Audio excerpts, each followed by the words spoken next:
Now, when it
Yo, yo, yo.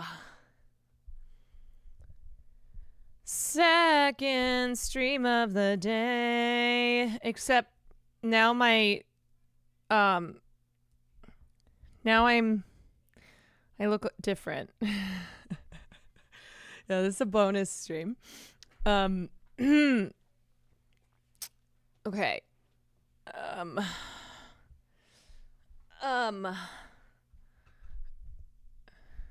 I put a little bit of white powder on because it looked crazy. It looked really crazy.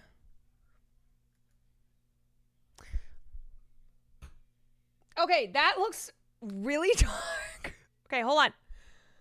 Hold on. Let me change the lights. I think that's better.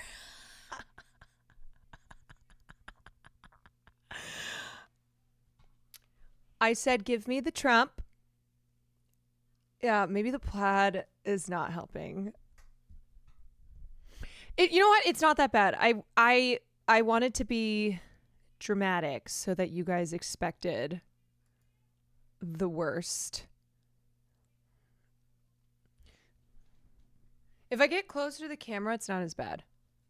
For some reason, like,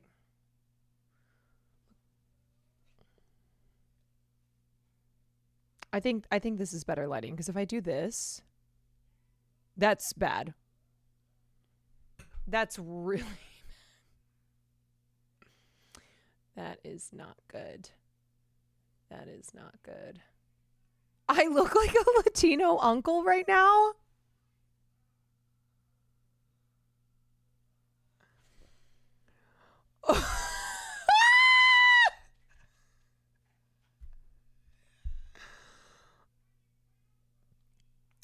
Oh my God. Because of the flannel and my hair back. Just the top button.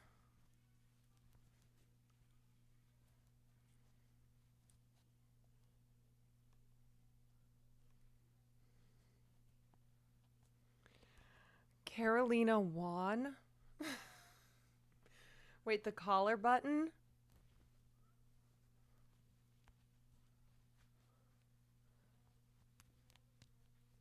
Hold on. I don't even know if I can get this with my nails. Who is she?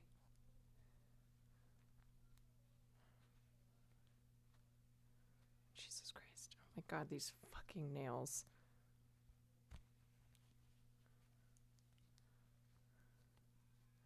Wait, why someone send this to Iron Mouse?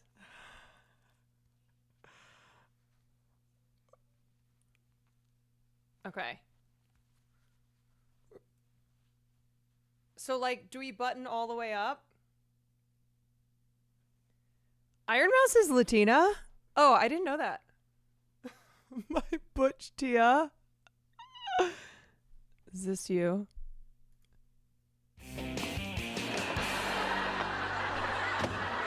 All right, mine is not that bad. Hold on. There's something different. I went to that tanning place your wife suggested. Was that place the Sun? Oh, Matthew Perry. And it gets worse. Oh my God, you can do a duet of Ebony and Ivory all by yourself.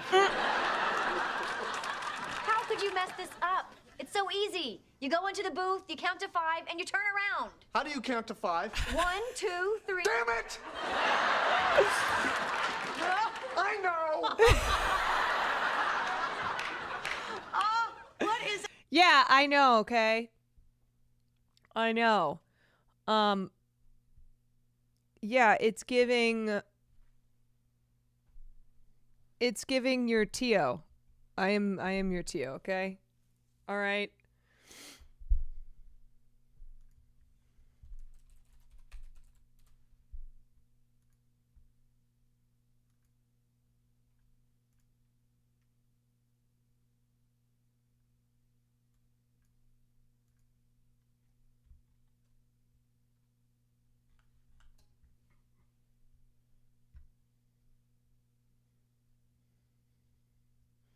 Can you get a Modelo and say conservative things? Wait.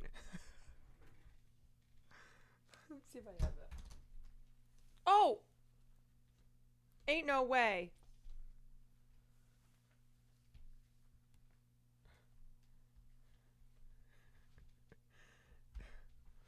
Cerveza Cristal.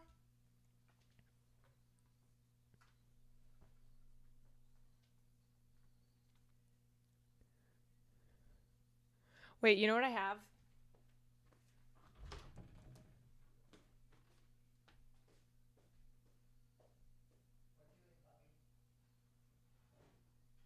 Everyone says I look like the racist uncle. Mexican uncle. Yeah, I don't know what that means. I'm closing it.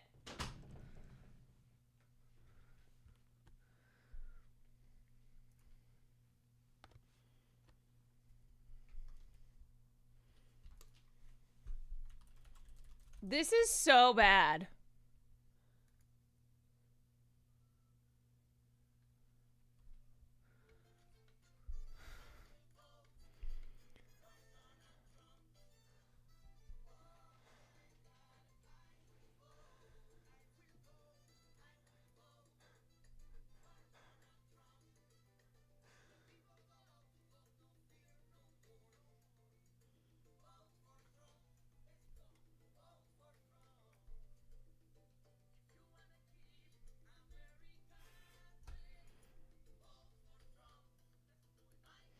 I can't do this. This does not feel.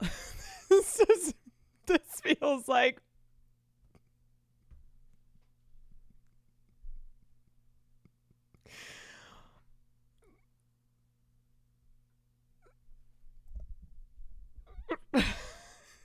Walking a thin line says, it's not my fault I got a spray tan, okay? I got a spray tan, and now I have people in chat saying I look like their Tio.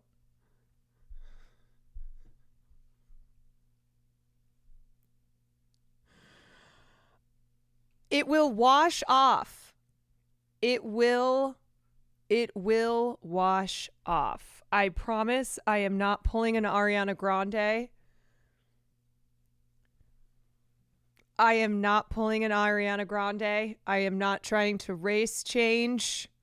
Why do I look like I'm going to go bull riding? God.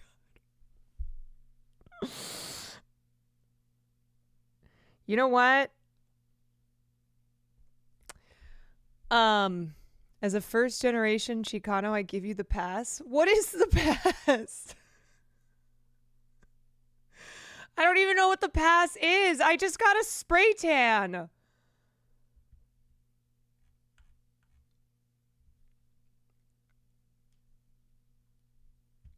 Ariana Kwan Day.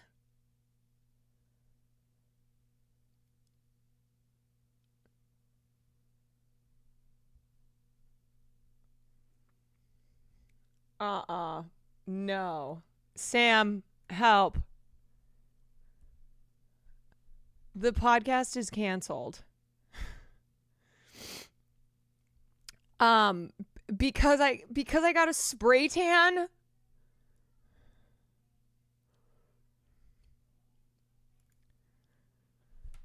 Oh, Jesus. Oh, God. This is what I get. And he said, do you want medium or do you want dark spray tan? And I was like, okay, well, it's going to wash off. So I got the dark spray tan. But it has the bronzer in it. So it's why it looks like this. Please select your preferred shade on this police harassment chart.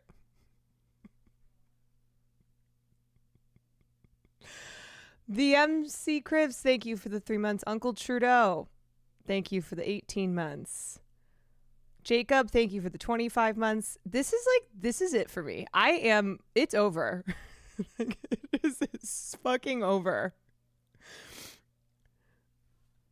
I don't even know what this means. When you guys told me to button this top button, I don't even understand, okay? But I walked out and Will's like, what's going on? And I said, people in chat say that I look like their Tio. And he goes, oh, because the top button?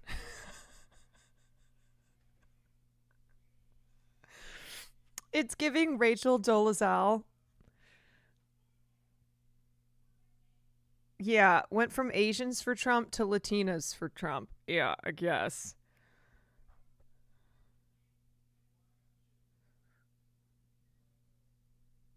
I do have that other hat. You and Cutie are my favorite Latinos. Well, which one of us do you like more? Which of you know, who's number one, who's number two? Yep.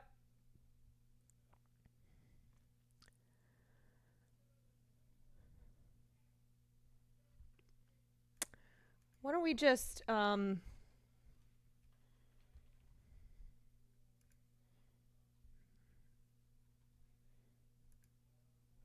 is this you?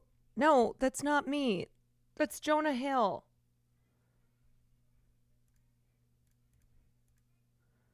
This is Jonah Hill. It's not me. It's giving sun-kissed. It's giving sun-kissed, okay?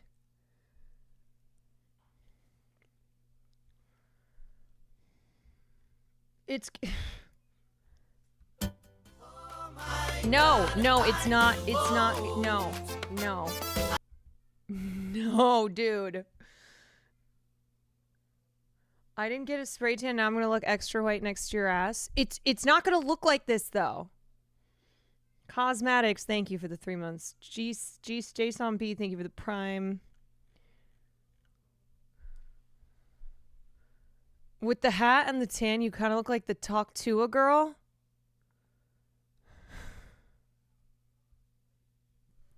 So I guess I get a spray tan and it's giving like a million different things. Everyone's like, you know what? You actually kind of look like, I look like an active senior from Arizona.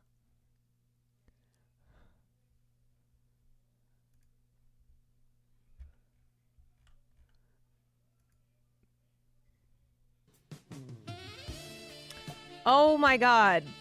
Thank you, anonymous gifter. Thank you so much.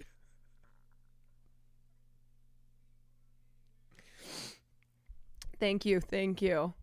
Classical guy, thank you for the prime. All right, I feel like I gotta take this flannel off.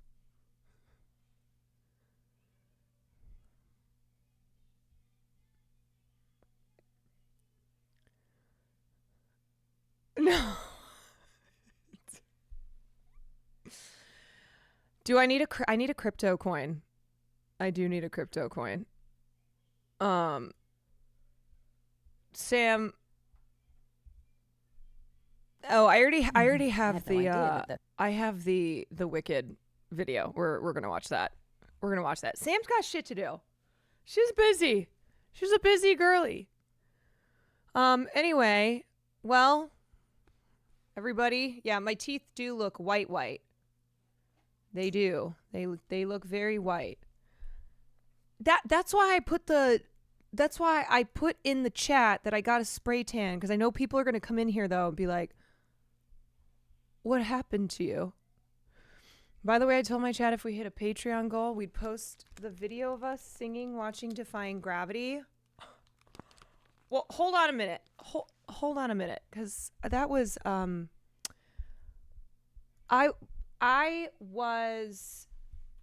I didn't think that would ever see the light of day.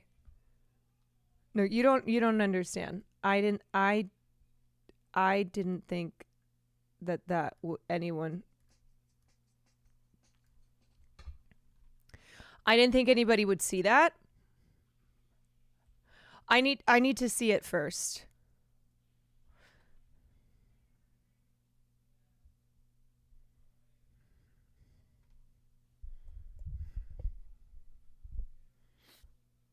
You know what's so funny?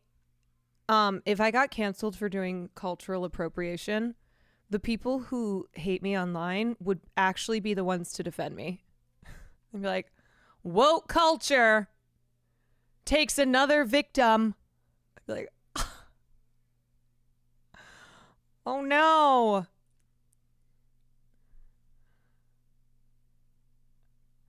Just say that you won Survivor.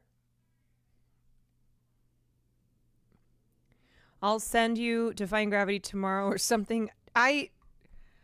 Okay, I just need to know, on a scale of 1 to a drunk bachelorette party at karaoke, how bad is it?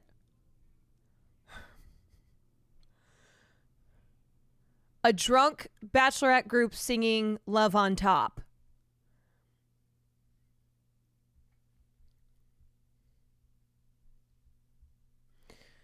Just got here. Why do you look darker than normal?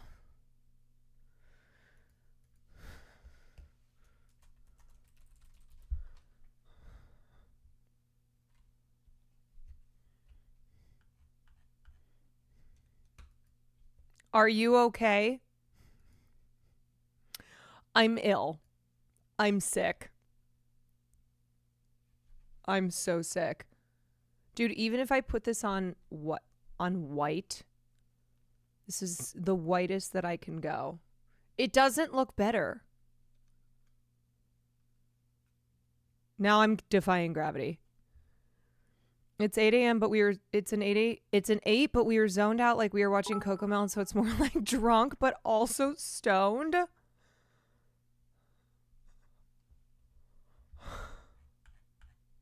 Oh no.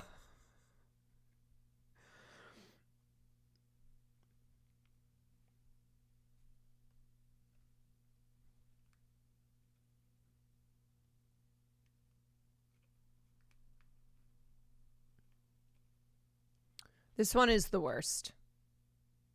This is the worst lighting. This is the yellow. This is like, or here's the yellow. This is red. Here's blue. Red, white, and blue, baby. Red, white, and blue. This is the one I normally have on. Go with blue. No, that looks so bad. It makes my skin look terrible. They're all bad.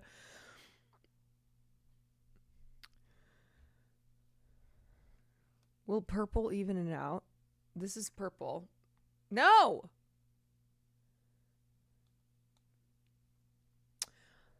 Caroline got a spray tan for the streamer awards. This is what it looks like before she's washed it off. It will be lighter after. Please call her Tio Juan for the time being. No. Okay, I think we just gotta go here. We gotta stick with this one. All right. Oh my God. Slattern, thank you for the bits. Let the record state, for the record, this was chat. This was not me, okay? Let the record show that it was chat who was calling me. It was this community who was calling me Tio Kwan. All I did was get a spray tan.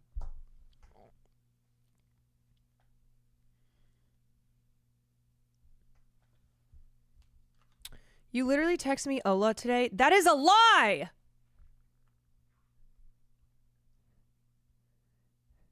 Are you trying to get our podcast canceled? I just checked my text with you in case I was like, I know I didn't send that. But I was like, no, I know I did not send any text like that. What so fucking ever?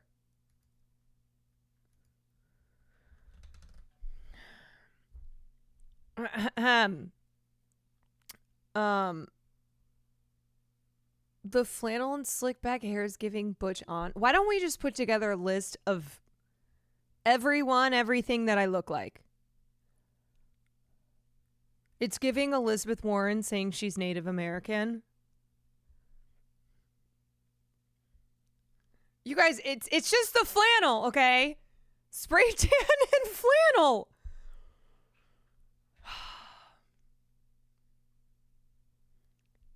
Looks like you just got off a horse after riding through rural Texas.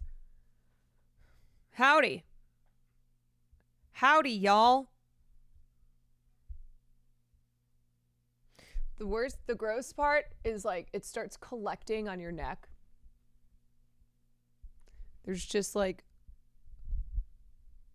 it looks so gross. It smells bad too.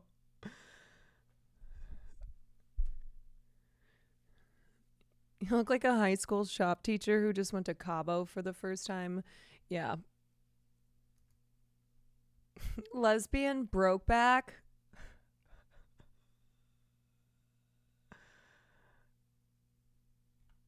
Preston, thank you for the 6 months. Slattern, thank you for the bits.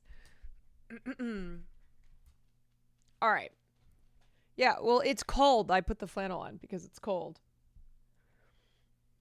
I was watching on my TV, but had to come here to say, yeah, you look like my cousin. Louise?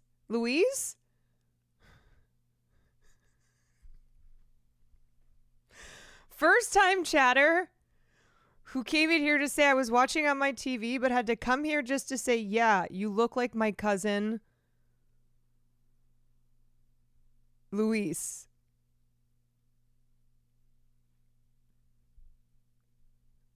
Anthony Ventano is shaking. Oh, complimentary. Thank you. Thank you very much. Thank you. Well, I streamed earlier today, and that was pre-spray tan. So this is the second stream of the day. We're doing double stream today.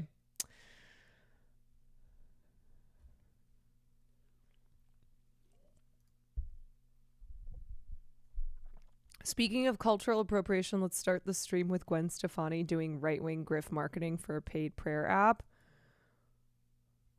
You know what? Speaking of Gwen Stefani and like all the early 2000s, it's, you know what this is giving? Hold on. Lindsay Lohan.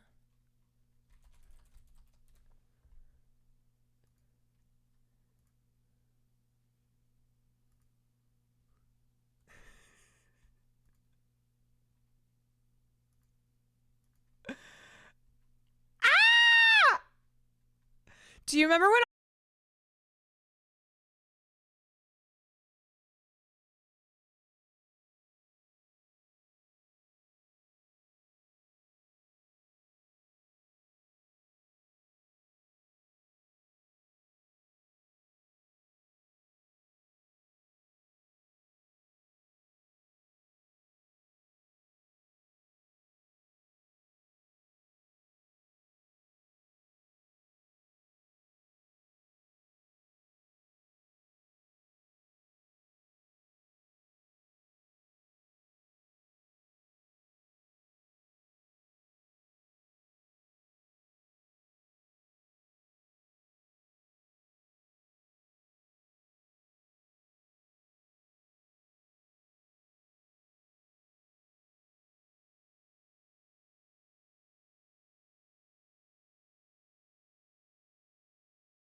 Gyaru has toned down, but it's still a thing.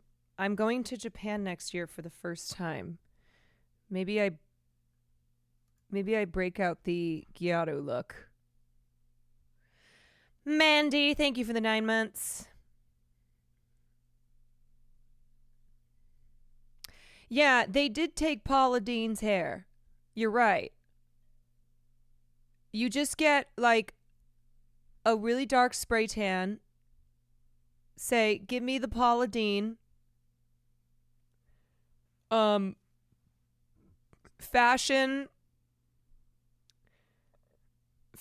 is giving like as many patterns as possible.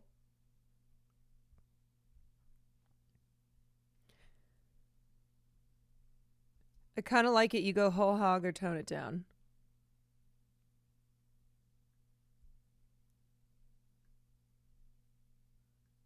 You're going with Will, right? Are you guys streaming? Yeah, we're gonna go as a trip where we do content, but also get to enjoy Japan because I've never been there.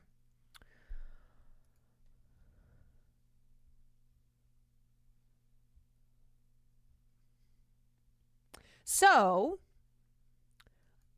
anyway, yeah, I showed my dress yesterday. It's gold. It's pretty.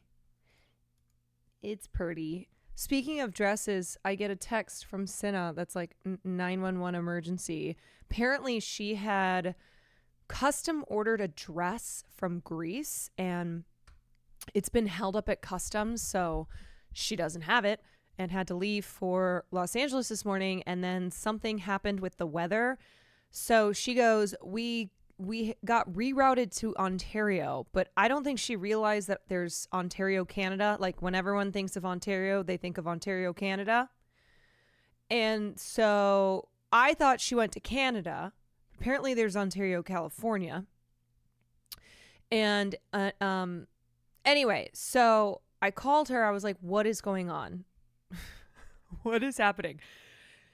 And she was like, oh my God, Caroline, I'm running around. I'm trying to find a dress. And I was like, oh, I got mine yesterday. We need to delete places with the same name.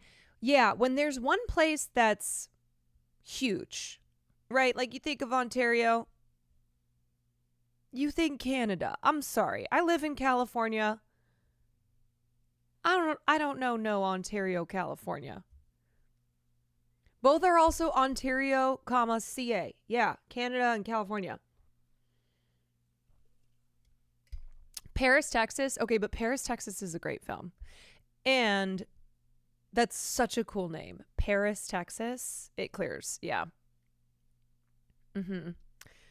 Do we keep Portland, Maine or Portland, Oregon? Portland, Oregon. Yeah. Hollywood, Florida? No, I don't think so. I don't think so. Change it. There's only one Hollywood, baby.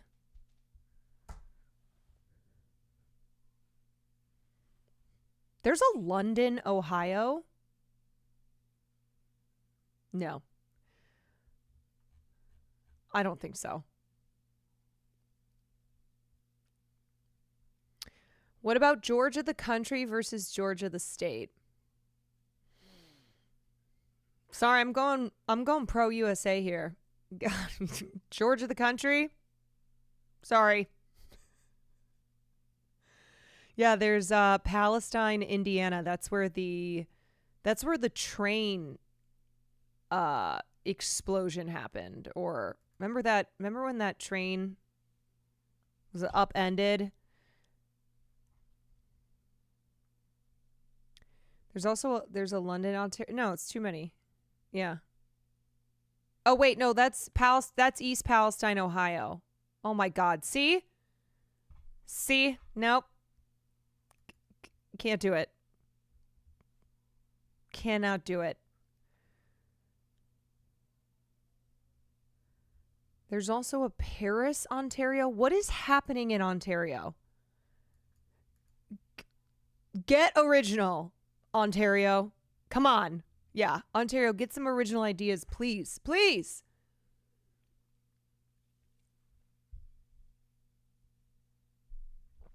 It's how I feel whenever I meet anyone with the name Caroline. I'm like, no. I'm sorry.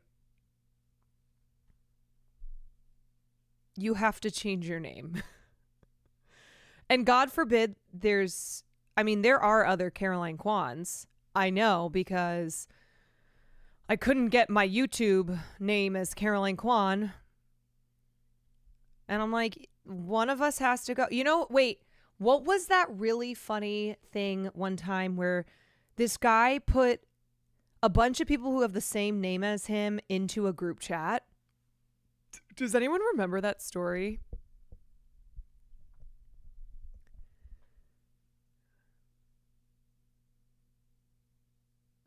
Was it?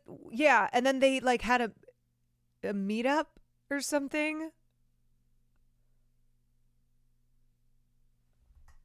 The Josh fight.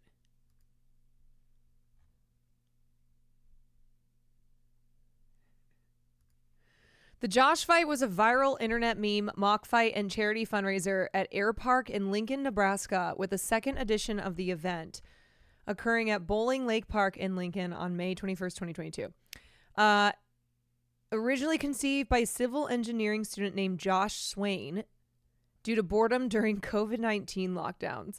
It gained popularity after a screenshot of a Facebook Messenger group chat involving several users named Josh Swain spread widely on the internet.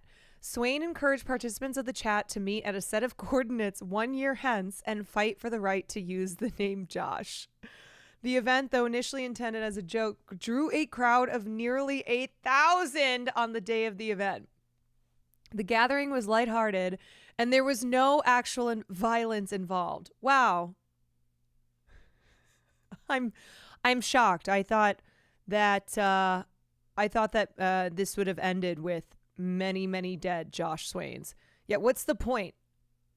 What is even the point? The Wall Street Journal wrote that the event became a global news phenomenon, while a technology writer for The Guardian called it perhaps the ultimate response to an online doppelganger. On April 24th, 2020, several Facebook Messenger users named Josh Swain were added to a group chat that read, "You're probably wondering why I've gathered you all here today." Someone said, "Because we all share the same names." This is like Doug energy.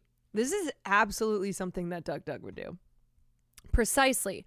4/24/2021, 12 p.m. Meet at these coordinates. We fight. Whoever wins gets to keep the name. Everyone else has to change their name. You have a year to prepare. Good luck.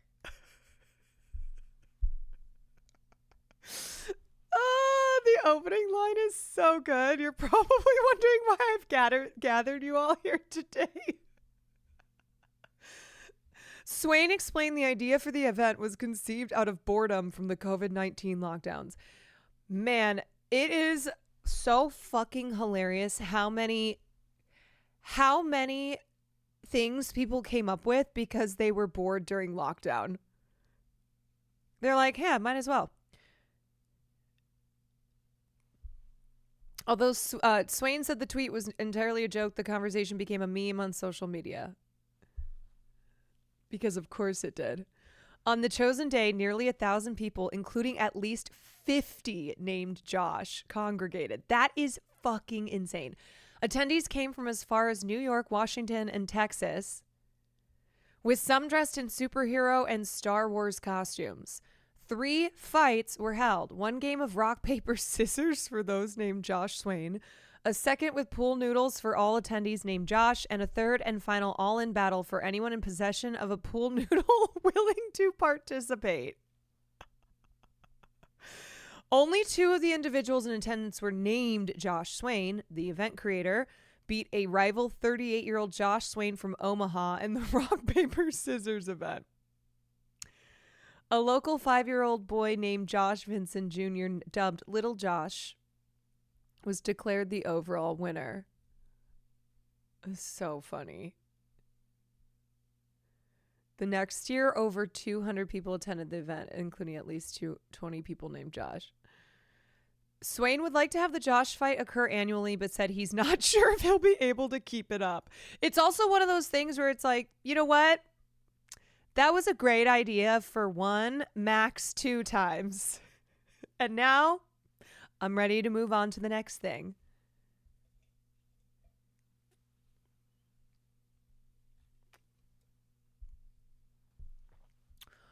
I miss everyone thinking the world was going to end, so no one gave a shit at work.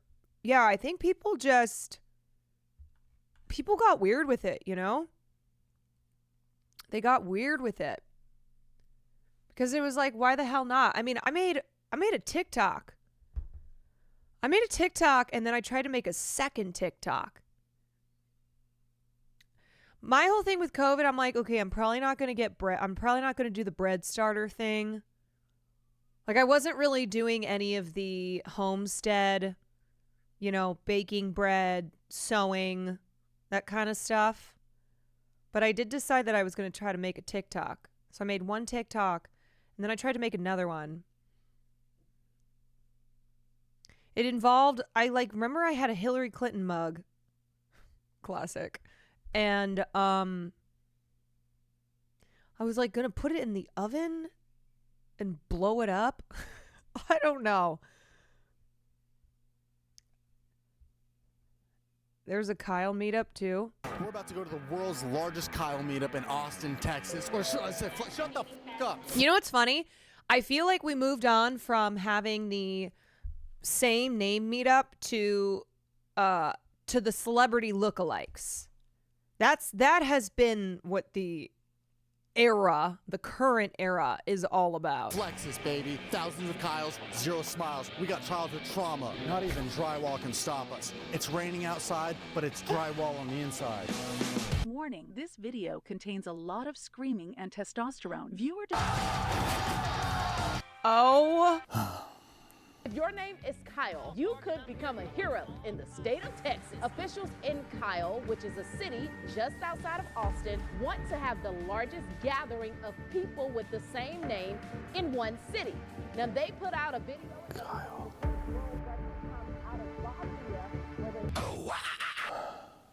It's time. In Texas, I had to get myself a Yamaha. Brum, brum, brum, bra, bring, bring. All it's missing is the U. Slut. I didn't mean that. Yeah. All right, wrong car. This is shambles. Round 2. I'm a 2-stroke guy. This guy's fucking funny. Get closer. You can see it. He's a dope dude in person. I saw some of his sets at my old job. He's hilarious. And there's divorcees everywhere. We're getting closer.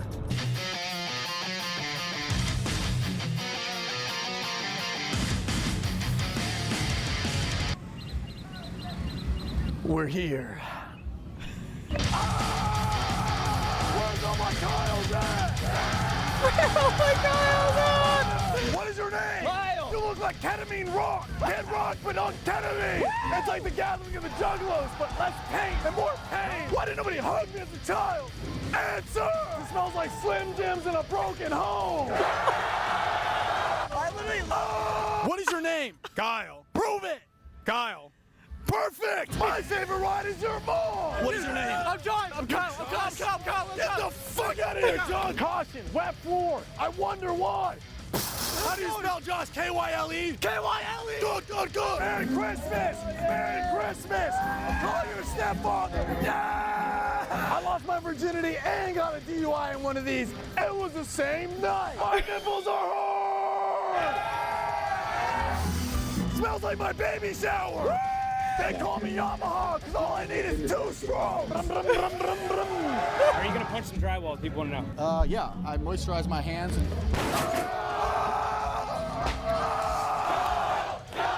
Time to break a record of DUIs. Let's do it. What's up? I got a carrot right here because I drive a Ford F-350. My dad's in there. How much protein is in that? Enough to feed us. Not enough. Smash mouth. Because I smash mouth sexually. There's 2,700 Kyles in there. It's 5 Kyles, 4 Kyles. Do you guys listen to Cottonmouth Kings? Yeah. Then yeah, I'm there. Shotgun, set, split. Play Cottonmouth Kings. I'm cheering. What is that, Michelob? What is your name, Christopher? Oh, he's drinking it like water. Because it's water. And I'm the Em and your daughter. Let me in there. That's like my baptism. Just more caffeine. This isn't Joe Rogan transcribed. What is this? What are you drinking? Is that all right? What is that? Are you sober? What did you give up for Lent? Being a man? Maybe some weight, trying to get in shape. Good call, good call. That's what you use cocaine for. Uncle Kyle. What is that? Are you a Kyle or are you an uncle? Don't call Kyle and Austin, baby.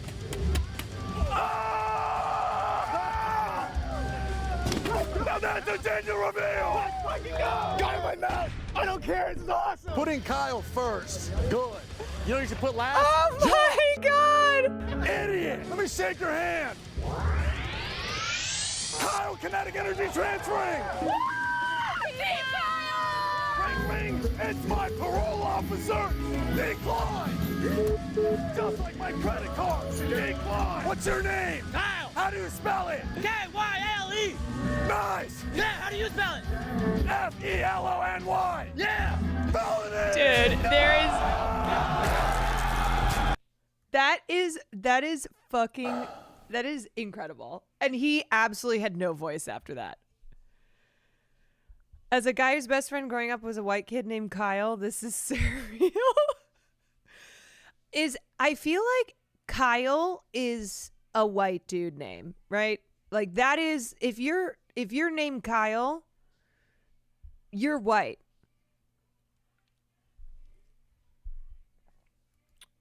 Like that's facts. Yeah. Yeah. Will would do something like this. Well, the interesting thing with Will is I feel like you get a mix, okay? Because you have William. Hi, I'm William. And then you have like Willie. Hi, I'm Willie. And then you've got like, yeah, I'm Billy. What's up? Hey. And then you've got like Will. Hey. Hey, I'm Will. I'm Will, you know? Like I'm a dude. I'm Will. And then you've got Bill. Like, you know, that guy Bill. Oh, Bill. And then you've got Billiam. I'm doing the Willie.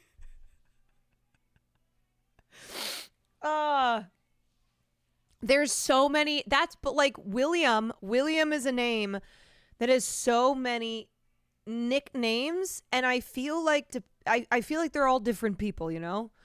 Will, Bill, Billy, Willie, William, Liam. Is that a thing? Is Liam from William? Like, I kind of thought Liam was just its own name, but maybe Willard. Will I am. True.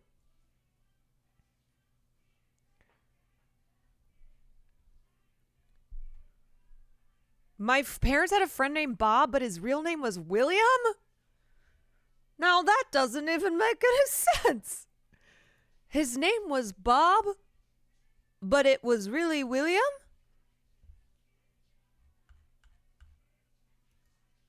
I don't even understand that. But you know what? He's welcome at the Will, Billy, Willie, Liam, Willard meetup.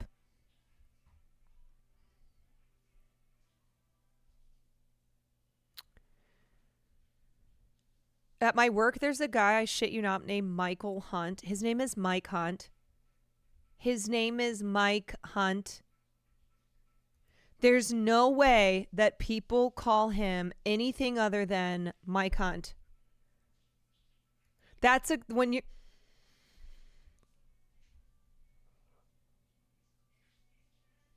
Oh my God.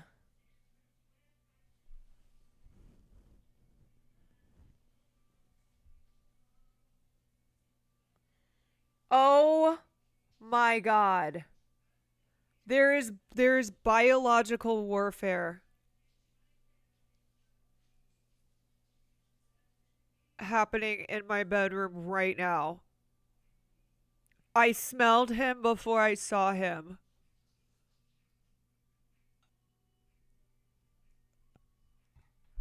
I smelled him before I saw him, and I know the smell of his farts. He literally is fartly Neff. Will.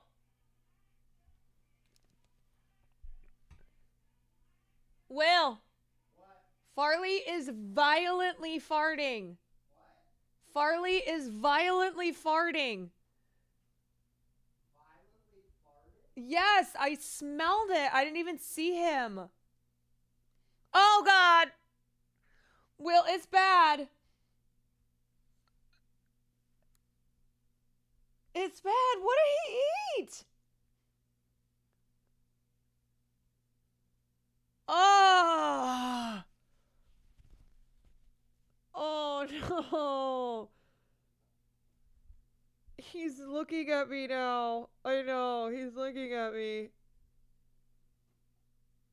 It's so bad.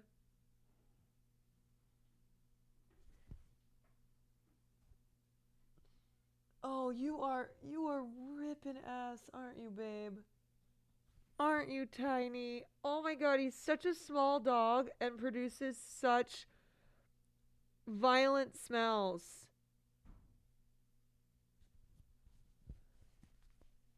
You can probably smell it through the screen, honestly. Oh, Jesus. Oh my God. Oh my God. I need to block these nose holes. It is so bad. I would not be surprised if it's leaking through the screen. Yeah, I saw this. Yep. CEO shooter lookalike contest. Yep.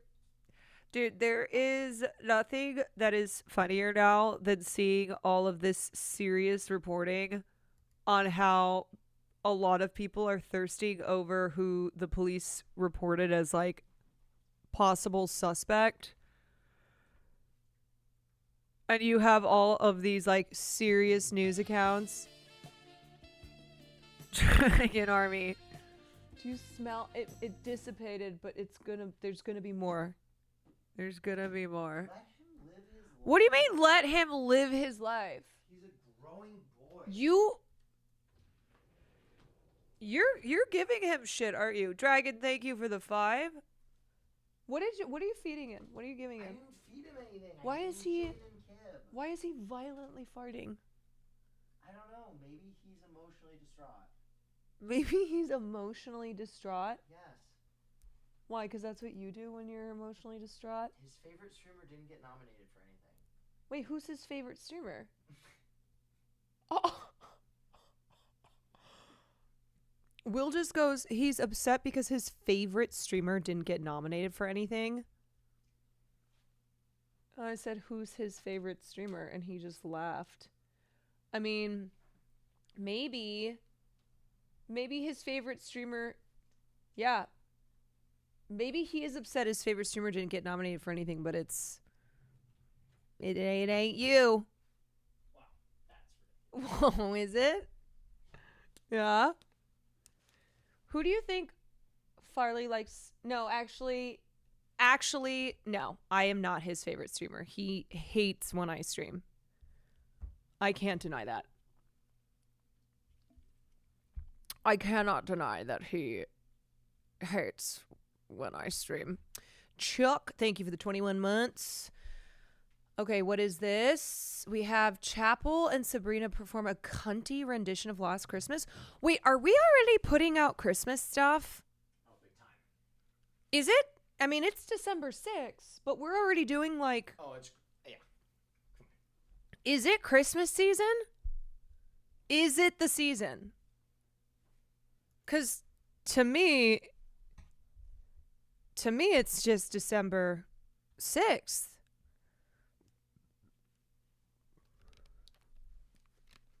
Some people would say tis. Tis. Some people would say tis the season. Well, here's the thing. In my household, we didn't put the Christmas tree up until like a couple days before Christmas. Sometimes Christmas Eve. Sometimes Christmas Eve is when the tree would go up. That's too little time. We just, I don't know.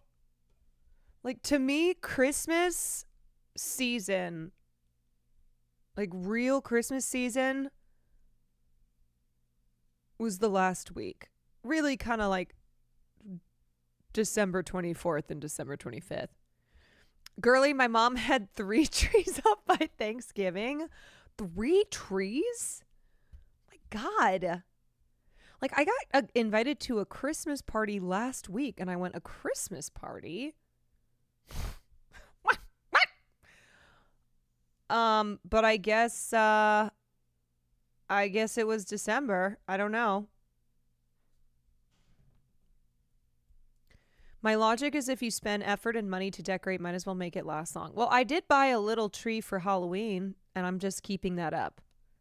I'm keeping my little Halloween tree up. And it's serving as a Christmas tree. I mean, just don't even celebrate at that point. What? Are you guys Catholic?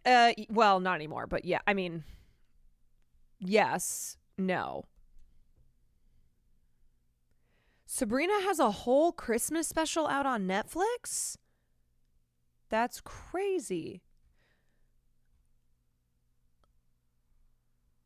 When you say something's gay, do you know what you're saying? Knock it off. Because here's the thing, like Christmas movies too, to me, I don't watch them right now. It's too early. Hey, Santa's sleigh.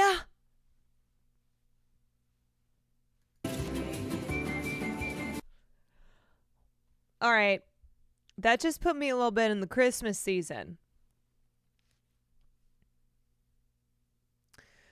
No, Sabrina can sing. Wasn't there a clip of her doing the Defying Gravity note? Yeah, this is it. Whoa. Yeah, no, Girly Pop has some vocals.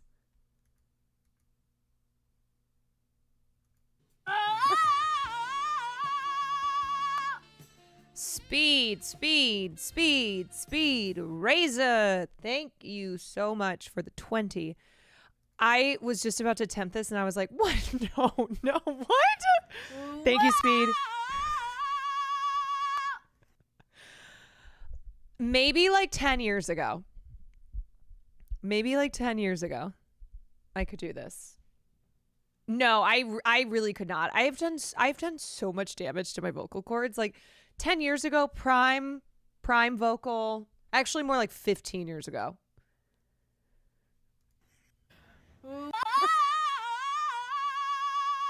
It's one of those where you hear it, you go, oh, I could do it. Nope. See, I just tried it.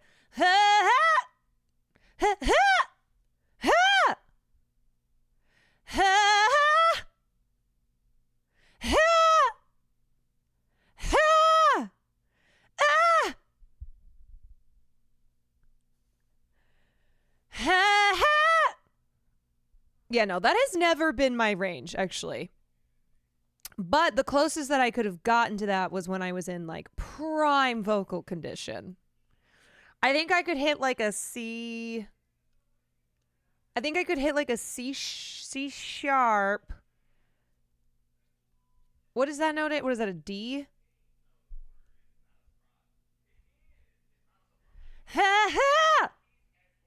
Not anymore. Not anymore. Probably could hit it with a warm-up. Belting? No way. No, I was always an alto. Always an alto. Where like my comfort belting was like the A above middle C. So here you have middle C. So do, do, do, do, do. A. That was always where, and then like B, like A, B. A, B was, yeah, I could do this all day, every day. Hitting a C to a C sharp was like, I can't really sustain without mixing my head voice, or I just have to be like so vocally lubricated. And then anything above that was like very much so head voice. But I can kind of do if I go full open opera posture, but not like the song at all. What was the one that people were doing? So now you have the Defying Gravity one. Oh, do you guys remember the Lady Gaga? Oh, caught in a bad romance, and then they would just keep going up. Oh, caught in a bad romance, and then you just keep going up the scale as high as you can go. I feel like now the Defying Gravity battle cry is like the next, the next vocal thing on TikTok. Not a bad vocal warm up. Yeah. Also it can really help you. Like you can really open your voice with the, oh, caught in a bad row. Whereas the Defying Gravity one is not only so high, it's really hard to, it's just really hard to sustain that. But yeah, if you want a good vocal warm up, the bad romance, just keep going up. Oh, caught in a bad romance. We're just caught in an infinite bad romance spiral. I'm hitting my button and turning my chair. Caitlin.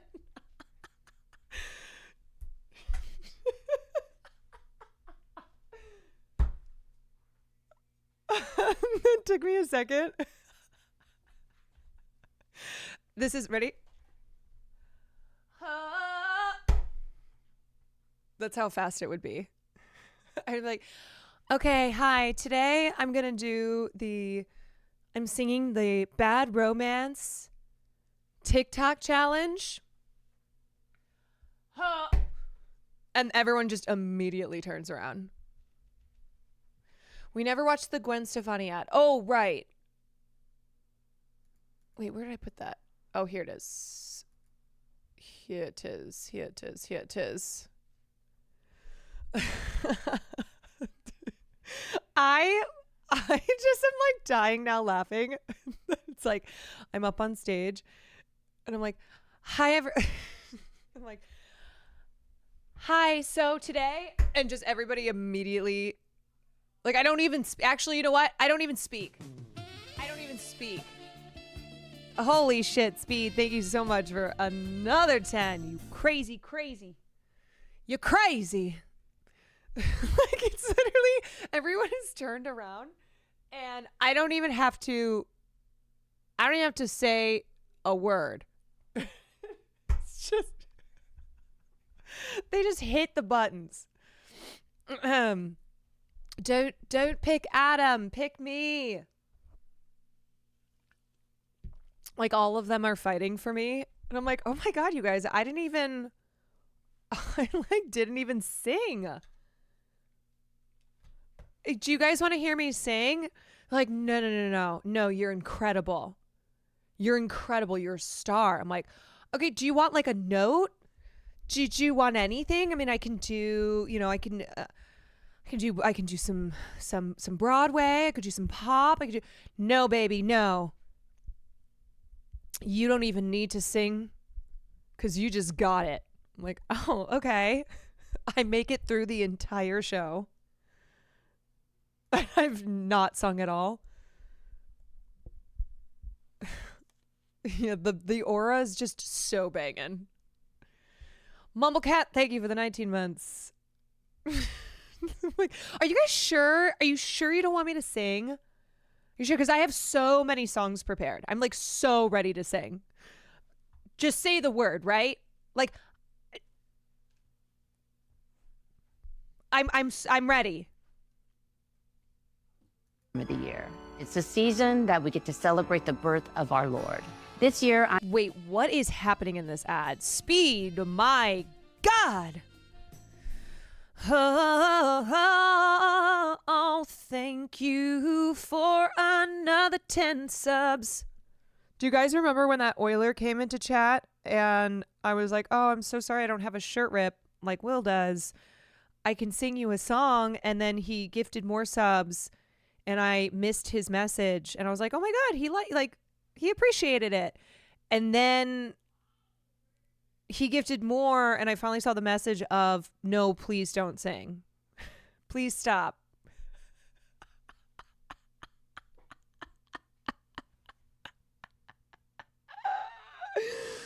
Oh, man.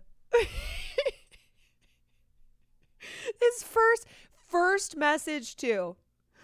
First message. And he never came back. No, that guy is never coming back in here. That was the night that he gifted a bunch of subs in Will's chat and then came over here. And I was like, he is never coming back in here. He heard enough about haircuts. He had enough. He was done. All right. Anyway, let me see this. I'm excited to share that I've partnered with this amazing prayer, meditation, and music app called Hallow on their 25-day prayer challenge leading up to Christmas called Advent Pray 25. Join me and millions of other Christians around the world as we celebrate together the... I'm sorry. Gwen Stefani is... Wait, this is the Marky Mark app? No fucking way. Hello. That's like how Donna answers the phone. Hello. It's Donna. Hello. Wait, she married a MAGA man? Are you talking about People's Sexiest Man Alive, Blake Shelton? Are you talking about People Magazine's Sexiest Man Alive, Blake Shelton? The truth that God so loved the world that he gave us his only son. Download Hallow. And what? This is Miss Hollaback Girl. Miss Hollaback Girl is doing ads for Hallow. Join me in praying every day. God bless. Christmas season has always been my favorite time of the year. It's a season that we get to celebrate the birth of our... Miss I'm Just a Girl.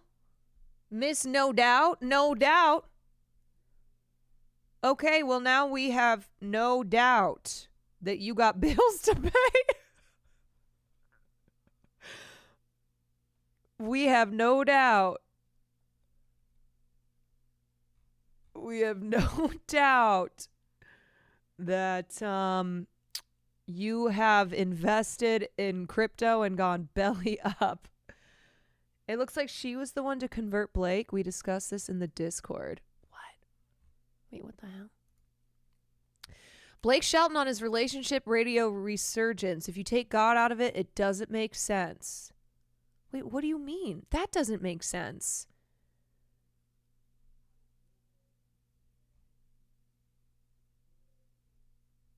"2019 became the year Shelton found God in more ways than one." Is that the year that he had an affair? Is 2019,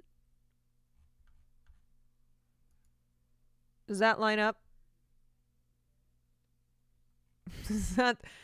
They were together by then.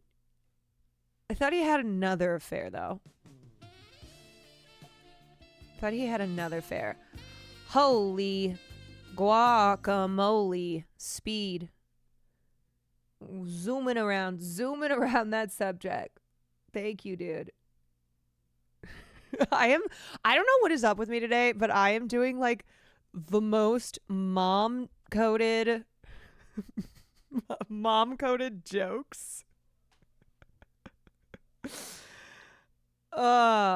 He cheated on Miranda Lambert with Gwen Stefani. Blake Shelton's music before was almost entirely devoted to drinking and trucks. Well, now he's got drinking, trucks, and JHC. He sings about it. Wait, I'm sorry. I didn't read this next line. 2019 became the year Shelton found God in more ways than one. It's also the year Shelton felt his faith soar. He sings about it in Jesus Got a Tight Grip.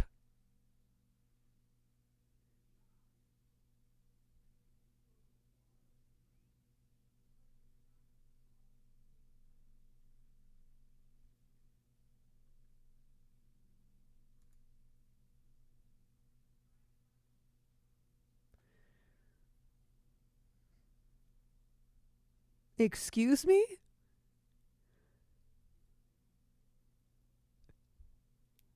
Jesus Got a Tight Grip from the album Fully Loaded, God's Country. Jesus got a tight grip on my soul. And he ain't letting go. He ain't letting go. The devil reaches out, but he can't grab hold because Jesus got a tight grip on my soul. Might have a little rust on my halo, but when I'm gone, I know where I'll go. Is that the only tight grip that we're talking about? Devil reaches out. Devil reaches out, but Jesus got that gorilla grip. Jesus got, I just am like, maybe, are we sure there wasn't a different title to go with here other than Jesus Got a Tight Grip? Because I'm telling you right now, you type in Jesus Got a Tight Grip and Blake Shelton's song is not the only thing that's gonna pop up.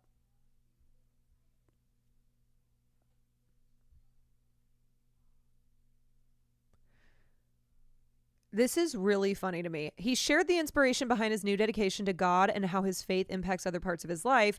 He said it sparked because of his unlikely relationship with girlfriend Gwen Stefani. The two connected on the set of NBC's The Voice while they were both mired in messy divorces. Oh, is that how it went down? I believe in God now more than I ever have in my life. So this is a pattern, okay? This is a pattern with people in like celebrities, but also non-celebrities, but we just see it all the time with celebrities because they have a spotlight on them, where they will do something that's not so Christian-like, right? Have an affair, get caught doing fraud, you know, whatever, you name it. They're breaking 100 commandments out here. And then all of a sudden they'll be like, I'm so close to God. Like I'm born again. I've never been as much about God. And it's interesting because now I'm not saying that people don't fuck up in their lives and then go, you know what? I need to change. I need to pursue a different path. And often, you know, people will find religion or some form, something like it. But in Hollywood, we got PR going on, right? And there's a reason that you'll see celebrities who have gotten into trouble, like they'll be spotted leaving church, right? They'll talk about how, oh yeah, you know, I've really been working on my relationship with Jesus. Yeah, it's the same thing with like, you know, somebody like a Russell fucking Brand, who now is like, I love Jesus and God, and I'm all about spiritual healing. And it's just all part of It's all part of the grifting. It's all part of the branding. You know? That new clip of Russell Brand in church that's circulating is so fucking cringe. Right. Yep. Yep. My born again arc is going to be, yeah, if I don't make it through this stream without somebody canceling me for cultural appropriation because of my spray tan, then just know you can expect to see a YouTube video from me or a tweet thread where I talk about how Jesus has got a tight grip on me. People like this don't care about God. I know. Yeah. Because if I don't know if you guys if everyone really remembers, but that time was messy because it wasn't just that he had an affair. It's that he had an affair on country sweetheart Miranda Lambert. Like, you do not have an affair on Miranda Lambert. She was super beloved. Truly, truly country sweetheart. And he has an affair with Gwen Stefani. And then both of them are like, we love God.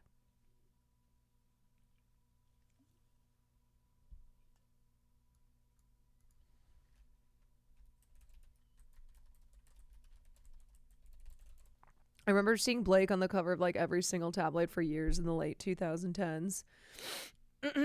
Oh, yeah.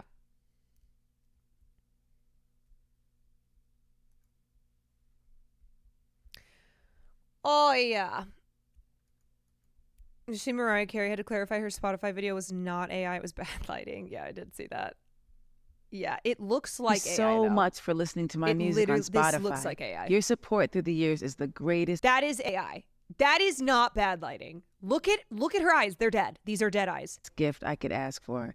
This year, we're celebrating the 30th anniversary of my album, Merry Christmas.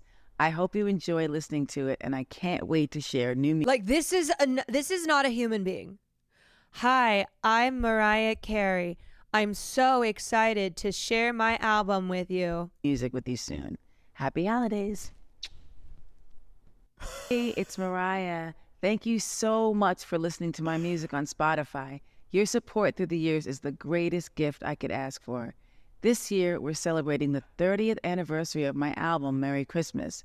I hope you enjoy listening to it, and I can't wait to... It's freaking me out. It's Uncanny Valley. It is giving Uncanny Valley. Oh, my God.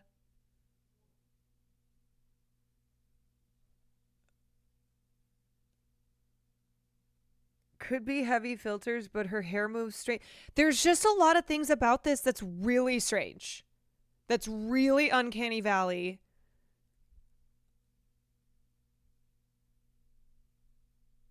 Maybe they just used weird ass filters. The editing is just cooked. It's Mariah Carey.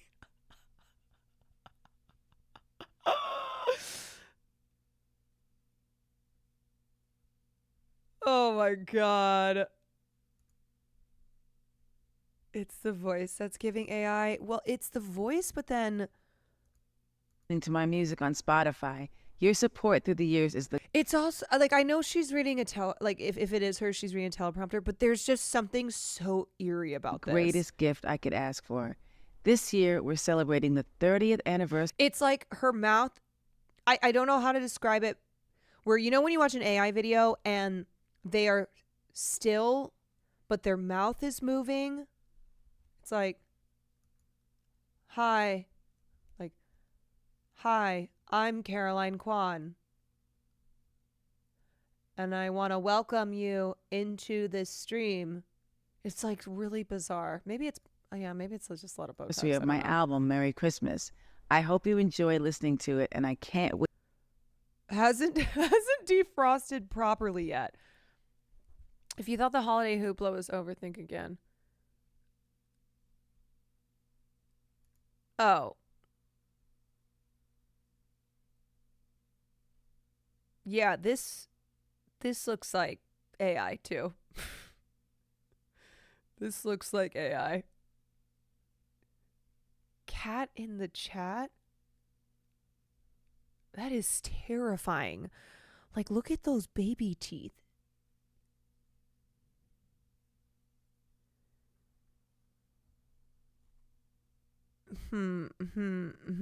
Cat in the chat. Is that a thing? I don't know. From December 6th to 13th. A festive new emote named Jingle Bells, please. Cat in the chat. I don't see anything popping up. Cat in the chat. I don't see shit. Does it have 2 rows of teeth? It kind of looks like it. It's scary.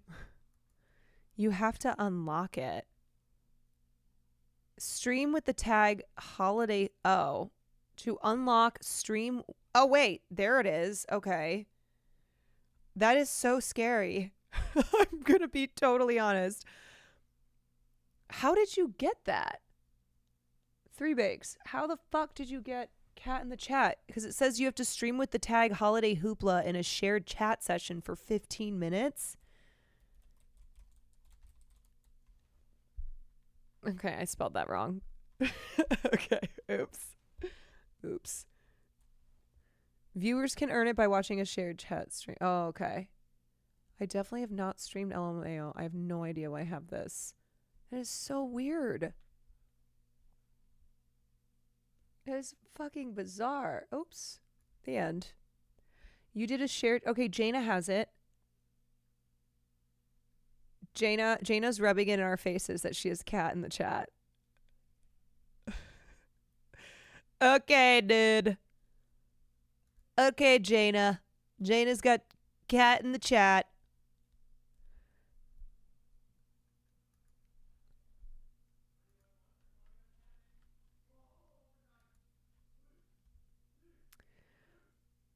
Well, you guys, I'm kind of not into the shared chat thing, so I don't know if that's going to happen.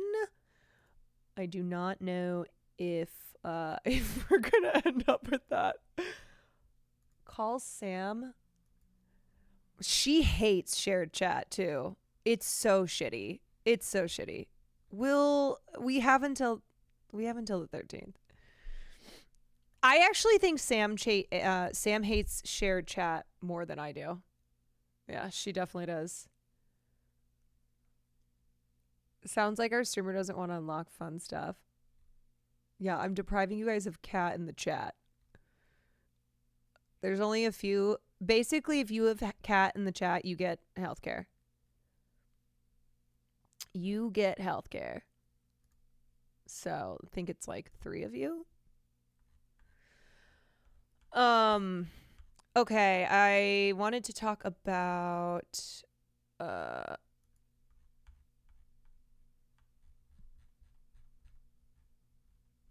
yeah, I already saw John Waters' list, and it's pretty crazy. A lot of people right now are putting out their best movies of 2024 list. And I haven't even seen all of them, but I already know, like, the ones I've seen. Oh, I can talk about Anora really quickly. So I finally watched Anora last night, and I said I said this stream number 1 today, but I got to the end of Anora, the final scene, and then it ended, and I burst into tears. And I don't think I've ever done that in a film before. Usually if I cry, I'm crying throughout the film, right? I didn't cry at all in this film until it ended. And I just felt... I felt all these emotions wash over me. And if you've seen Anora, you know that that ending is it really hits you. Yeah, it really hits you. And Will was sitting next to me on the couch when I finished watching it, and he's like, well, it seems like you really liked it. I'm glad you did, because he really loved it. And I was bawling. I was like out of control crying. And he goes, why are you crying so much? Well, first he was like, no, I get it. It's a great film. And then I was like, I know, I just felt in that moment, I suddenly felt for all women. It's like, I really just felt for all women, and especially women who have, you know, who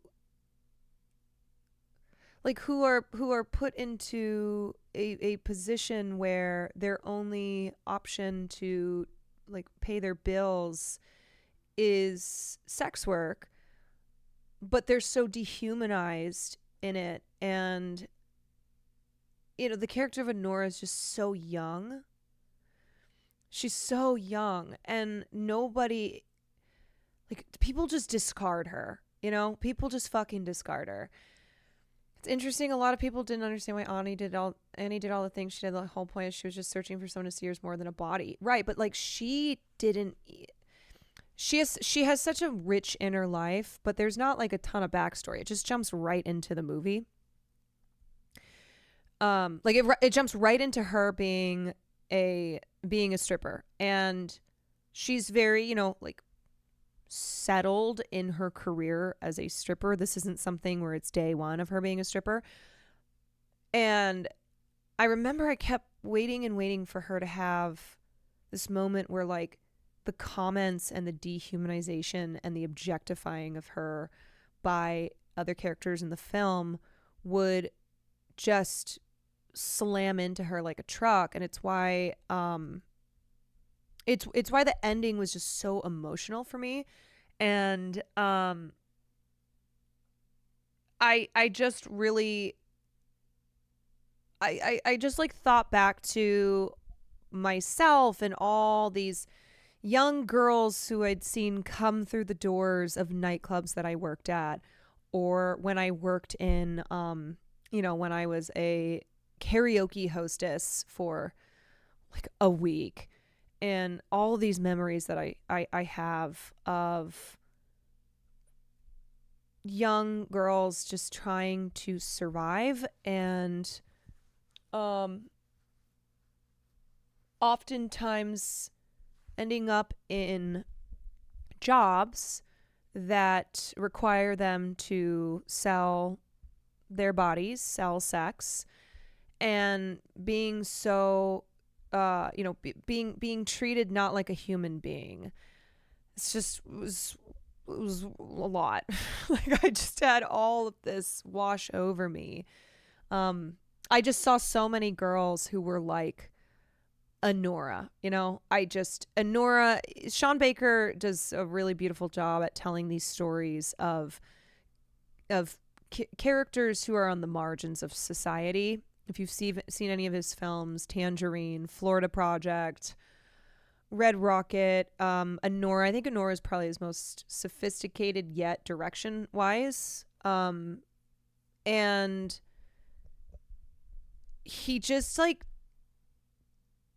has these characters who really feel like real fucking people. And I don't think that what I think is so honest is that they're not interested in they're not interested in behaving in a way that I think a general audience is like necessarily comfortable with, but that feels very real.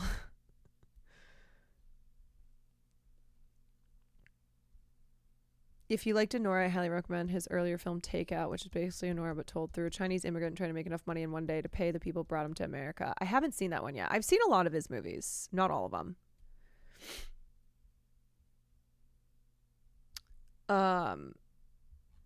Yeah, I highly recommend watching this film. I think I felt a little nervous seeing it because it had so much hype. And a lot of times when a film has that much hype, it's often disappointing, but I found myself still very surprised by this film, and I loved the fact that it was 3 acts. And I thought Mikey Madison is a fucking star. Like, she's so good. She is so good. It is really a career-making role for her. She was just so believable too. There was never a moment where I was like, that's a Hollywood actress. And then the guy who played the character of Igor, he's this Russian actor. He's apparently really big in Russia. I would love for him to get a supporting actor nom for that. I don't think it will. I think that would be a surprise. Like, oh wow. It, you know, I'm shocked that the Academy recognized him, but I think he was just so fucking good. The two of them were just, I mean, the cast was great, but those two performances in particular. Supporting actor is really weak. A24 is pushing for it hard. Yeah, I think it would be a really deserved nomination. Thank you for rating Joe last night. Y'all really helped her charity fundraiser. Hell yeah. Hell yeah. Did you see the new Ari Cynthia interview about holding space? Yeah, I have that saved. We're going to take a look at it. I also just loved the energy of Honora. I saw some people complain about, oh, it was just too long. I don't think so. I think it had this really fun, like, kinetic, you know, in the middle of the film, very frenetic energy, and it was just like a fucking ride, and the soundtrack was awesome and really moved throughout the film. Yeah, it was really good. It was really, really, really good. And I surprised myself by bursting into tears at the end. It was so alive, it didn't feel long at all to me. Yeah. Yeah, I was like mesmerized, especially by Mikey. She is so mesmerizing.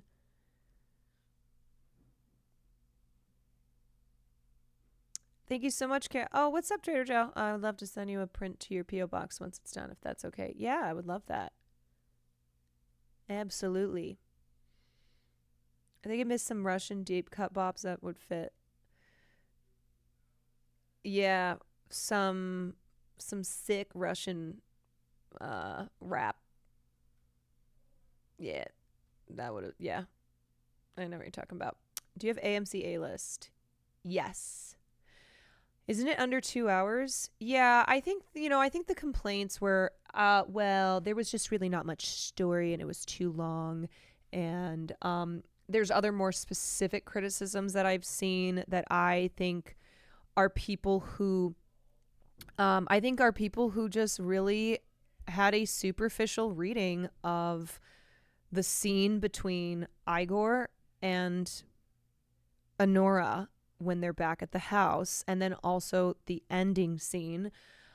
It's one of those, when I saw a couple takes from people that I know, like that I follow on Twitter that are really into film, I went, if I were to have looked at the scene this way, then I could see how that would be your read of it. But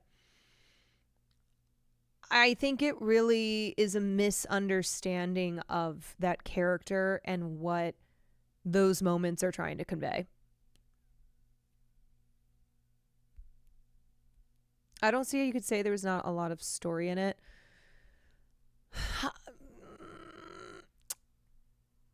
I don't know. People have like sometimes really weird expectations that every film must fulfill. Like, I think sometimes people have they have like this idea, and if films don't check all the boxes, then they're like, okay, then there's something wrong with that movie because it didn't do this. Yeah, people are now trying to go after Robert Eggers. There's like Eggers discuss. It's very annoying. Honestly, I don't listen to really anything happening on film Twitter. To be frank, I think there's a lot of people who use the language of film criticism, but they don't actually know how to do film criticism. Like there's people who go, well, if you don't have backstory for a character, then that's a huge that's a huge X. Like already you have marks off. It's like, yeah, this is a movie that doesn't bother with backstory. It jumps right into it. But what you're missing is like the rich inner life that is a lot of the work that Mikey Madison does for her character.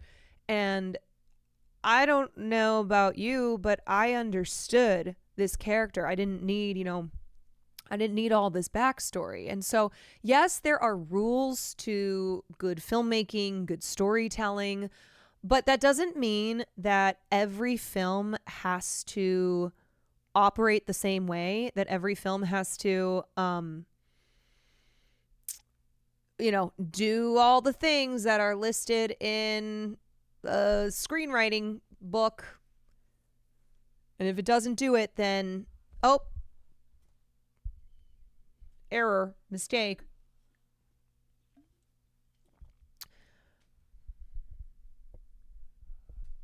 Loved all the truly Russian elements that were coded for the Russian audience, like pulling out the Russian dumplings instead of frozen peas. Yeah. It was also so funny. It was so funny, especially like the screwball second act.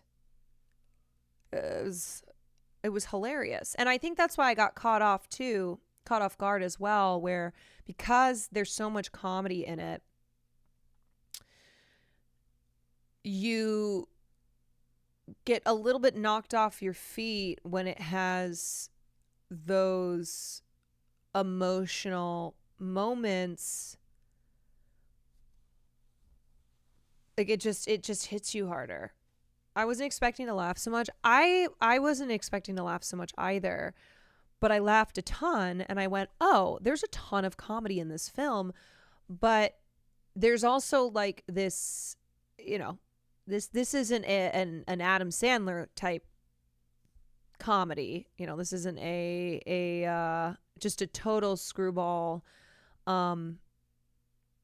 type of comedic film.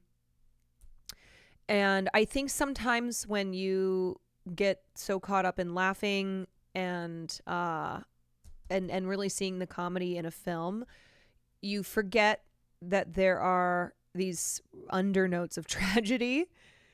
Like it's all weaved in there together. And then when those moments really come to life, when you have these more, somber moments, it's like, oh yeah, fuck. Did you see there was a screening for sex workers? No, I did not see that.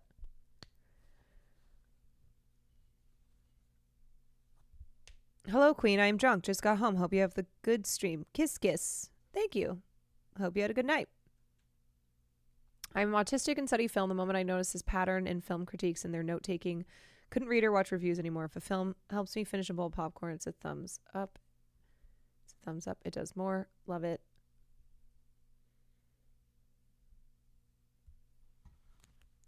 Here's the sex workers screening. Let me see. Oh my God. Oh my God, I'm dead. I'm fucking dead. This is the best thing I've ever seen. Heel clapping. This is so good. It's unreal. Mikey Madison's favorite and Nora's memory is hosting screening for sex workers. Besides winning the Palm, that was the highlight. Yeah, I mean, like, obviously, this is a film where Mikey Madison is a sex worker who's engaging in sex work, on her own accord. She is a stripper and sometimes works as an escort on the side. But I think the point of it was like how dehumanized and how dehumanized and objectified that somebody who works in sex work is. And you might be like, okay, well, they're selling sex. I don't mean it like you know, oh, I can't believe, you know, somebody who works in sex work is being asked for sex. It's not what I'm talking about. I think it is the only seeing somebody who works a sex worker position as a sexual object and also not worthy of being considered as a full human being. Like they never get to stop being a sex worker, right? And it's the way to that. It's the way to how men who pay for sex work will never have, you know, like will not be on the receiving end of the hatred and harassment and disgust that is thrown at sex workers. Like it's just always it's always the women. It's always the and like what drives me crazy is how even how you see online where like the difference between how men who do OnlyFans, and I know it's a lot rarer, but women from women who do OnlyFans, and it's just this ridiculous thing where it's like, so on the one hand you shame women for doing sex work, but like women for doing sex work, but even though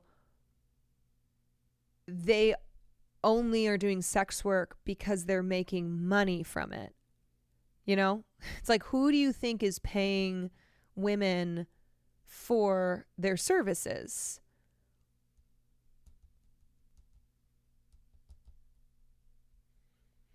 The way men that saw the movie are trying to make her a sex symbol, like, please.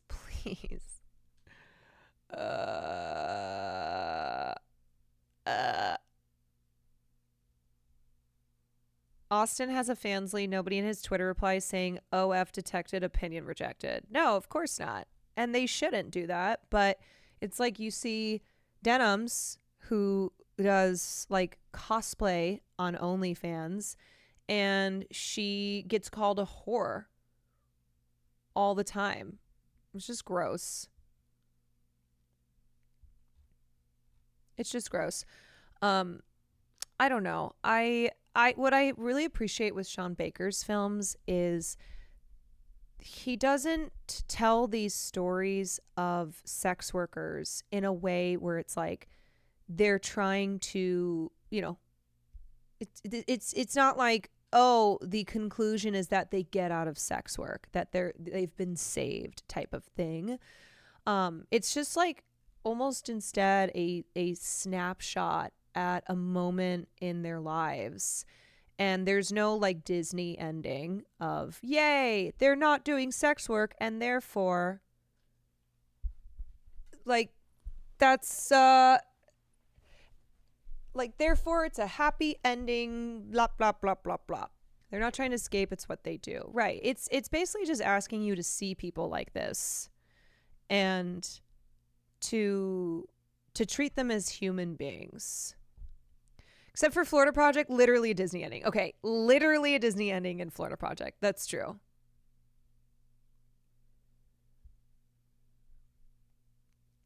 That is true.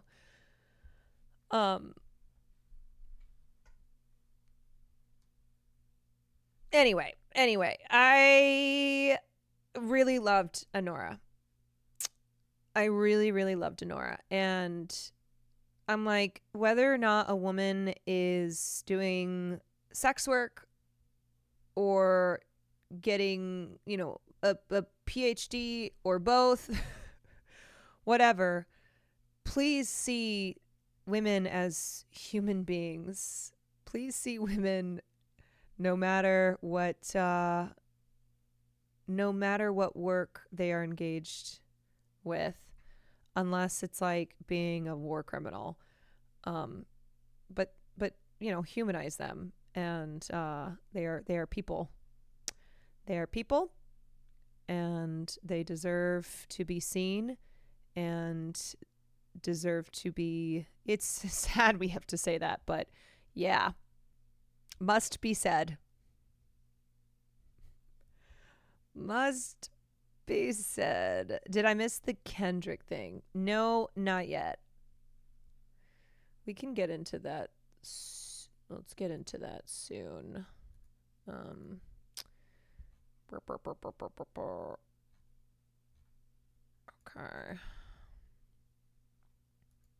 This is Democracy Now!, Democracy Now!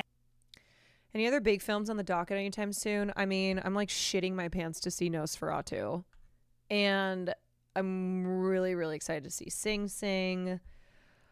I feel like I need to see The Brutalist, even though it is 3.5 hours.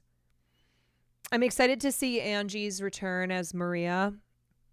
Obviously we'll be seeing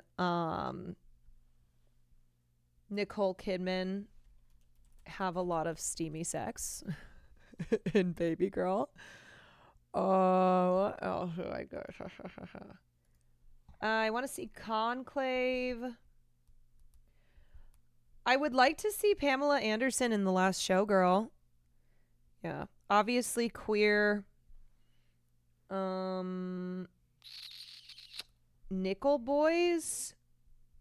Nickel Boys has been getting quite a bit of attention. Actually, I don't know if I'm excited to see Conclave. I feel like Conclave is one that I'm like, yeah, I probably got to see this. Conclave and Brutalist are both films that I'm like, I feel like I got to watch those.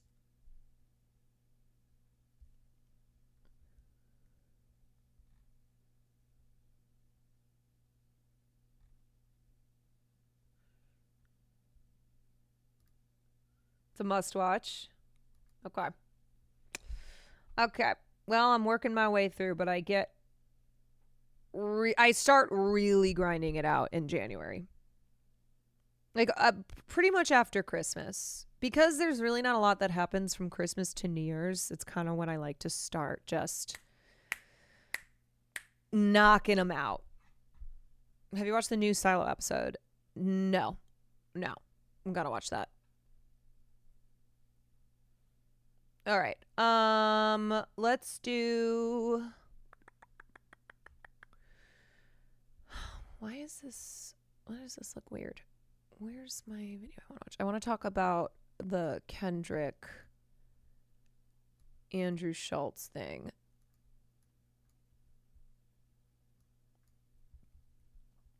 Okay. Rooted in hip hop culture, as he has an entire show with somebody. Okay. Now, when it comes to Kendrick Lamar, I am going to pause real quickly so I can run and go pee, and I don't want to miss this because we gotta talk through the parts of this. Oh, Coco K, thank you so much for the 5 gifties. Bo Rennie, thank you for the 4 months. Yeah, I actually did not know who Andrew Schultz was until this latest shit. And now I know who he is. Unfortunately.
What was I grabbing?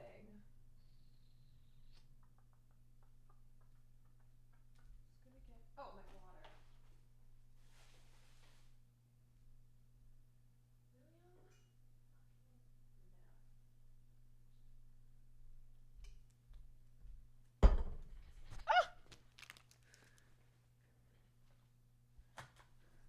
Okay.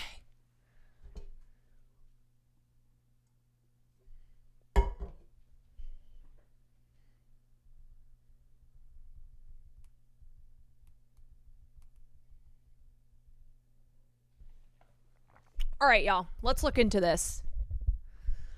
Let's take a look. Okie dokie. Is this going to be the best explainer? In 2024. Let's see. It seems like no matter who the person he is at odds with is, and no matter what Kendrick says when he is calling. Now, when it comes to Kendrick Lamar in 2024, it seems like no matter who the person he is at odds with is, and no matter what Kendrick says when he is calling them out. No, I haven't listened to the full album yet. Whenever somebody has been in any sort of conflict or confrontation with the biggest rapper on the planet right now, they just completely lose all composure and in an attempt to make a response and come back to Kendrick, just end up doing irreversible damage to their own careers instead of doing anything to make him look worse. And now, while earlier in the year, we saw this happen to Drake, of course, and he still hasn't come back from it, now we are seeing another crash out from somebody who tried to clap back at Kendrick Lamar in a much different way with comedian Andrew Schulz, and really with what Schulz just did and how he is handling all of the backlash he is getting from it. If what happened to Drake after Kendrick Lamar has ruined his career in nearly every single way possible, there is almost no way Schulz comes out of this with his career intact. But now, before we go any further into this, be sure to leave a like and subscribe. It helps me out a ton. And so now, when it comes to Kendrick Lamar's latest beef, before we even get into what pushed Kendrick to call Schulz out for his questionable actions on his album GNX's intro track, Whacked Out Murals, when we look at Andrew Schulz, beyond being a comedian who just represents everything wrong with comedy in today's day and age, throughout this entire year, Schulz has been a figure in media and pop culture, who that while Kendrick Lamar was on a mission to go after Drake, J. Cole, and just change the direction of where hip-hop was going, Schulz constantly bashed Kendrick Lamar and tried to diminish his greatness. And overall, I just don't understand why Andrew Schulz, this random comedian, has been nonstop engaging in going after Kendrick Lamar. Schulz's sentiments were alluding to the fact that Kendrick was a clout chaser for going after Drake, and really for being someone who does not deserve the success and praise that they get. And Schulz never really let up on this standpoint, even after Kendrick clearly won the beef, and like other Drake stans did. Also, I don't think Kendrick Lamar has ever mentioned Andrew Schulz specifically. So I think the main comments that I saw from Andrew Schulz about Kendrick Lamar had to do with him responding to one of the lyrics in Kendrick's song where he's saying white comedians don't talk about black women type of thing. And Andrew Schulz, I guess, has decided that this is about him. And so what followed afterwards is why a lot of people have been like, fuck Andrew Schulz. What he said in response to being like, oh, this is about me. He just made excuses when Drake lost and said that Kendrick cheated his way into winning by making false claims and narratives and then stepping over the line, which is going to be important to keep in mind for later. And so now fast forward to today, and after on Whacked Out Murals, when Kendrick Lamar had a line that was clearly calling out Schulz, I don't even know if that's clearly calling out After on Schulz. Whacked Out Murals, when Kendrick Lamar had a line... Don't let no white comedian talk about no black woman. This has not been confirmed that it's about Andrew Schulz. And that was clearly calling out Schulz Schulz has officially responded to Kendrick Lamar on his show, and with what he just decided to cook up after all things considered and seeing just how much Kendrick Lamar can say about his competition, calling out Schultz's was a pretty guess. light diss in the grand scheme of it all, even if you want to call it that. What Schulz just did is going to go down as one of the worst responses to being called out in a rap lyric by a celebrity of all time. Yeah, that's true. Even if this is about Andrew Schulz, so fucking what? Like, as far as things go, that is so tame. That is so tame, saying don't let no white comedians speak on black women. Okay. What is the black girlfriend effect? This Oh, is you don't know about this? Glow up the other culture. Yeah, so you'll see a guy who's had a black girlfriend. All of a sudden, he's got buzz cut, like clean shape up. Glows up, bro. Yeah, I like that. I like that. They shave their hair because they start losing it. Because they're so stressed being around this black girl complaining about shit all the fucking time. Yeah, I will say Andrew Schulz, I've watched some of his stuff now when I first became aware of him. And I was like, oh, this man really loves to talk about black women. Who the fuck is this guy?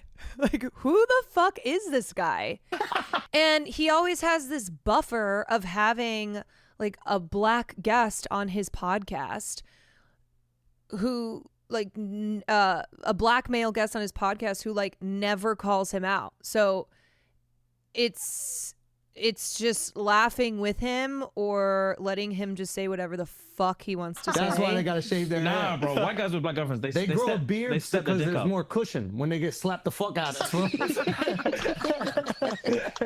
That's hilarious. I think the black. I have context in my logs. Okay. Oops. Hold on. I can do this. Okay. Andrew's comedy is often just racism. And yeah, I did see that. In one of his podcast episodes, he had two black dudes with their own podcasts as guests. He made a racist joke against black women along the lines of black women being aggressive. Kendrick called that moment out, and here we are. Black girlfriend effect. It might be a protective instinct, bro. Yeah, the black girlfriend effect. Who the fuck are you, dude? You are way too comfortable. That's one thing I noticed with Andrew Schulz. This is a white dude who is way too comfortable talking about black women. And it's not to say that like there isn't like an issue with black men mistreating black women. Like black women, as we know, are just mistreated left and right in society. So it's not a matter of like when it comes to men, it's only white men who mistreat black women. But as far as like Andrew Schulz goes, this is the way that he is so comfortable speaking about black women and receives laughter from black male guests in response is gross. You think? Protective. Do you guys have you ever had black girlfriends? Yeah. Have you ever had white girls? Yeah. Oh wow. Okay. What's your favorite?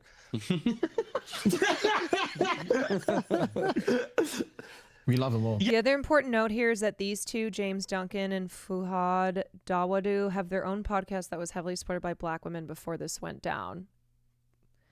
Yeah. Oh, really? We love them all. Yeah. That means white. Yo, who gets That means white. Hey, let me get a US translation. Kendrick fan.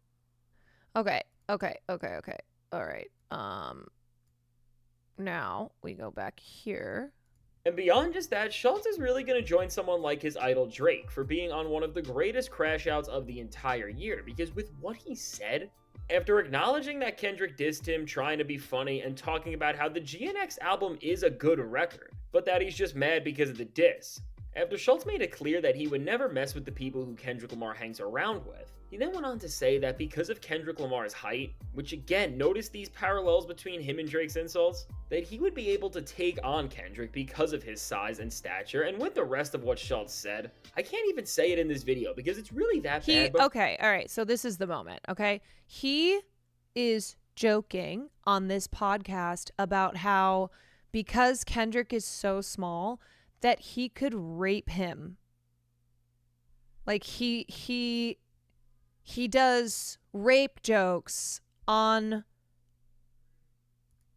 this podcast. Ew, this has a steak logo. Gross.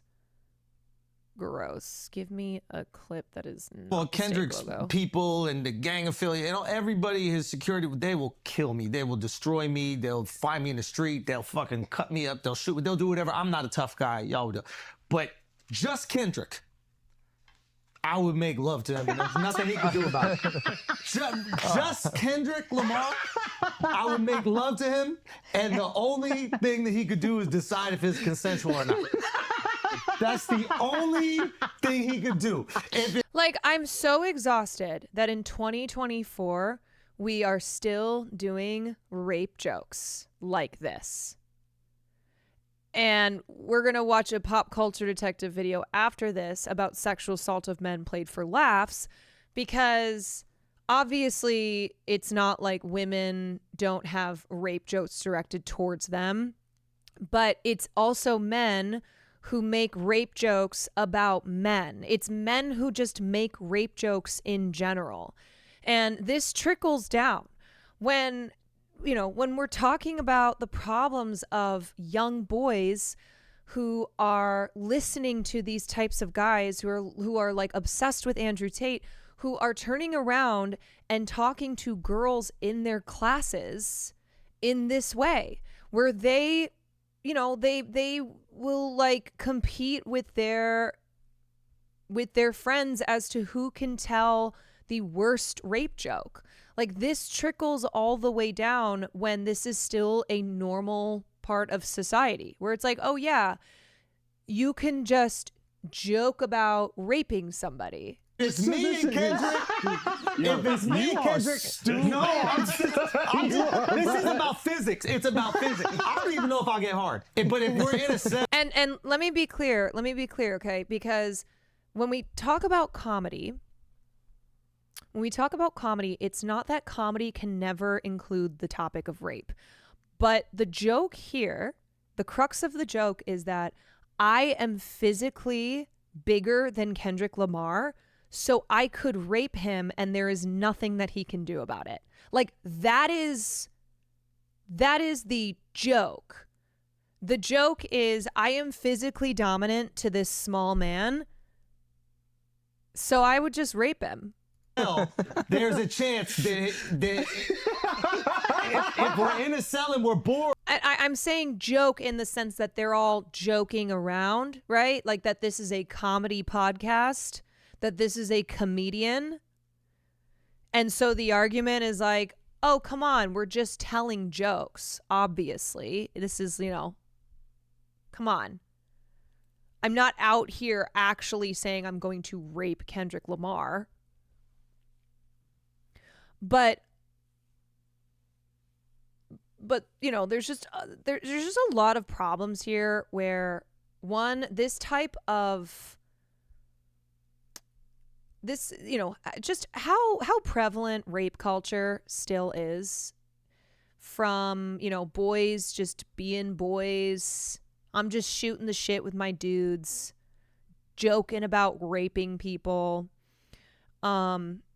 to like any dude online feeling as if he can resort to saying I'm going to rape you to any woman who he doesn't like. I mean, we looked at the responses to that woman who got a PhD and how so many of the responses had to do with violence, physical or sexual violence. And it's like, what is going on here? And how we still treat this as like, oh, it's okay because they're just joking around, right? When something is presented as a joke, as comedy, then it's as if it's supposed to give it a buffer, right? Rather than looking at real world consequences of rape jokes like this, of rape culture. I've seen these kinds of remarks towards men that they deem lesser, and people don't realize it's rooted in misogyny. Right. It has to do with like Kendrick being, you know, small, that he's that he's like a woman, basically. Like this is the same thing as, oh, I can rape this woman because I can physically dominate that woman. Kendrick Lamar is tiny, he's soft, like it's all that. Yeah, that's what it's rooted in. The thing that sucks is that millions of dudes in America love this shit or kill Tony. Yes, there are a lot of men who think that this is awesome, who think that this is fucking hilarious, and who, you know, probably talk this way in their own lives with their buddies. And we done tattooing each other, whatever you do in the cell. And we ran out of board games and we did all the other things. We cleaned everything. And I'm like, man, I might as well fuck you. There's nothing he could physically do to stop that besides put his legs in the air and choose a position. Maybe Mark, I'll let him choose a why position. are you pulling this picture up, Mark? And you want to know why he's doing this too? Because the point is to have power in this supposed beef, right? Where he goes, oh, Kendrick hit me, like I'm going to hit back at him. And because rape is about power, yes, rape is about power, that's why he resorts to this. The best way he sees to dehumanize and emasculate and own Kendrick Lamar is to talk about how he could just rape him. Because rape is power.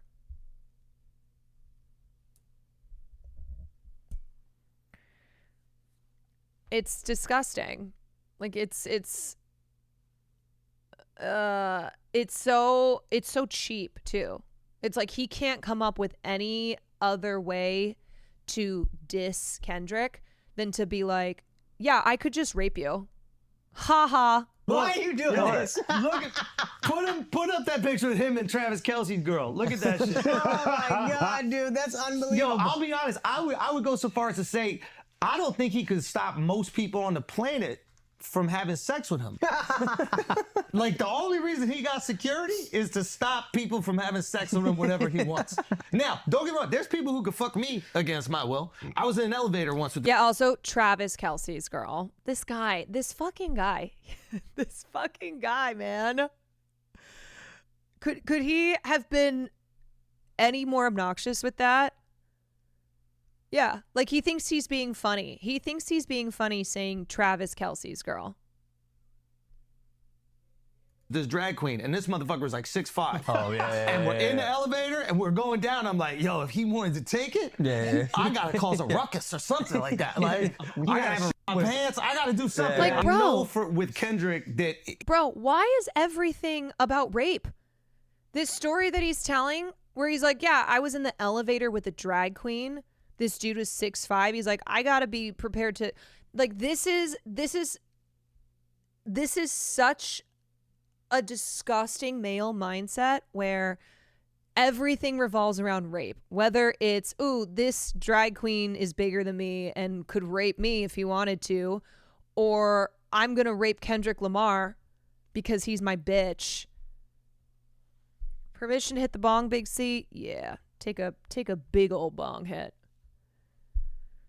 People listen. Yeah, he's a successful comedian. Yes. And it's not like he's a singular entity. This is the problem, right? This is just representative of a larger issue.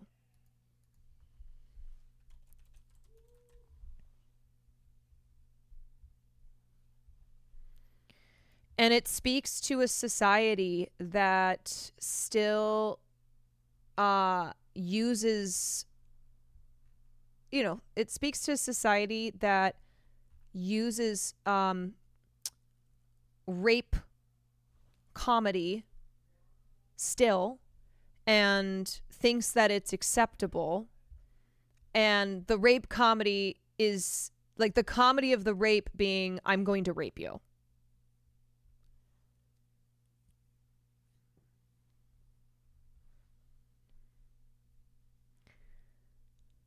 Luffy loves Lofi. Thank you for the tier 1. Sexual violence was also used as a way to emasculate and assert power over black men back in the days of... Yes. What was it called? Buck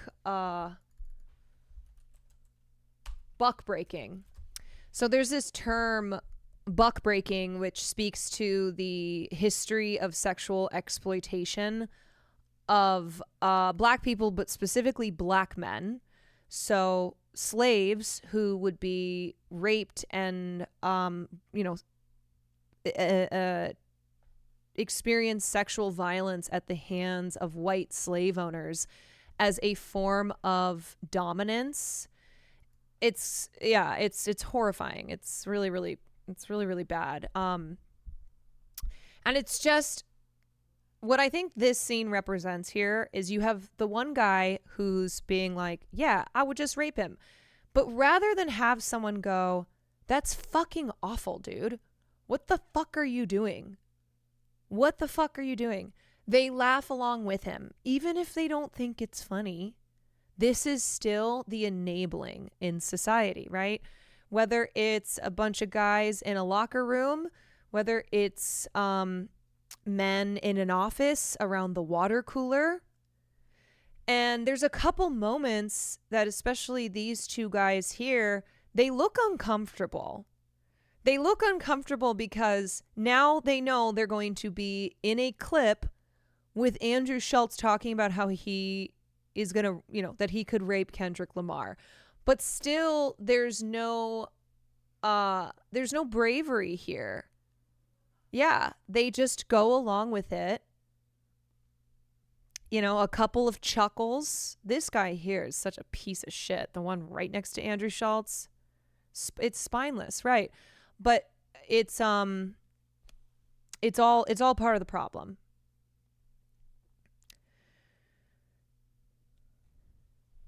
He's talking a lot of shit, but if it came down to it, I could put him on my lap. I could feed him a bottle. I could put him on my lap. I could feed him a bottle and make love to him if I wanted to, and there's nothing he could do about it. I might not be hard. Dick might just slap soft against his butt. I could be romantic with him, and there's nothing he could do about it, to the point, I think I'm so charming, he would just fall into it. Yeah, you know what I mean? I think he would just be so charmed. He would be like, damn, whap, whap, whap, whap, whap. Let me suck it up. You want to talk about another album called Damn. Sit down. Reincarnated. Ask how penetrated. Listen, but in all seriousness, we love Kendrick Lamar, our woke king. And I think we're going to do our best to abide by his... I don't know what his rules are about, me having sex with him if we're in a room together. I don't think you'd want that. We don't know. Oh my God. The whole thing is so fucking nasty. And to be clear, okay, this should not be people mad at Andrew Schulz because Kendrick's not gay. How dare you say this gay shit? No. The anger should come from Andrew Schulz talking about how he could rape Kendrick Lamar because of his size, about how he could physically dominate him. And again, rape, whether it is is used in this type of setting or is the physical action actually being carried out, it is about power. It is about dominance. And this was similar to when all the shit on P. Diddy first started coming out. Who was it again? Was it Meek Mill that there were reports about Meek Mill being with men, right? Yeah, I think so. And a lot of the responses to it being very homophobically tinged. And it's we're always we miss the point, right? We miss what the we miss what the issues are here when we respond with just bigotry, right? With Andrew Schulz, the problem here is not is not having to do with gay sex. okay? It's not him being like, Kendrick Lamar is gay.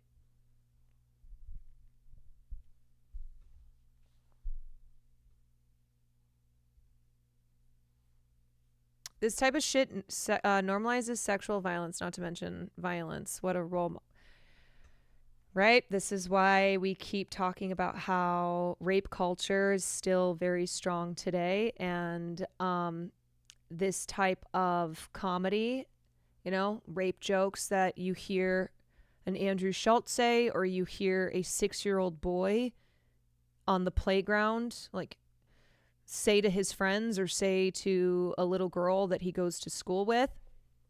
It's all part of a very prevalent, long-standing rape culture. Just recently saw a clip with Bill Burr and Charlemagne, and he said something about being with some guy, and Charlemagne was like, wait, what do you mean? And Bill Burr goes, when are you going to stop with this homophobia? Right. Lots of homophobia running rampant as well. This is not some obscure comedian with a podcast. Yeah, I think that's important to note, is like, this is not this is just not some some random guy who's got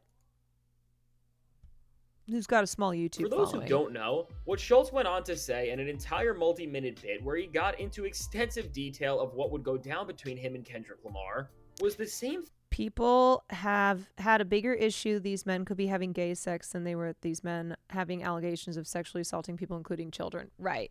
When all the Diddy stuff was coming out. And that's why it was maddening, because it's like, wait, hold on. Why are you so hung up on the gay sex part of this story about sex trafficking, about sexual assault? Andrew mixing the baby bottle analogy and the sex analogy was an interesting choice. Yeah, it's just disgusting. And if you get upset about this, of course, someone will respond. A dude will respond and be like, oh, can't take a joke anymore. Woke culture has killed comedy. It's like, okay, let me ask you, what is the joke here? This is what you have to do. You have to be like, what is the joke here? The joke is that he would rape Kendrick Lamar. I'd be like, okay, so what's funny about that? Like, where's the comedy in that?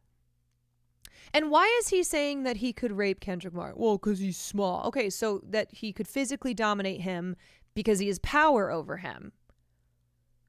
And so because he has power, that he wins in this back and forth here, because he can just rape Kendrick Lamar. And so there's ultimately nothing that Kendrick Lamar, well, he's not serious about it. It's like, okay.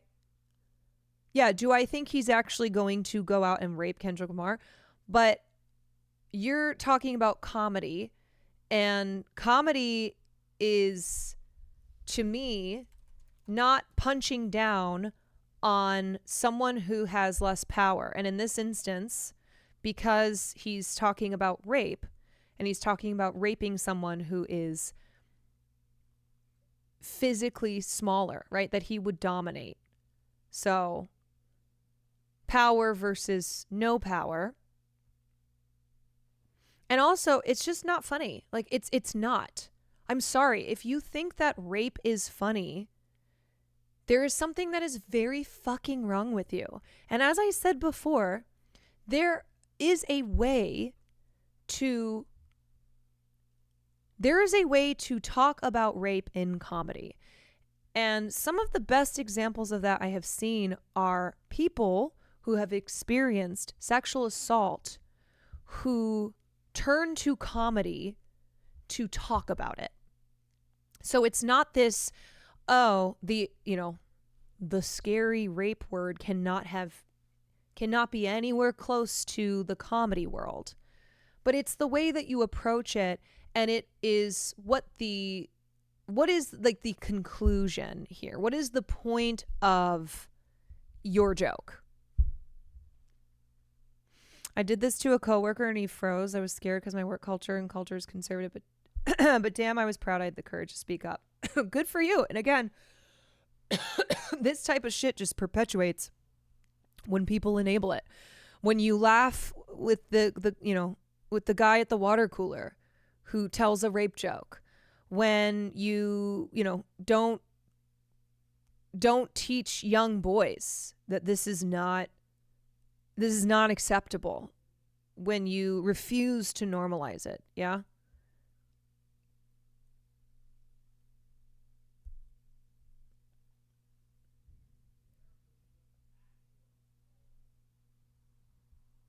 Thing that Drake rapped about happening to Kendrick on The Heart Part 6, and what Drake tried to frame as this moment that ruined his life and made him so against everything the OVO rapper stood for in the first place. And that was of course the whole Mother Eye section of the track, where Drake misunderstood one of the most devastating and powerful songs Kendrick Lamar has ever wrote, which was about his very own mother's experience and not his. And as Schulz made what may be the strangest comeback to being dissed ever, everyone went crazy over this, as from people who are close to Kendrick Lamar and from TDE just clearly being baffled with the response, to even Drake fans who are now trying to get a win by saying that Kendrick and his camp are soft, as they are now using the stance that there should be rules in what people can say. Right, and once again, it's like, oh, you don't think this is funny? You're a pussy. You're a bitch. You're weak. This is just all about power or perceived power. Oh, you don't think it's funny to talk about raping someone? Then you're a little pussy ass bitch. Say in a back and forth to try and call Schulz out. There has been so much discourse about this moment, and I think when it comes to this situation at its most fundamental level, I mean, this doesn't take a lot to see, but everyone's supporting Schulz and trying to use this to show that Kendrick Lamar has a double standard for things that he can do but not have used against him. It's just blatantly wrong and lacks a sense of skill to really assess the music and media they interact with. And really, to support Schulz here, it just goes against the very roots of both rap and comedy as art forms and as these tools of unfiltered expression. Because let's be clear about this, as Andrew Schulz did and showed, he could have said anything he wanted, and that's exactly what he did. But just like if two rappers were beefing, whatever is being used to take down your opponents with words is going to be judged by the people and either rejected or accepted. Right, he could have said anything. He could have said anything, and what he resorted to saying was, well, I could just rape Kendrick, and there's nothing he could do about it. And to circle back to Kendrick calling out Drake for weird claims and actions, and when it comes to something that both Schulz and others can't understand, Kendrick Lamar calling out Drake for all of his weird actions and claims over the years we have seen worked. Because at the bottom line, it was rooted in reality. And it wasn't just this weird and out of nowhere claim that was saying that he was going to do awful things to Drake. But what Kendrick was saying was actually exposing something that, from what we can see, already had some truth to it. And that maybe a lot of people were just refusing to really see with their own eyes. And so really with Schulz, and just like Drake did with The Heart Part 6, their comments about such a horrible thing, which really, to just frame this in its proper context, if we want to look back at the moment that Kendrick Lamar has rapped about guiding his efforts this year both on Meet the Grams during the beef and Whacked Out Murals now, which was the Cat Williams Shannon Sharp interview, which is now credited for kicking off this year, that has been all about exposing the truth. And the one thing that stands out to all of these points now is that Cat Williams said here that this horrible action that Schulz and Drake tried to use in these gotcha moments is never funny no matter what the circumstances are. And I mean, this isn't just a rule of comedy or rap beef for that matter. But it's just a part of human nature, because there are things that no matter how you spin them, and especially with the way Schulz got so into detail, that there is purely no comedic or entertainment value within. And this is the distinction that needs to be made, because just like Drake, who was an absolute sore loser and who had nothing left to say, so he decided to resort to one of the worst things that can happen to try and make fun of Kendrick in one of the most tasteless ways we have ever seen in a diss track. Schulz managed to do the same thing, and yeah, didn't Drake mock Kendrick's being essayed? Like, that's another thing. It's like mocking men mocking men who have been sexually assaulted, right? That's also just part of this really awful culture of sexual assault being played for laughs or not being taken seriously, and still people who have this prevailing mindset that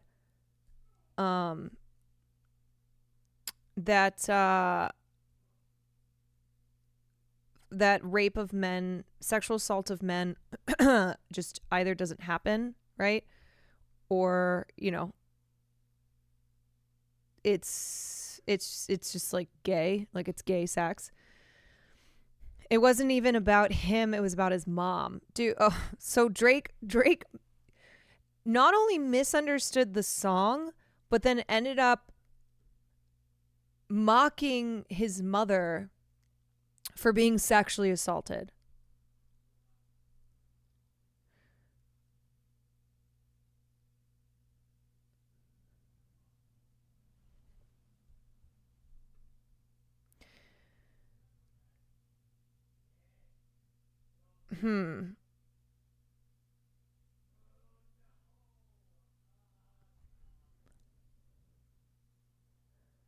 From Kendrick's The Heart Part 5, which were about his mother, not Kendrick himself.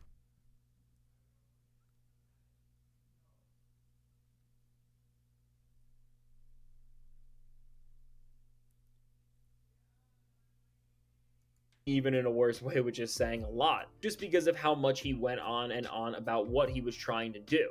And really, with this situation being this bad for Schulz, it's not an understatement to say that his career really may be over, because just as Schulz did this, now people have been digging into his past where they have found out, just like his buddy DJ Academics and the guy he stands, Drake, they have some weird cases, which makes something like he did become even more troubling. Yeah, he's such a piece of shit, really. Just everything of his that I saw was like, oh yeah, this guy is just awful. Because the lines just get blurred up when it starts to seem like, even in real life, if what he was saying is fully a joke, because some of the things that have been said about him in the past say otherwise. And now, in typical comedian fashion, for better or for worse, but definitely for the worst here, Schulz now is only doubling down on his comments, as when Meek Mill posted about what Schulz said and did right now, Schulz clapped back and made fun of Meek for being someone who was rumored to be involved in situations of the same nature. And this is just a crazy way to talk when everyone is trying to find one more reason to just take you down forever. And really, with this situation, we are only seeing the start of the consequences of crashing out over rap lyrics, because with Schulz, with his entire brand and with how he disrespected Kendrick Lamar, people who have actually been affected by what he is saying, and in general, how he has disrespected hip-hop culture by trying to make Lamar seem like he is the person in the wrong, for the way the genre has retained certain superficial values that his favorite artist Drake has kept prevalent more than ever in this era, which again just shows how delusional and out of touch the guy is.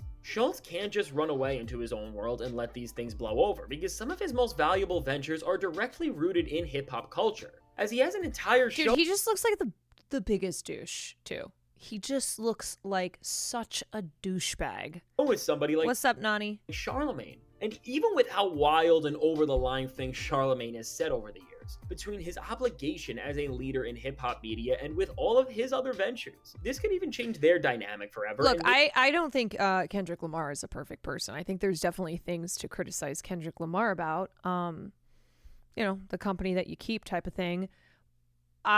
Mostly, though, this conversation is about, of course, these comments that Andrew Schulz made.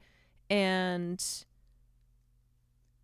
yeah, Charlemagne's a piece of shit too. Yeah, a lot of pieces of shit. Piece of shits. Pieces of shit. A lot of pieces of shit in this world here. Maybe even cause the duo to split if Schulz continues to double down on what he is saying.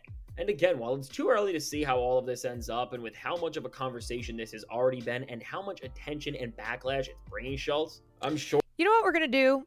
We are going to have a Hunger Games for men who have podcasts, okay? Because there's too many. There's too many, and a lot of them are the worst people in the world who have a microphone. Does this include, Will, if you're a man with a podcast, sorry, you're going into the arena. You're going in. Sure, he's going to continue to talk about this and maybe even dedicate more time to it in an actual comedy special for now, due to the way people just can't handle Kendrick Lamar coming at them and calling them out for whatever reason. We have seen another public figure with Is this so your way of much trying to at free up stake Cutie to just make join? such a Let me tasteless know. move to try and win their back and forth with him, and the outcome could not have been worse. But with people both like Drake and SCHULZ, the greater question we have to ask is that in these pivotal times when your greatness could come out, how do you manage to not just disrespect people, but also the very art form you try and represent when doing these responses? Because both for Drake, You know and what though? Fearan doesn't count as a men's podcast because of Cutie. They have you know what? They have the woman buffer, and in this instance, serve them well. Yep. Rap and SCHULZ and comedy. They just never made the respective mediums they created look worse by aiming for such a low bar to call somebody out with. And really, when we look at both Drake and Andrew Schultz in their own ways, when you understand their careers and the places they hold in their respective fields, you will see that they are really two different sides of the same problem. Because when it comes to actually representing the culture of the thing they are from, since they have been deceiving people for most of their careers because they don't actually have the real talent it takes to make it, they just crumble in these times where the most skilled artists show how great they are. So overall, as we see Kendrick Lamar take another person's career away just with a few bars, it's never been more clear that he is the boogeyman, because even outside of rap and hip-hop, he is now causing the downfall of people's careers in far other mediums. And so now with all this said, let me know, what do you think of this entire situation, and do you agree with my stance on all of this? Now I can't wait to hear what you have to say on one. All right. Now let's watch Pop Culture Detective, PCD, one of my favorite YouTube accounts. He has his own allegations too. Oh yeah, wasn't this about his ex-girlfriend? Allegations of abuse have reemerged. I'm shocked. I'm shocked that there are allegations from his ex-girlfriend, Sarah Phillips. She made these claims back in 2020. They started dating in 2011. Sarah was 16 and Andrew was 28. Do we know if that's the case, though?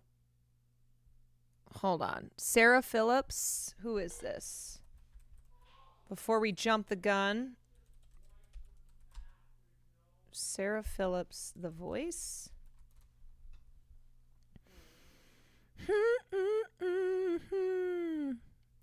Check the community note. Here she is on X Factor in 2013. Okay. Let's see. My name is Sarah Phillips. I'm from Montreal, Canada. I'm 23 years old, and I am the next X Factor winner. I'm so excited right now. I can't even talk. All right. Okay. I just do think it's important to get. If you Google her though, the 16 lines up. Wait, what do you mean? Is this not her? Is that the 16 lines up?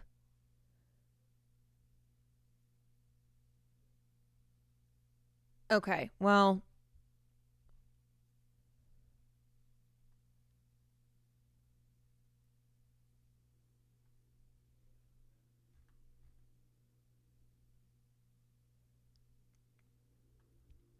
How old is Andrew Schultz?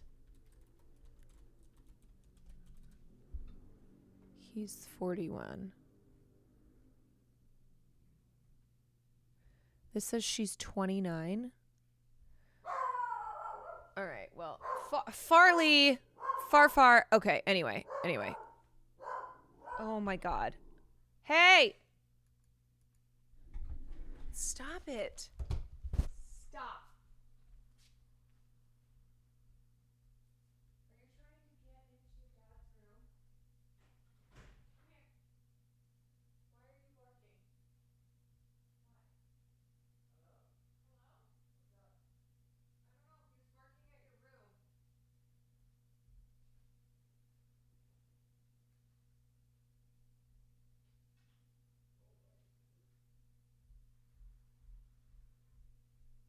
Farley. Dude, why are you like this? All right. I don't know. I don't know what, I can't say what the exact age is, but that is something that if she was 16 is oofda. But let's get into her post here. For years, I was manipulated, controlled, and abused by him. The verbal abuse was constant. I was isolated from my friends. If I were it doesn't take away, the allegations are still the allegations, but it does add another layer if she was 16 years old. If I wore makeup that he thought was too much, he'd wipe it off my face in public. He'd force me to change before leaving the house if he thought my attention would get too much attention. Once, after being sick for weeks without explanation, I found out that he had been using my toothbrush to clean the bottom of his shoes. This is so specific. Like this is, to this day, I can't make sense of that kind of sickness.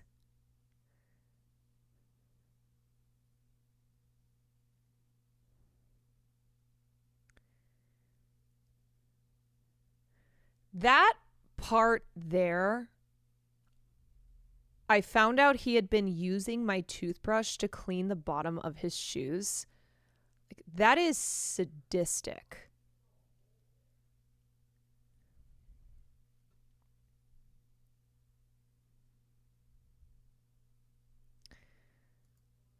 On another occasion on vacation in Aruba, his anger got so out of control that I had to hide from him in the hotel bathroom with the door locked. Soon after, I began having panic attacks almost every night. There are other things that happened during this relationship that I will probably never talk about for the rest of my life.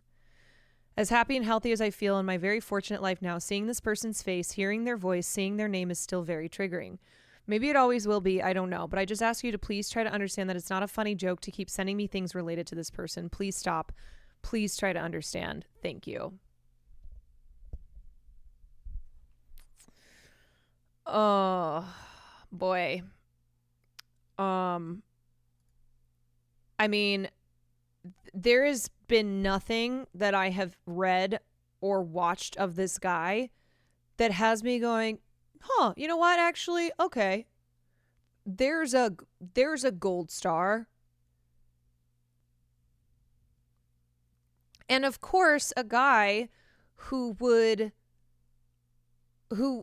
talk in the way that he did in that clip is a guy who would be, like it's not surprising that there would be abuse allegations against him.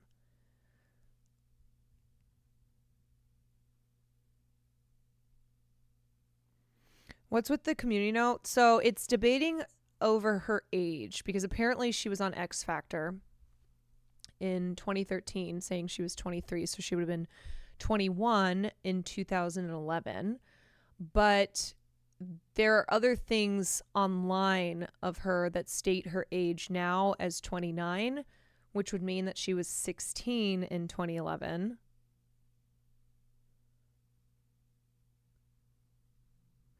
If her age now is, no, because she was on X Factor in 2013.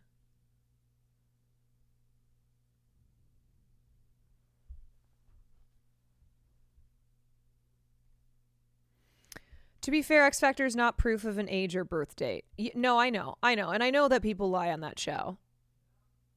Because,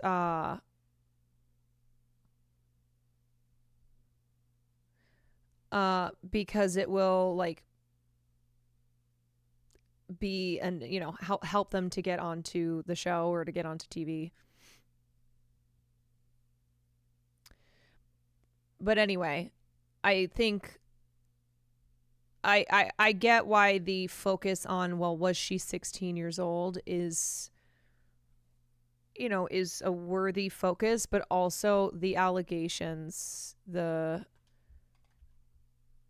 experience that she stated that she had with him is horrible, even if she were 70. Yeah, either way, he is a piece of shit. Yeah. Yeah, what a piece of shit, man. That is there are certain people when you discover them because you saw a clip of them saying something awful, of being a real piece of shit, and then you dive deeper and you're like, "Oh, this person is the worst. This person is an absolute sack of shit."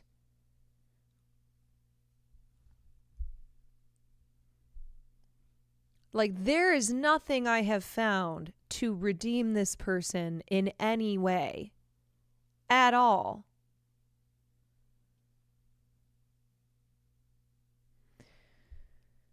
Yeah, it tends to be a pattern, not a one-off. Right. Somebody, that's why I said, oh, from everything I've seen of that guy in his quote-unquote comedy, like, it's not surprising to me that that is someone who would have abuse allegations against them. Like, that lines up type of thing. That speaks more to who this person is, but that person already having established themselves as a real fucking piece of shit. The big red flag is when someone's self-deprecating, they say I'm a real piece of shit, and people go, haha, it's like, no, believe them. I mean, that was the Louis C.K., right? Where Louis C.K. in so much of his comedy was like, I jack off. Like, so much. He just had a running bit about his like sickness with masturbation. So when all the Louis C.K. stuff started coming out, and when, you know, the New York Times report came out, there were a lot of people who were like, well, oh, wait, but isn't Louis like that in his comedy? Like, he's never, you know, this isn't finding out like Mr. Rogers was jacking off in front of women without their consent. God, I hope that's not the case. Please no. But anyway, yeah, it almost was it almost was this really brilliant buffer for him. Because it's like, oh, no, that's Louis C.K. You put it out, you hide it in plain sight type of thing. Why would you say that? I'm sorry. I was just trying to give an example of somebody who was very saintly, right? Somebody who did not earn this reputation of being a scumbag, of being like disgusting, you know? And then you find out shit about them. And you're like, what? This doesn't track. Not Mr. Rogers. Was zoning out and heard Mr. Rogers jack. No. Let the record show. Let the record state. Mr. Rogers, I was not saying definitively had like masturbated in front of people without their consent. I was simply using Mr. Rogers as an example of, if we were to find out that Mr. Rogers had done that, that would have been like crazy. That would have not lined up with the Mr. Rogers that was presented to us.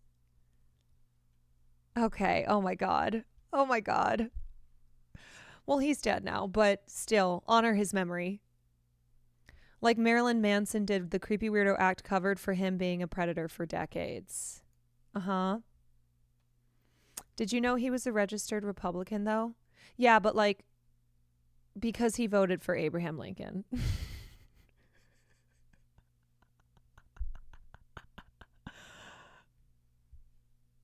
Okay, anyway. This episode. LOL, he's not that old. Look, I'm so young that anybody who is over the age of 40 to me is, you know, basically 40 to the beginning of time. It's all the same. It's all the same. I mean, Bill Cosby was like that to people. Well, yeah, I mean, Cosby was America's dad, right? I think a lot of people were really shocked by what a monster Cosby turned out to be, because he was America's dad.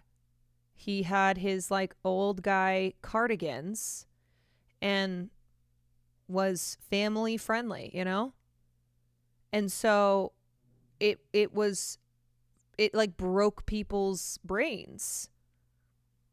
But I'm pretty sure that if you looked at his stand-up, that's where he got a little, was a little less family friendly. Comes with a very strong content warning for frank discussions of But and I think media like clips Cosby Show, involving Bill Cosby. rape and sexual harassment. There's a surprisingly disturbing trend running through a lot of mass media entertainment, a trend that often flies under the radar. Let me explain.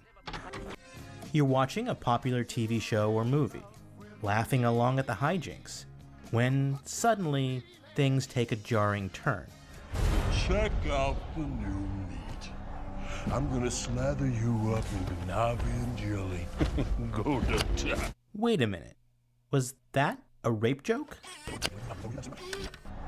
I'm gonna slather you up in Navi and jelly. Go to town. Yep, certainly was. This one here's our booty. Maybe it's just an anomaly. This doesn't end with us riding into the sunset. It ends with me dying of cancer and you winning the Icebox Award for softest mouth. Hold up. That's another rape joke. In another superhero blockbuster. Let's try something else. Don't drop the soap, big homie. Ugh. Where will you be watching the world consume me from? That's right. A prison cell. I'll send you a bar of soap. How about we try a comedy instead? Relax and open wide. What are you doing? Oh, dude! That went on my ass! Yikes. Let's switch to a TV show. As soon as you drop the soap, they rape your butt. That's what happens. No! Stop! I'm saying no! Bieber was briefly jailed early this morning. He went to jail early this morning, and the police report described him as 5'9" and 140 pounds. Or as his cellmate put it, just right. You've likely noticed the Yeah, pattern. also, every time we watch one of these, like pop culture detective videos or, like things in film that, like when we talk about representation in film, blah, blah, blah, it's not, the point of it is not every single one of these films or TV shows must be condemned and you can never watch this and every single one is equally bad and it's all just bad. It's more to show you how prevalent it is in a way that you probably never noticed, and how that's because of how normalized how normalized it is to present Middle Eastern people as terrorists, right? Or to joke about men being raped, specifically in prison. I mean, just joking about rape in general. Yeah, like I think It's Always Sunny is obviously a show that is specifically has characters who are awful. Like there's no presenting them as like these great people who say and do terrible things. It's like the whole point of It's Always Sunny is these people are these are shitty people. But it's just what like somebody like Pop Culture Detective does is just pulls examples from everywhere, from Disney, from a drama film, from like whatever, just lots and lots of examples. It's less a condemnation against the media shown, but media as a whole. Right. It's pointing out how commonplace things like joking about men being sexually assaulted is. Something doesn't have to be deliberate to be part of the problem/culture. Yeah. In each case, sexual assault is played for laughs, and in each case, the targets of the joke are men. He's like a bite-sized Snickers. Yeah. Fun size.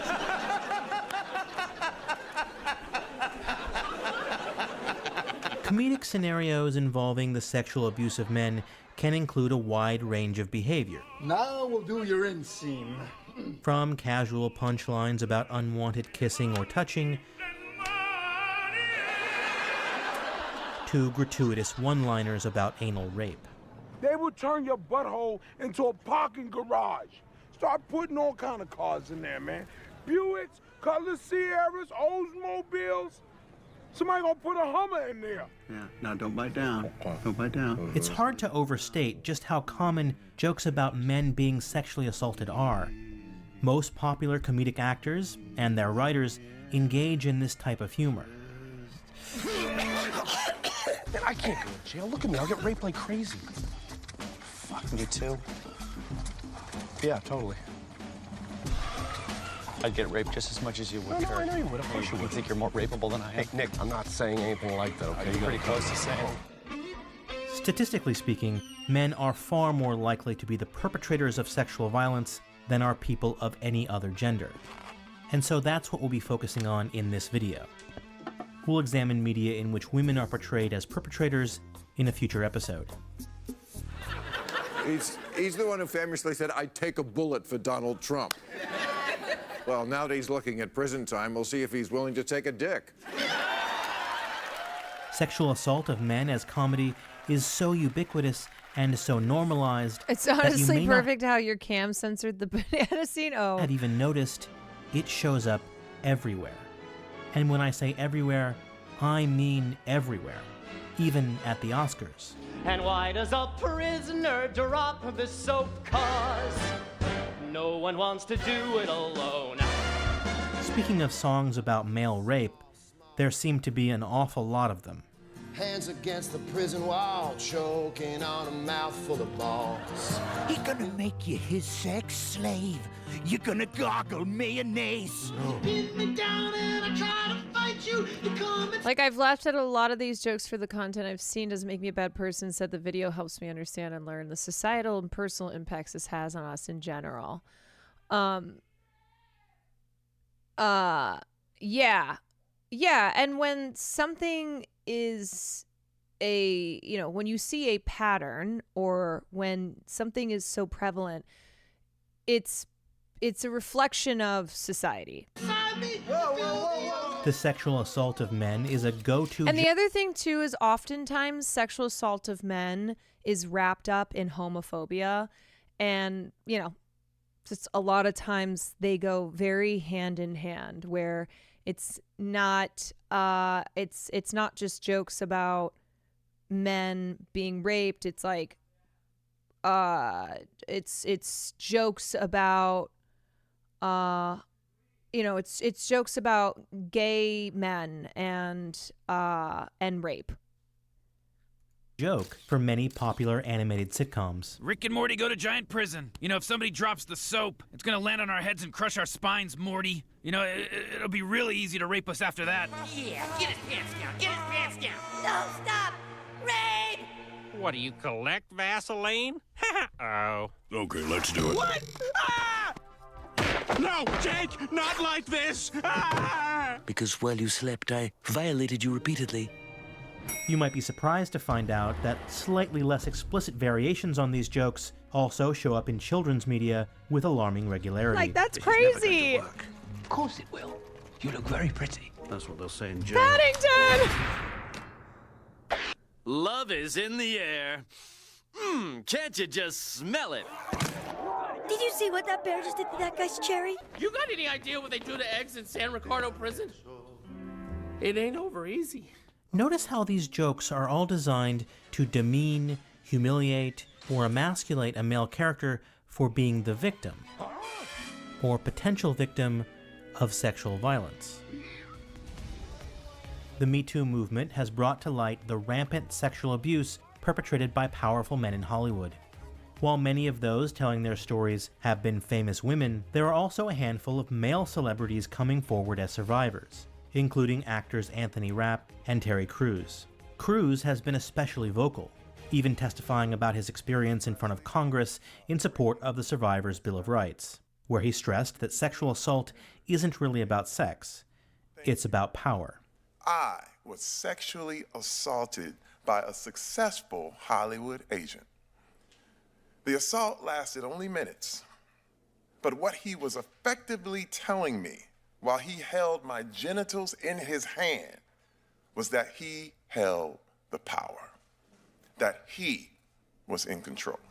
Since coming forward, Yeah. Terry Crews has faced a good deal of backlash from other straight men.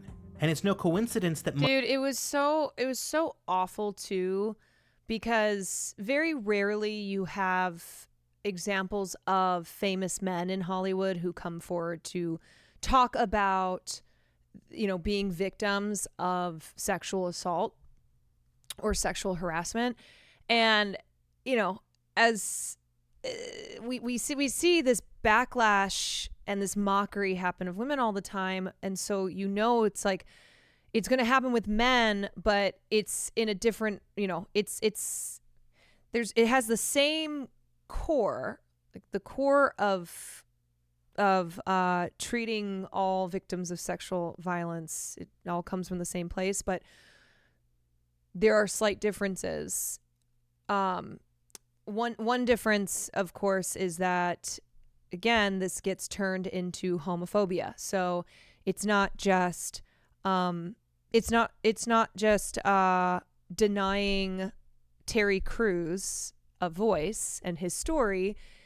It's turning this into homophobia as well.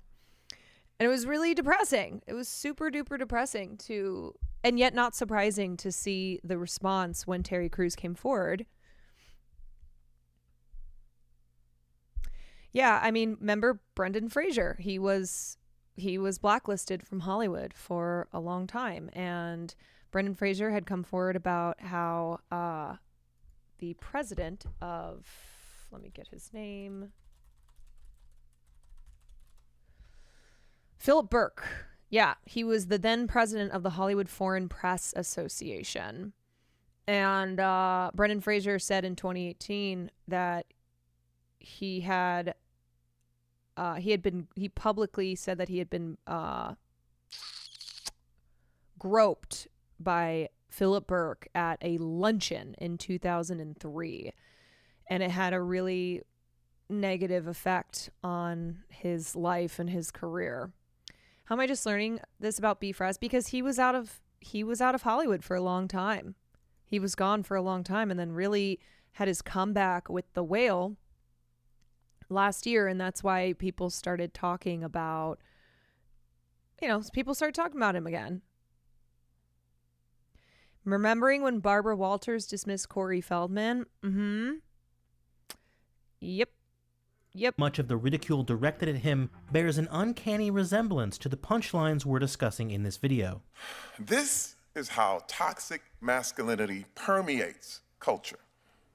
As I shared my story, I was told over and over that this was not abuse, that this was just a joke. As with all comedy, it's important to ask who or what is being targeted by the joke.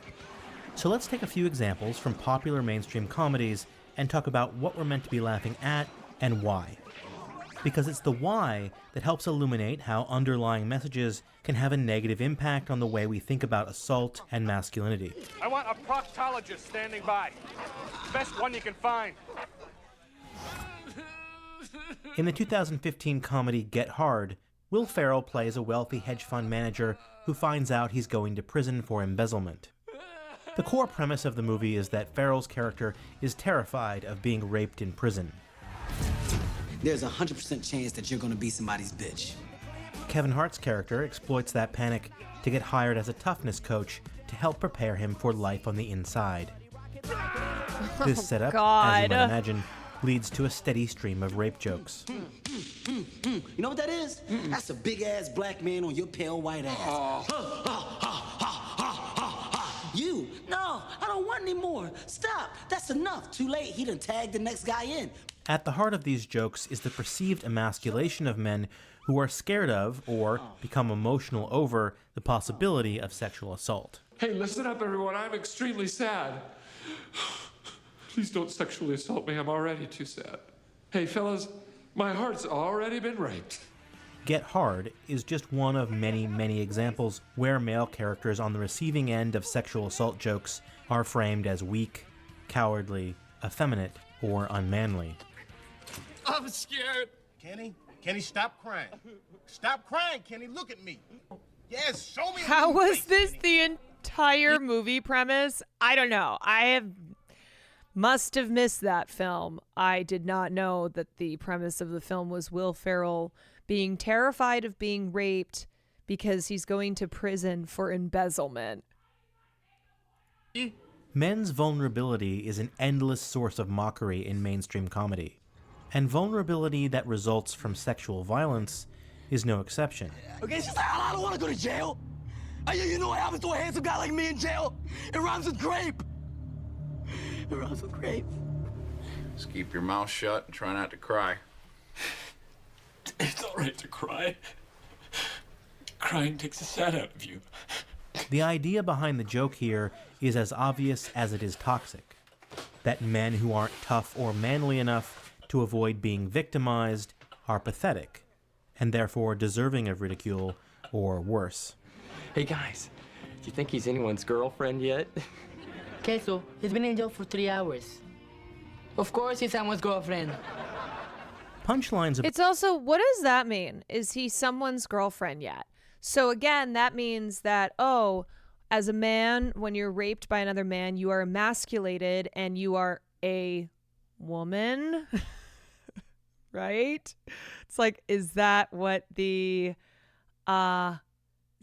conclusion is? That you have had your power stripped from you and you are no longer a man.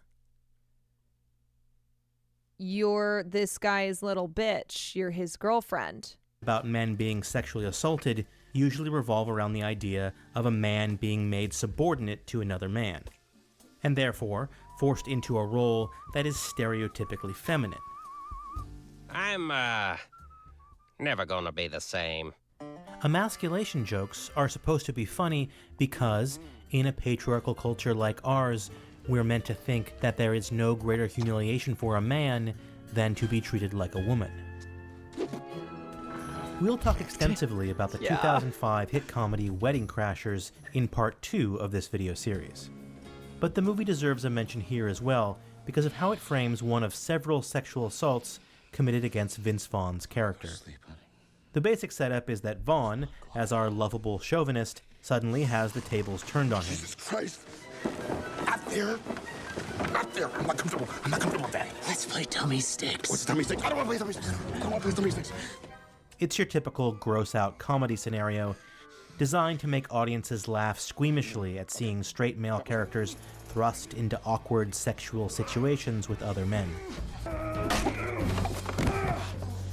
So gross! There's an underlying homophobia running through scenes like this. Hide. You gotta hide.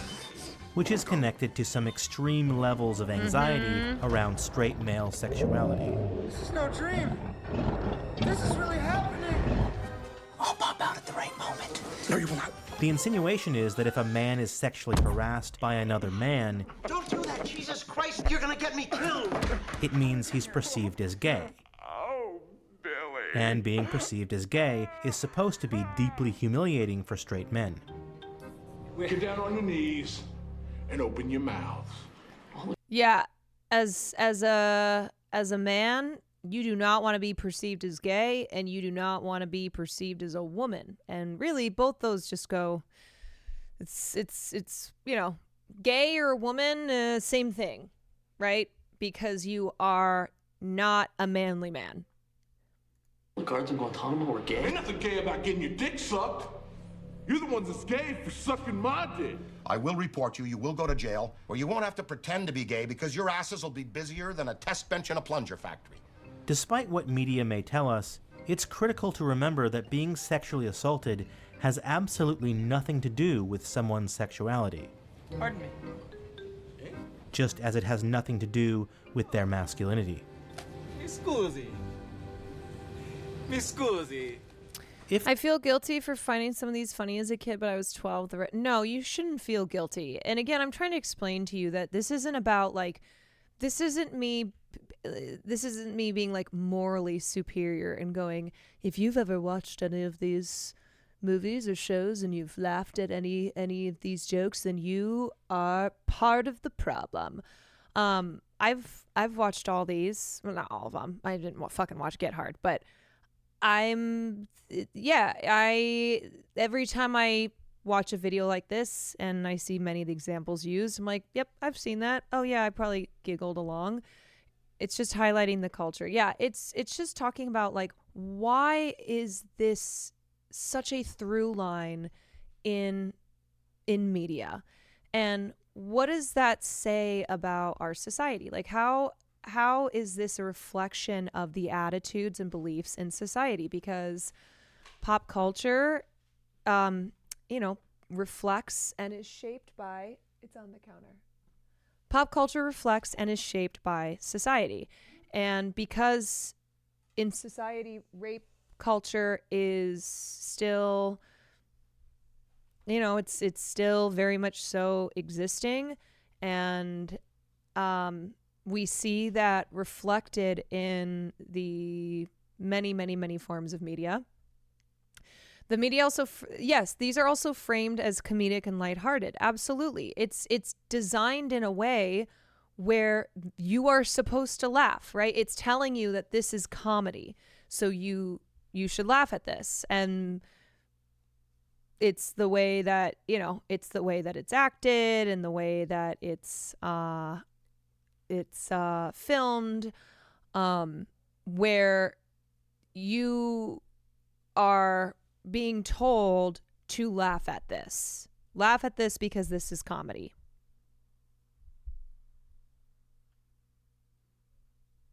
This is about pulling the veil off of what we were conditioned to be okay with, not that you should have known better. Right. If the perpetrator is coded as a gay man or a character of ambiguous sexual identity, then sexual assault is usually framed as a product of some uncontrollable sexual desire. I'm still horny. Which then works to demonize gay men by directly linking them to predatory behavior. I have a question. Are you single? I'm not gay. I don't care. You're hunky and I'm what they call predatory gay. Oh, Jesus. It's made worse if, as is often the case, the rapist is the only gay-coded character in the whole production. I have to make certain that you're not armed. All of this contributes to the long-running pattern in Hollywood where gay sexuality is framed as a clear and present danger to straight people, which it isn't. Queer sexuality is not a threat to straight people. Rapists are a threat to straight people, just as they are a threat to people of all genders and all sexualities. Right. In 2016, I can't believe this needs to be said, but being gay does not make you a rapist. Being a rapist makes you a rapist. And so often, though, LGBTQ characters are associated with nefarious behaviors, and this gets into the conversation on representation. So it's not that you can't have it's not like you can't have an LGBTQ character be a villain, or it's not that you can't have sexual assault in film and TV, but it's so, oh my God, Farley, hold on. But it's just been, media has been so dominated by LGBTQ characters playing these like sick and twisted roles, because that is how, for much of our history, LGBTQ people have been viewed as like, oh, they're predatory, they're monsters, they're coming after you, and their purpose is to hurt you. Okay, I'm coming. The meta-ironic superhero movie Deadpool, starring Ryan Reynolds, became the highest-grossing R-rated film in history. And one of its opening scenes provides us with a good example of another common media pattern: the scared straight style rape joke. Wait. Leave it, Brooke, in her general direction again, and you will learn in the worst of ways that I have some hard spots too. That came out wrong. The punchline here revolves around a male superhero weaponizing the performance of an ambiguous queer sexuality as a form of intimidation. The joke comes... Deadpool 2 made a point to move away from this, which was nice. Yeah, that's what we call growth, right? That's good. That's good. I think, too, you have to take a look at, like, when the years of these films and TV shows are, because... not saying like, oh, well, it was 2003, it's fine, but pointing out how we have in many ways made progress. So it's not all like, everything is just fucked and no progress has been had. And that's because that's a reflection of the progress in society. So when we talked about the Menendez brothers, when we covered that case back in 1993, sexual assault of men was widely in society not taken seriously or was just so wrapped up in homophobia. But because we've had these movements and conversations and advocacy, you see, we have moved in a better direction. Of course, perfection has not been the, it's we don't live in a perfect society, but it's all about progress. And pop culture, film, TV, the media, it is a mirror, right? It's like a mirror that you hold up and it reflects and also shapes what our world looks like. You can just tell there was not a queer person in the writer's room. Yeah. And,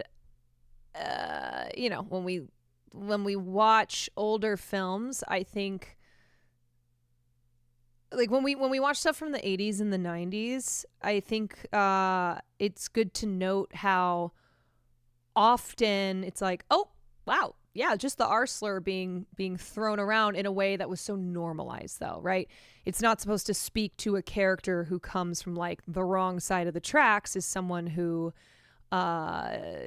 uses this type of language because they don't know any better. It's like, now, yeah, maybe the R slur is not a good example to use because that does seem to be rearing its head again. Everyone's like, you know what? Fuck woke culture. Fuck woke culture. But as far as its usage in film and TV, like that is definitely a word that has diminished over the years. It was literally in Deadpool 3. I haven't watched that movie.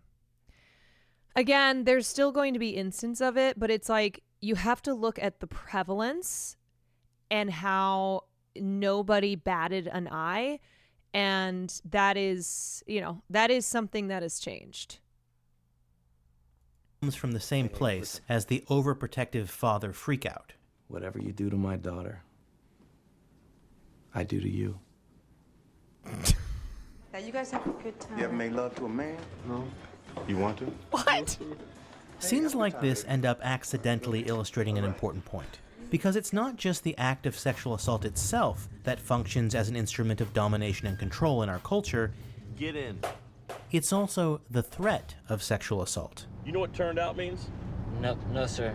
It's when a straight dude rolls into prison and gets his ass fucked, then becomes a girl. Big boys will come in, push a little boy like you down, maybe stick a textbook in your mouth and go to fucking town. You want that to happen to you? No. Yeah, I didn't think so. Sexual assault is, in many ways, simply another form of violence. And leveraging the threat of that violence as a deterrent to keep young men and boys in line is a frequent theme in media. Boy, you better keep your damn mouth shut, or you're gonna be going back to the showers. Is that Taylor Swift? Reach is 88 dudes per hour. No, is that Taylor Swift? No fucking way. Oh my God. Taylor Swift. 2009 Taylor Swift. Holy shit.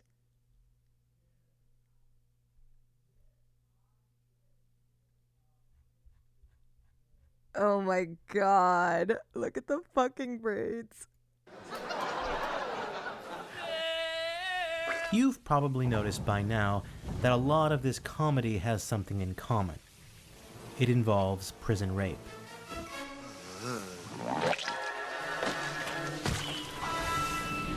Prison rape jokes are so pervasive in mass media entertainment that the phrase, "don't drop the soap," has become a routine sight gag.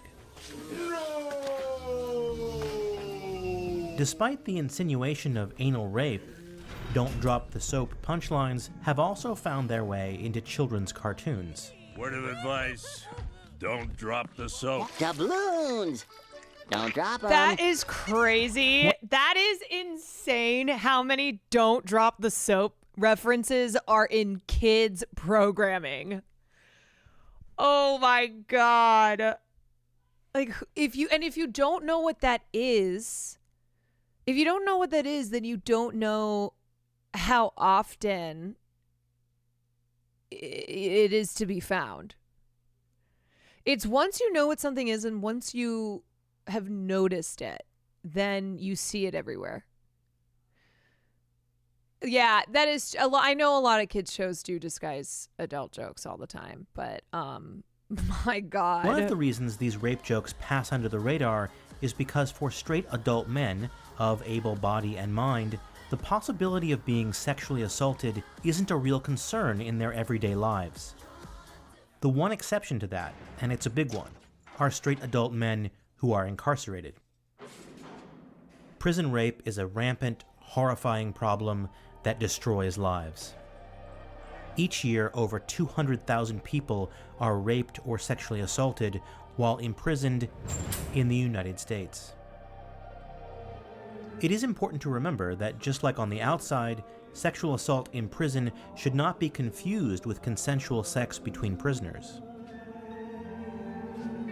Do you know what they do to soft, bald, overweight Republicans in prison, Ernest? While the vast majority of the comedy we've been looking at invokes the rape of straight men, in reality it's queer and transgendered prisoners who are most likely to be the targets of sexual assault in prison. Many prison rape jokes also carry with them some explicit racist overtones. It's no accident that punchlines regularly involve white men being threatened with rape by a big scary black man. So I got me a volunteer, huh? Well, let me tell you, Cupcakes, what your first day up in here gonna be like! And don't expect no flowers afterwards. Scenes like this one are built around the racist idea that black men are more brutal, aggressive, or predatory than other men. Joel, thank you for and this that therefore 8 months. it's black men specifically who pose a special threat to white men's masculinity. So what's a beautiful white boy like you doing in a place like this? Oh, God. Terry Crews's story about being sexually assaulted is so powerful because it disrupts that scary, intimidating black man narrative. Before his personal evolution, some of those scary characters... Yeah, which is also insane because we literally just talked about buckbreaking, which is the history of sexual violence and exploitation enacted on black people, specifically black men who were enslaved, and how white slave owners would would use sexual exploitation and violence as a form of dominance and control. It's like, oh, to see this as a device in media where it's like, oh, you have the scary big black guy who is going to who's gonna rape the soft white man. FD Signifier did a whole vid on buckbreaking. I have not watched that, but I bet it's great. The other thing too about the prevalence of prison rape jokes in media is that suggests that rape is acceptable as additional punishment, right? So it's not doing any serious examination of rape in prison, but it's used as a device with the intent being that it's acceptable because you're a criminal, right?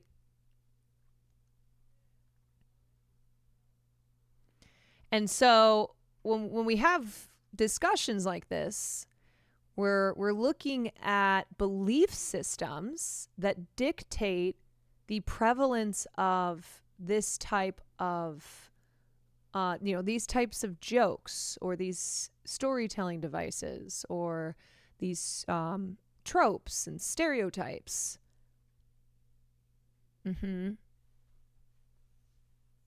Jesus Christ, the amount of people excited for and praying for people to get raped in prison. Right. That's what I'm talking about. I mean, all the time it's like somebody, we find out this person's going to jail and there will be responses that are like, hope you don't get raped, or, you know what happens to people in prison type of thing. And I'm talking about like, this is what goes on in real life, because that's why we have this in our media. This doesn't just exist on its own.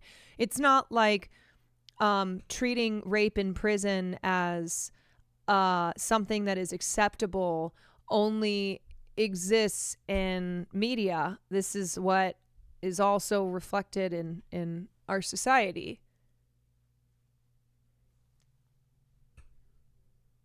Speaks to our dehumanization of criminals. Absolutely. Yeah. Right. So we're looking at the belief systems that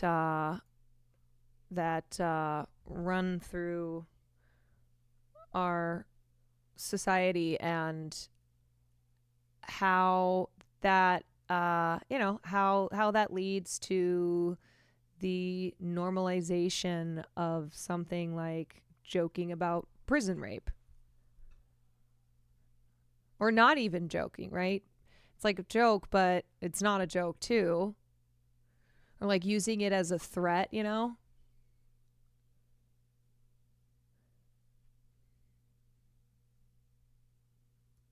Were even played by Cruz himself.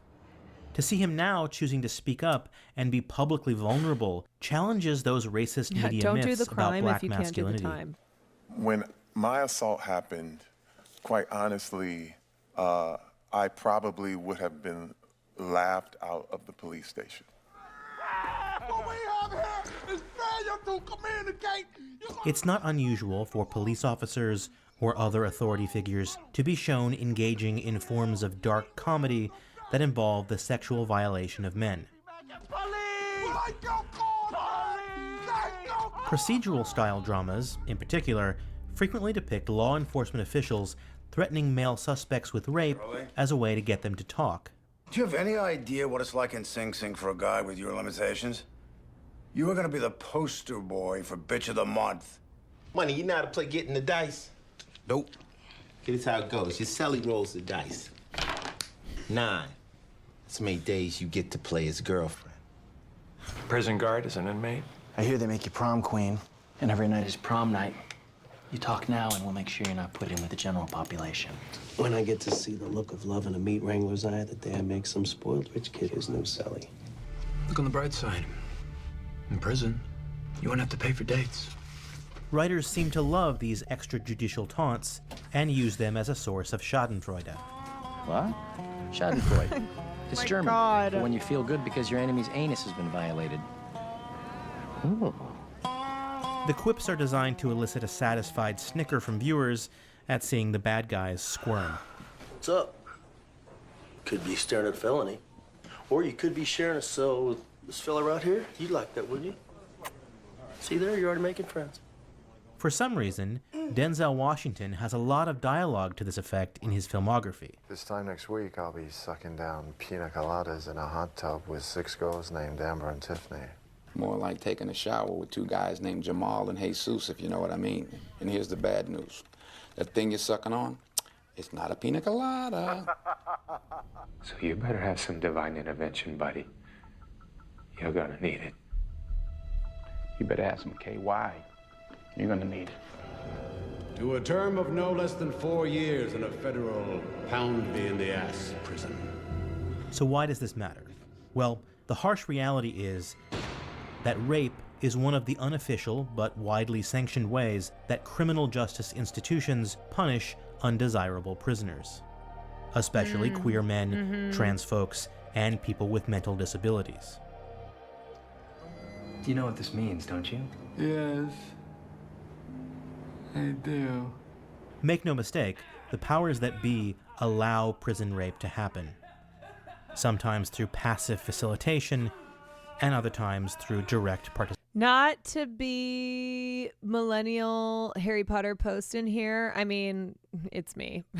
Like, I've made many Harry Potter very millennial references. But Dolores Umbridge is implied to be raped by centaurs, and it's considered a good thing in the books. Like, she got her comeuppance. Yeah. That was something that I obviously missed when I was younger, but that when I was older and read those books, and yeah, it is implied. It's like, I don't want to get into this story now because we're on this one, but I just saw that Harvey Weinstein, who's of course a real piece of shit, right? That his lawyers are claiming that he's being denied cancer treatment that he needs, and that he's basically like sitting in his own filth and puke and just like his bodily, like, I don't like what's the word I'm like basically he's very sick. His fluids, yeah, sorry, it sounds so gross, but yeah, his lawyers are saying that he is in these really inhumane conditions in Rikers.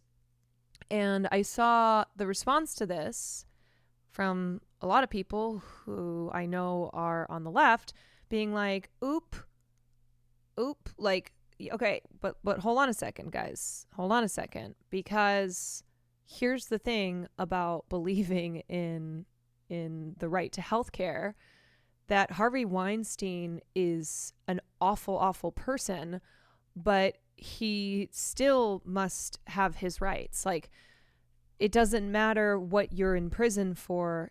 You still, as a human being, have to be granted your rights. And the thing is, it always turns into a, okay, sure, you think Harvey Weinstein deserves it. He's a monster. He's awful. But this is not just about Harvey. This is about all prisoners.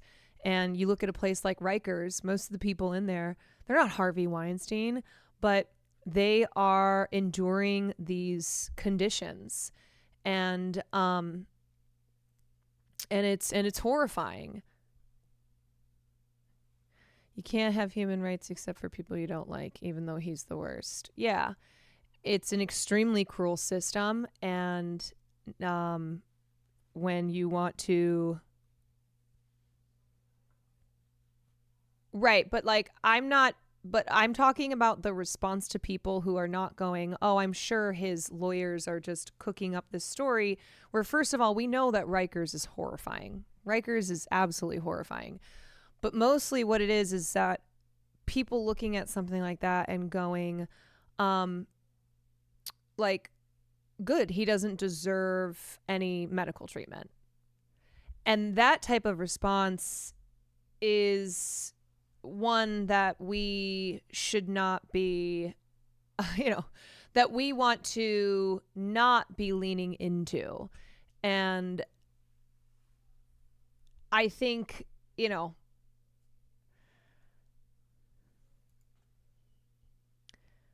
I think this is where it gets, like, it's not complicated, but I think it can get complicated for people because you are trying to advocate for all human beings, but also address that someone, an individual like Harvey Weinstein is a real fucking piece of shit and shouldn't have, should not have priority over other prisoners because he has the resources, because he, because of his privileges.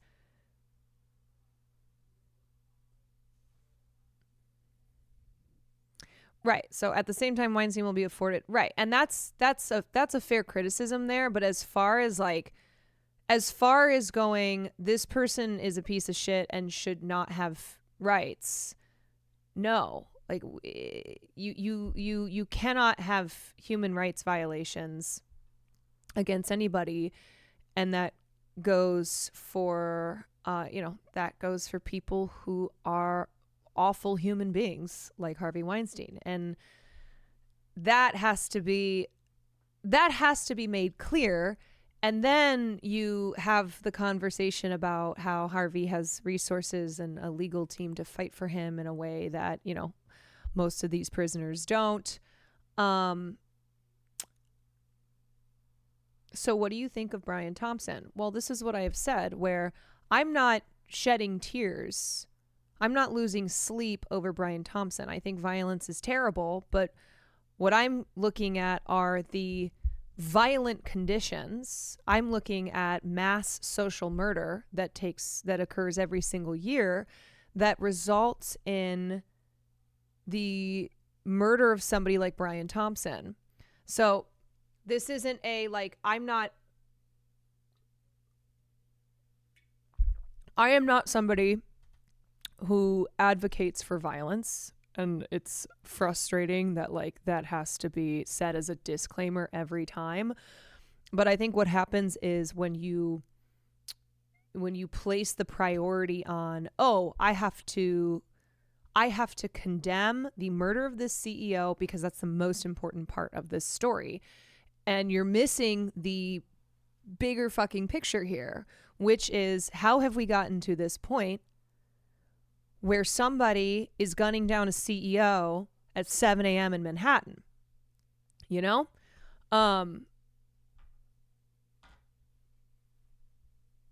Just look how the death penalty has killed so many innocent people as well. Letting the government torture and kill people should never be right. My whole thing is, I don't care if not everybody on death row is innocent. I'm still against the death penalty.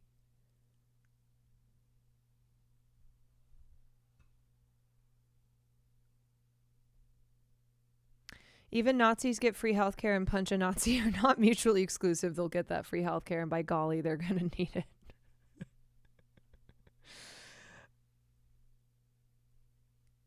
The hacker lady said it best. If you want to have human rights, you also have to fight for others to have those rights, regardless of what sort of person they are. Otherwise, they're just privileges. Yes, you're right. The hacker lady from the Vice video last night was spot on. She's like, rights for all, or they are privileges for some.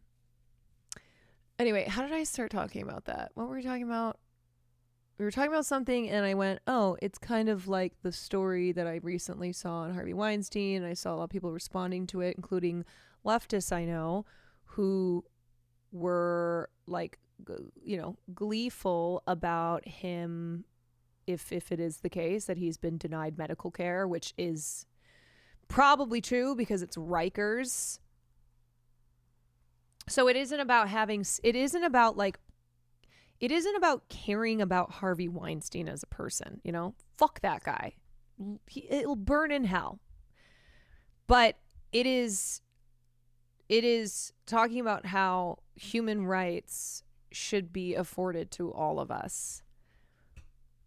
I think you got there from Harry Potter and the You're right. Oh my God, I so did. I so did. About how Umbridge, who was a monster, the implied rape of Umbridge was okay because she was such a piece of shit.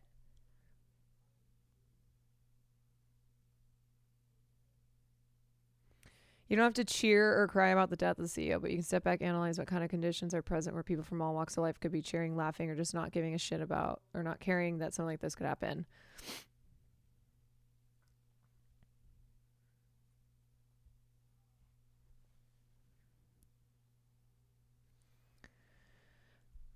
I understand what you're saying, but there should be a point where some forfeits their rights by being a piece of shit. No, because we're talking about justice, and justice is not stripping somebody of fundamental human rights. And what you have to understand too is that this is an argument that's used by like the government to torture innocent civilians because they accuse them of something like terrorism, they accuse them of a crime, and then they get away with justifying torturing and killing them whether or not they are guilty of the crime. But the point being that every human being must have their rights guaranteed to them. I mean, the whole idea when you go into the justice system is that you have the right to, that you have these fundamental rights. Now, we know that doesn't actually it doesn't actually happen, but it is this belief that even if you have done something that is just evil, that is horrific, if you have committed crimes, you can't just have your rights stripped from you. It doesn't mean that you get to escape punishment. It doesn't mean that you get to go without justice being served, but yeah, so there's an important difference to be had there.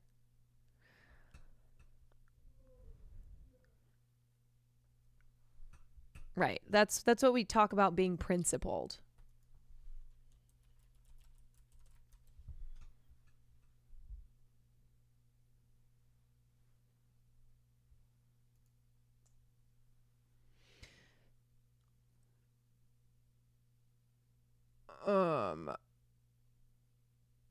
Change the system or it continues. The systems we have were a choice made. Harvey Weinstein isn't going to be my motivating factor for human rights. Neither is Brian Thompson. Fix the system or your CEOs will continue to suffer under it.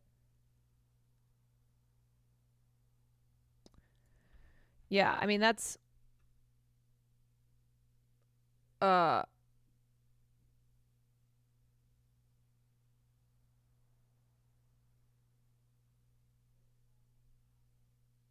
they are losing their rights already. They no longer have freedom of movement. They don't get to dictate their lives for the duration of prison. They're taken away from society. It's already yeah, and since we're on the topic of healthcare, right? Like we've been having this conversation about healthcare because of the murder of Brian Thompson. Healthcare is a human right, no matter what you've done, no matter who you are. No one should be denied healthcare, point blank. And now with Harvey Weinstein, he should not have privileges and advantages over other people because of his wealth and his resources. But it's not something where like those people should be, that he is prioritized over, should have to be in that position either.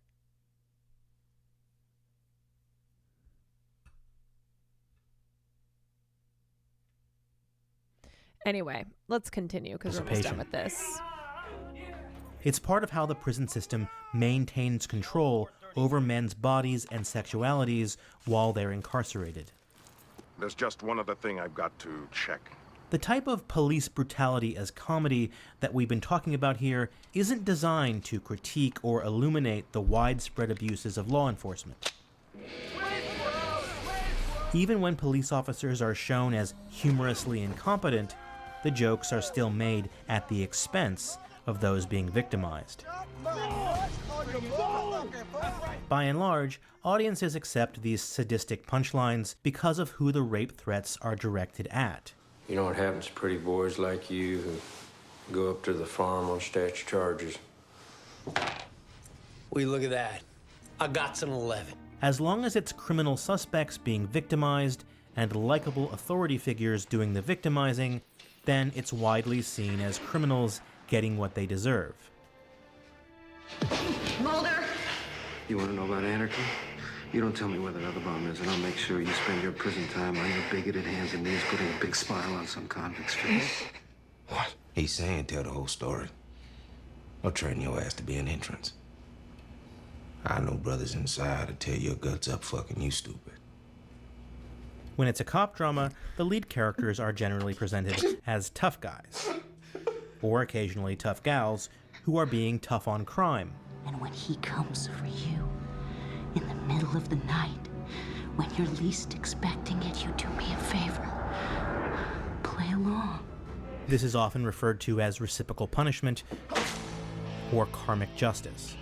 Nice petite white boy like you in a federal penitentiary. Well, let me just put it this way. I don't think you'll be able to remain anal retentive for very long.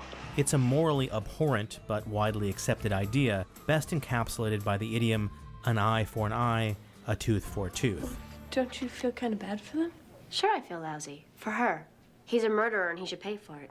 With his life? No, he should be doing 60 years in a prison, breaking rocks, and making special friends with Roscoe the weightlifter. Yikes, the quality of mercy is not Buffy. Sometimes these karmic rape plotlines involve villains being sexually assaulted with a weapon. Or, alternatively, raped by a large male animal. The word for this isn't justice. The word for it is revenge. You know where you're going, they screw people in a very uncomfortable Excuse me? place. Now, it should go without saying that rape can never, ever be a form of justice. When media frames the sexual assault of men, even bad men, as getting what they deserve, it perpetuates a culture of rape acceptance. Right. So the point there being that whether someone is a good guy or a bad guy, it doesn't matter. Rape is terrible. rape is bad. And it normalizes rape, or it treats rape as like a valid tool of punishment when it's presented that way. Subpoenas, not some penis. And that means you could go to jail. Where you could get some penis. It also makes prison rape seem inevitable, which it's not. There are solutions to the prison rape epidemic, namely, keep people out of prison, which means working towards mass de-incarceration through a combination of decriminalization and a focus on education and rehabilitation programs instead of locking people up. But with every casual prison rape joke, it makes those goals more difficult to achieve. I'm trying to talk about sexual assault. It's not like that's a new topic in comedy. We've had rape jokes forever, but it's just like those jokes have usually been like, rape! That's the full joke. And an audience, because that's a taboo word, will have a response.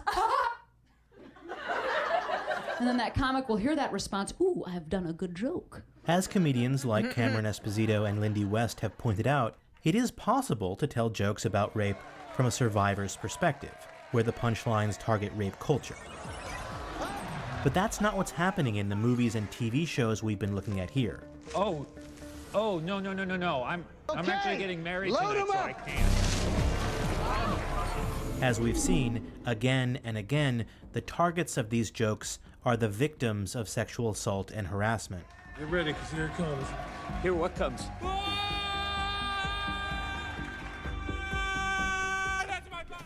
Which is why when actors, writers, or directors try to defend this type of comedy from criticism, their arguments don't hold any water.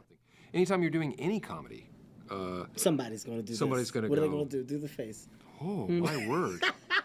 But that's kind of what we do. We provoke, we prod, we also show a mirror up to what's already existing out there. You know. The idea that these comedians are somehow bravely pushing boundaries or fearlessly transgressing taboos by telling prison rape jokes is pure self-delusion. So now here comes the guy that wants to rub your face. Oh, I like his hair. He's breathing on you. That's disgusting. But guess what? You can look forward to 10 years of it. When Will Ferrell or Kevin Hart or Adam Sandler or any other famous comedian amplifies dismissive and toxic ideas about rape in their comedy routines, it's not meant to raise awareness, and it's certainly not designed to hold up a mirror and give voice to rape survivors. Let me guess, you dropped the soap. Please take that out of my ass. They're acting out these rape jokes because it's an easy way to get cheap laughs. Hey, Charlie.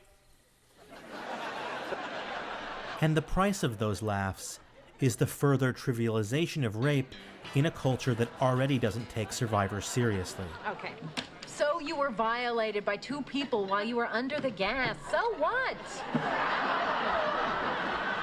You're single. While at the same time, as we've talked about, reinforcing a whole bunch of regressive ways of thinking around race, masculinity, sexuality, and criminal justice.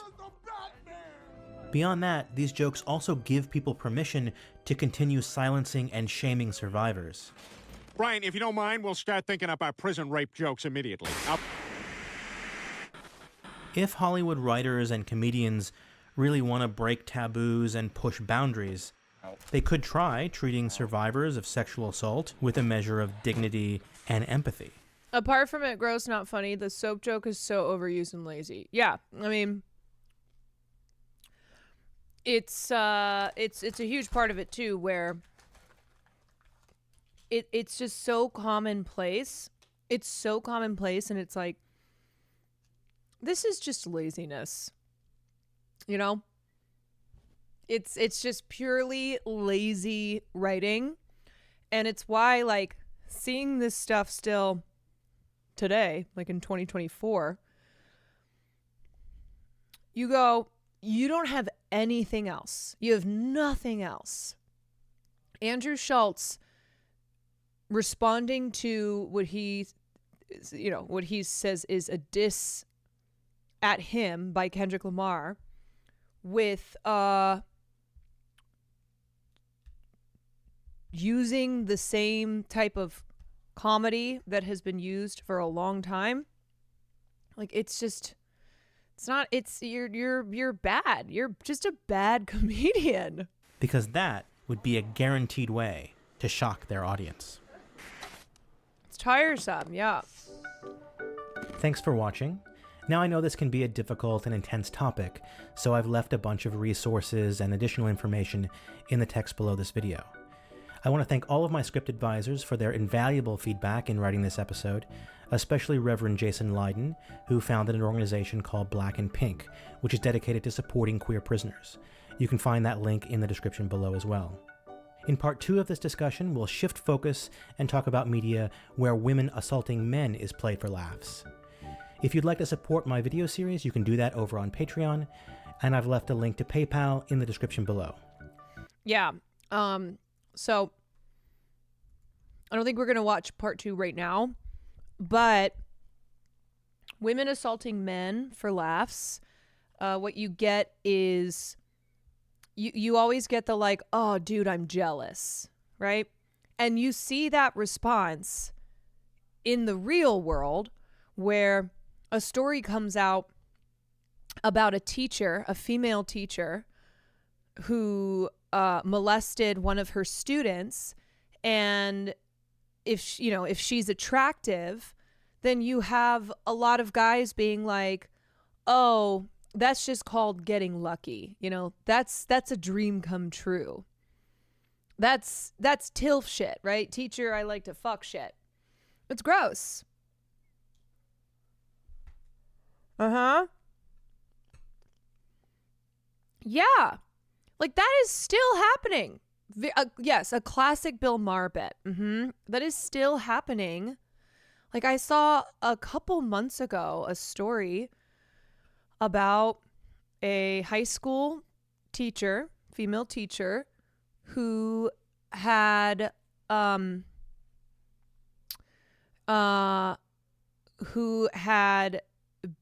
been in a relationship, but, you know, AKA was molesting one of her students. And the responses to it were not surprising, but very sickening and harmful. Often the stories get told as sex instead of assault. Yeah, you have to look at the framing of it where, again, they talk about like, oh, this teacher was in a relationship with this student. It's like, okay, but you have to clarify that this is molestation, that this is rape and grooming. Yeah.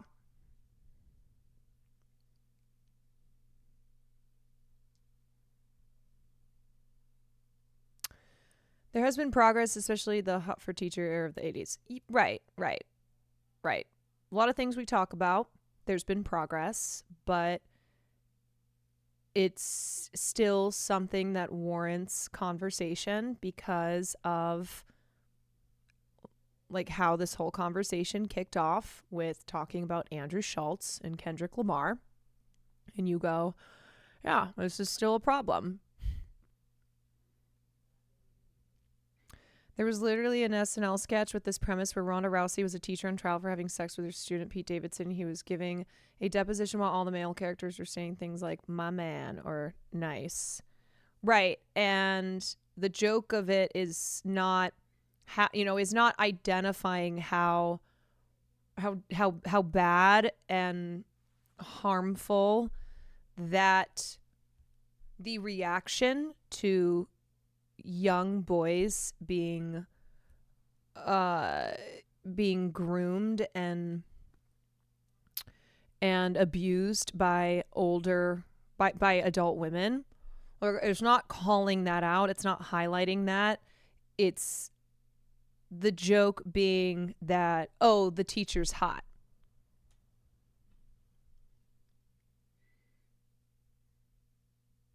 Oh, there's a Shameless episode about that where the neighborhood guys were all nice for a teacher sleeping with her students, and then finally Lip goes over to the female teacher's house and scares her out of the neighborhood. Yeah, and it's still teaching boys that if an adult preys on you, well, if she's a hot female adult, then you scored, dude. Don't be a pussy. You know how many guys would kill to be in your position? And if it's a male adult, well, you're gay.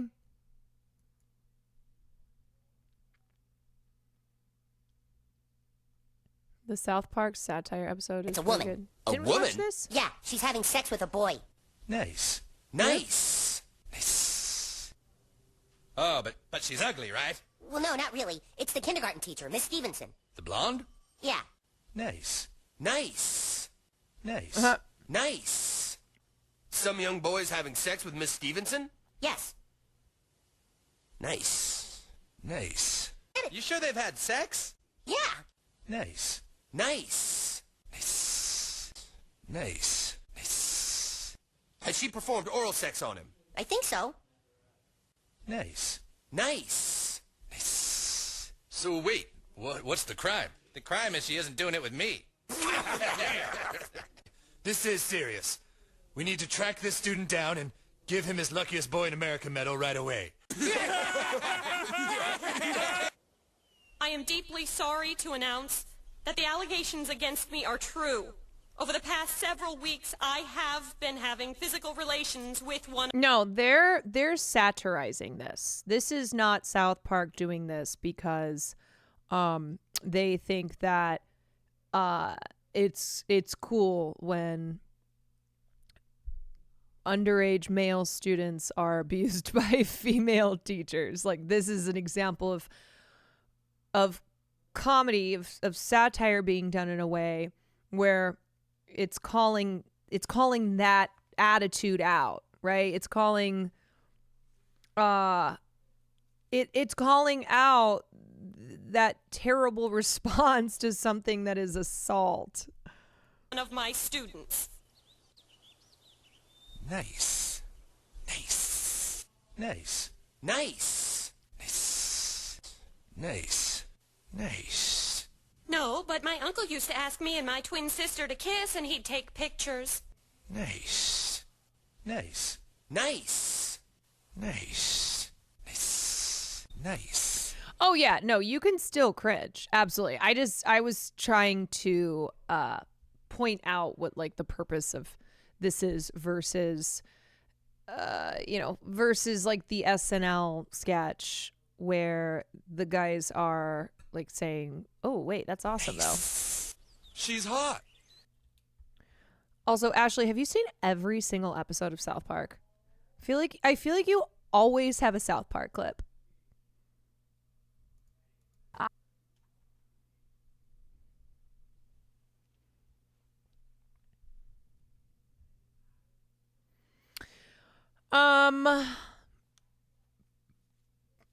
Yeah. It was my middle school show. I can't believe you watched that in middle school.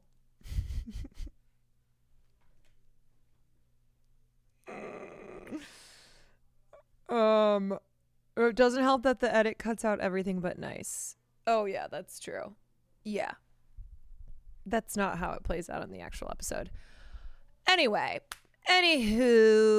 thanks for having that conversation, y'all. Just remember, at the end of the day, it's not about I'm not trying to shame us. I'm not taking a position of moral superiority. I just really like to use pop culture and the media to show how harmful beliefs in society are reflected and also shaped by what we consume. And I think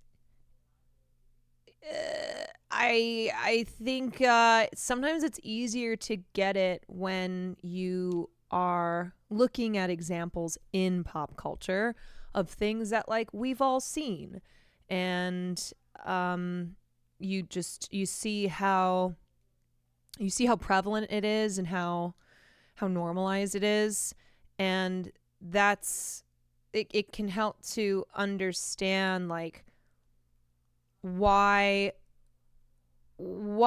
these beliefs still exist today.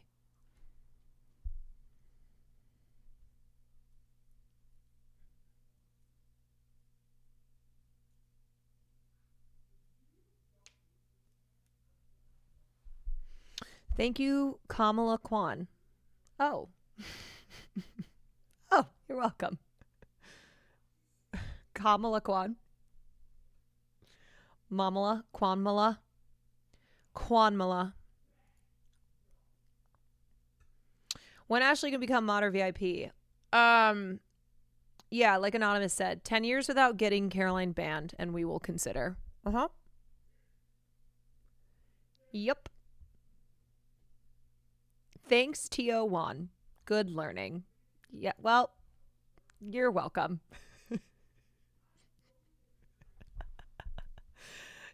Yep.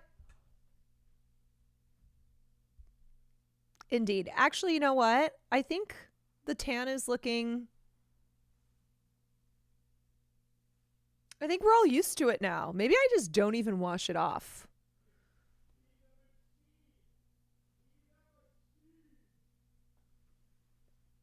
Maybe I just never take a shower. It's me now. This is the real, this is the me. Okay, we have to watch this. We have to watch Cynthia Erivo and Ariana Grande breaking down the viral holding space interview. So we finally have the two of the people who were involved with what is one of the greatest moments in in our cultural history. I remember in the moment asking myself, am I okay?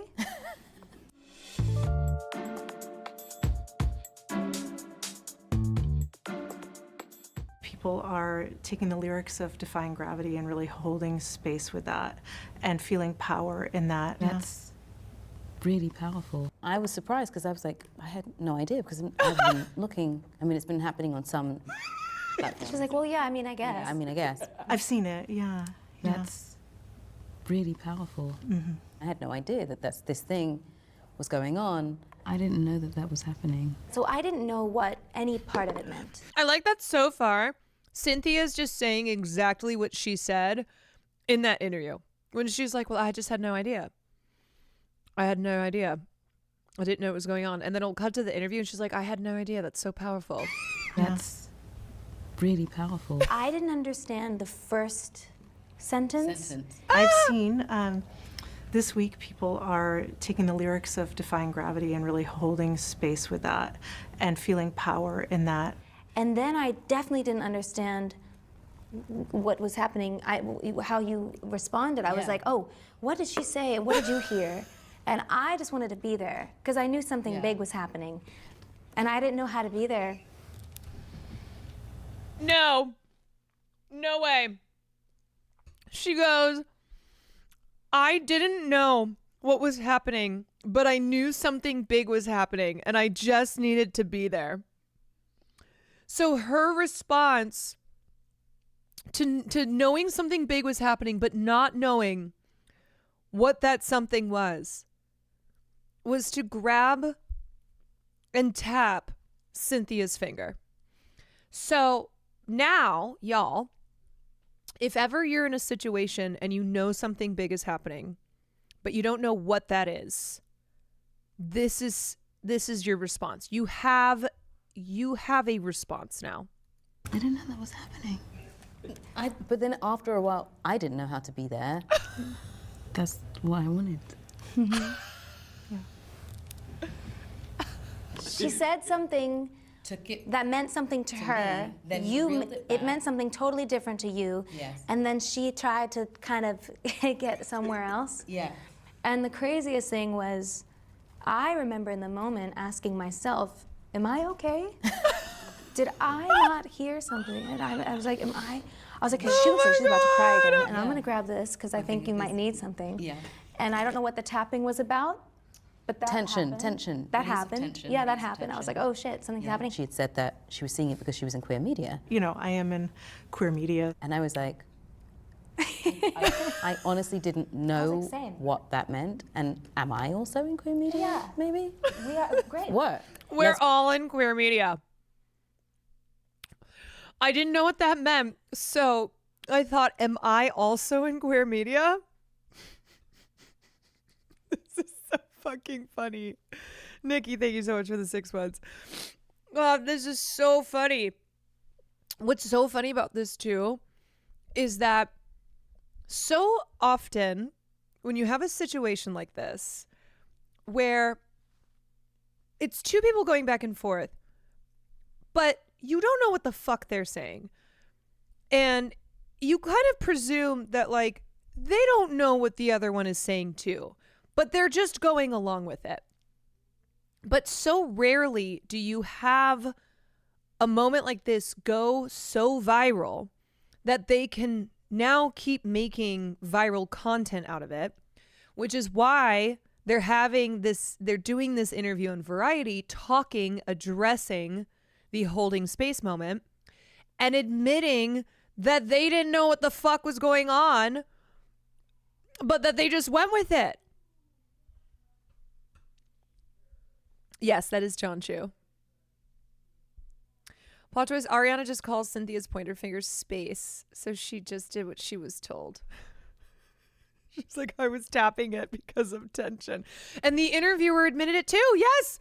The interviewer was like, yeah, I don't know why I said that. The interviewer goes, Cynthia's response threw me off so much because I said, people are holding space for the lyrics of Defying Gravity. And she goes, and then Cynthia responded so with so much empathy, with such like an understanding, so emotionally, that then it threw off Tracy Gilchrist because she was so overwhelmed by how Cynthia responded. So then nobody in this interview knew what the fuck was going on. Yes, she was out empathed. She was out empath. Supposed to be there. It was so beautiful. Yeah. I just am glad. I feel really relieved that the world had the same experience with this moment that I did, because I felt like, oh, I'm not broken. But I do love how the world has like gone with it. I felt so relieved. My favorite is the world. The world in like Angola, in the country of Georgia, everybody is holding space all over the world.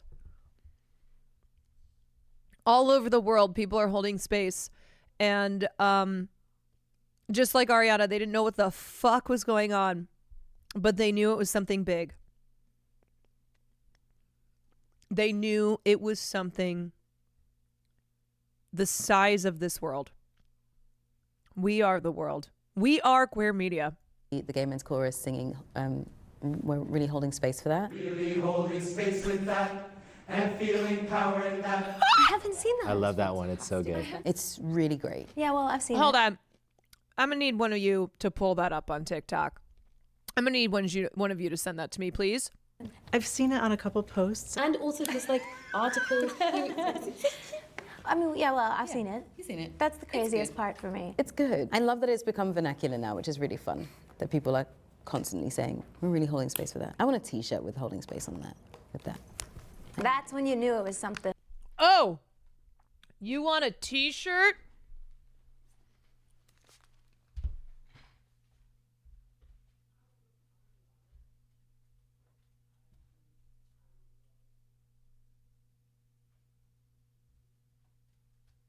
Shit, where's my shirt?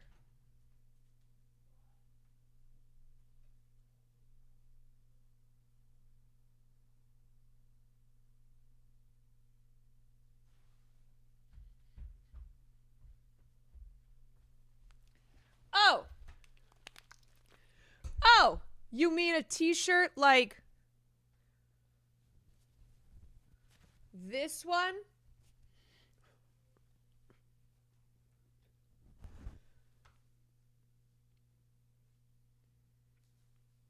You mean a holding space t-shirt like this one?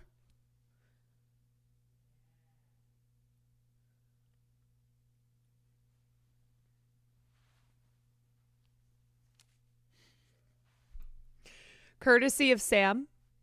Courtesy of Miss Sandwich. And when the next day, Evan Ross Katz texted me and was like, "Do you want some this of you, shirt?" I got two. You know what? I like to do these little moments because some of you don't watch the podcast, and you're getting caught. I'm catching you, motherfuckers. What? He has a shirt? He has Is there a for us. shirt? Yes, he I bought them need for it. us. Please, can I have? It's on its way, thanks to Oh Evan. my god. I was like, "Oh, what's that?" Oh, perfect. The best thing to do is really to hold space with that. During that interview, I was in the other room. Hilarious. No idea that It the was world was brilliant. changing. But he felt a magical I vibration did feel. I was like, through the wall. something's happening over there. My finger is itching. I like it now is like vernacular. Thank you, Ashley. I love that because you're feeling my vibes. That scratches the itch.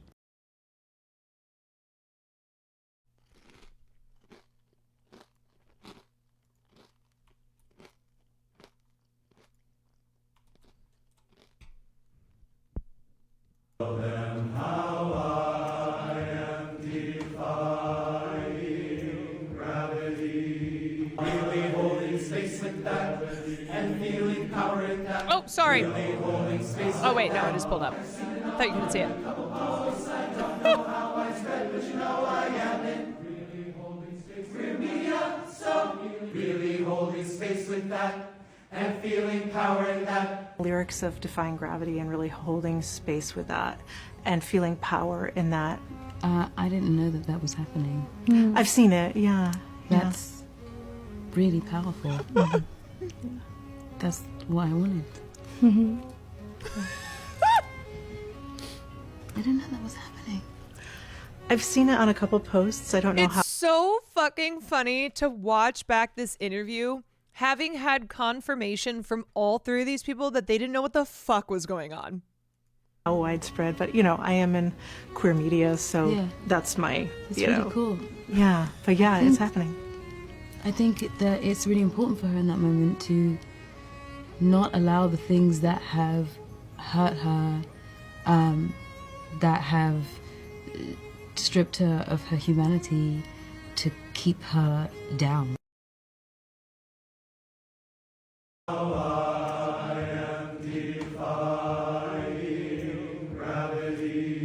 Really holding space with that, and feeling power in that. Really holding space with that. I've seen it on a couple posts. I don't know how widespread, but I am in. Really holding space with media, so really holding space with that, and feeling power in that. Lyrics of. But I am in queer media. Oh my God.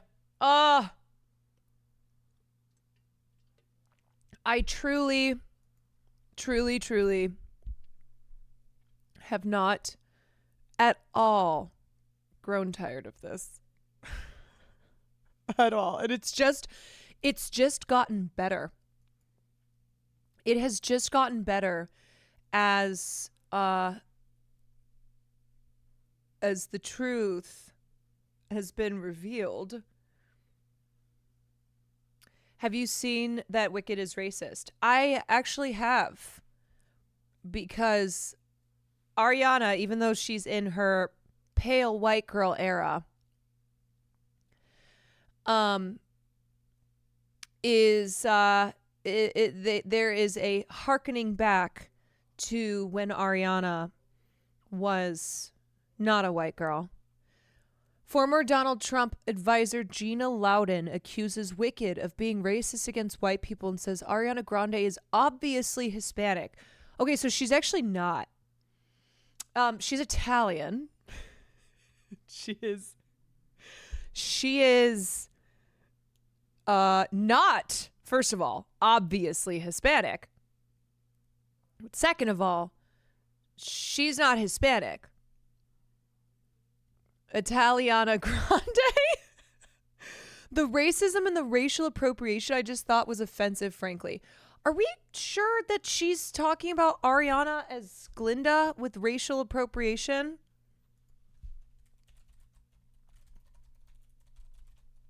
And not when Ariana has been different races? Okay, that's giving me. I'm not gonna lie. It's kind of my level of tan. But I am a woman of color. Well, now I'm a woman of tan color, I'm a woman of tan color. But yeah, what Ariana Grande is she talking about?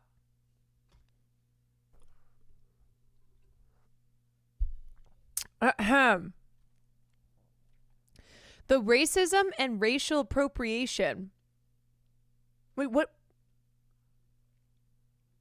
So how is Wicked racist against white people? Okay, I just need to break this down. Hold on. Let's say Ariana is Hispanic.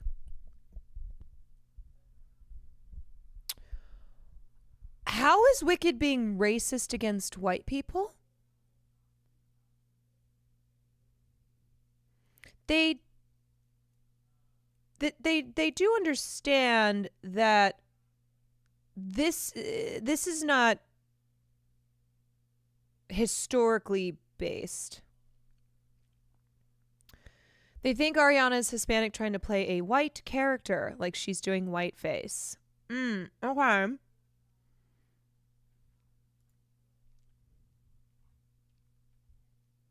Wicked had gone woke. Oh, she was on Wife Swap. Nice.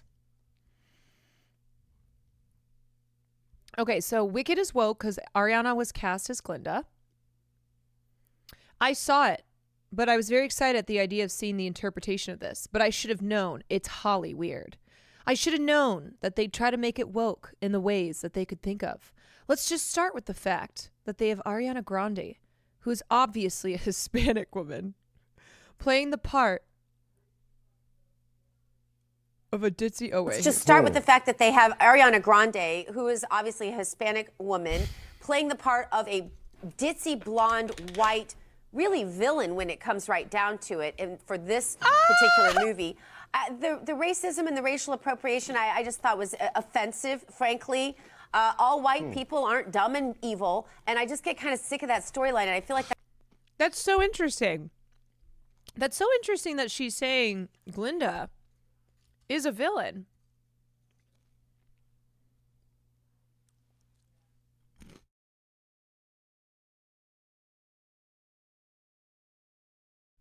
Yeah. Interesting.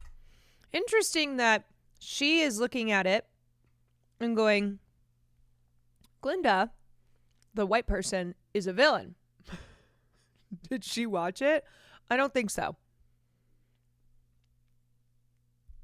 I do not believe so. You know, these people just are looking for anything to get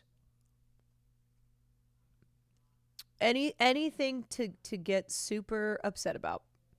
Anything. And it usually ends up being stuff like this. Like very silly things. Yeah, no, I don't think she has seen Wicked. I don't think so.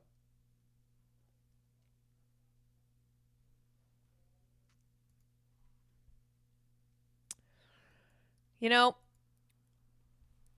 you can see why so many of these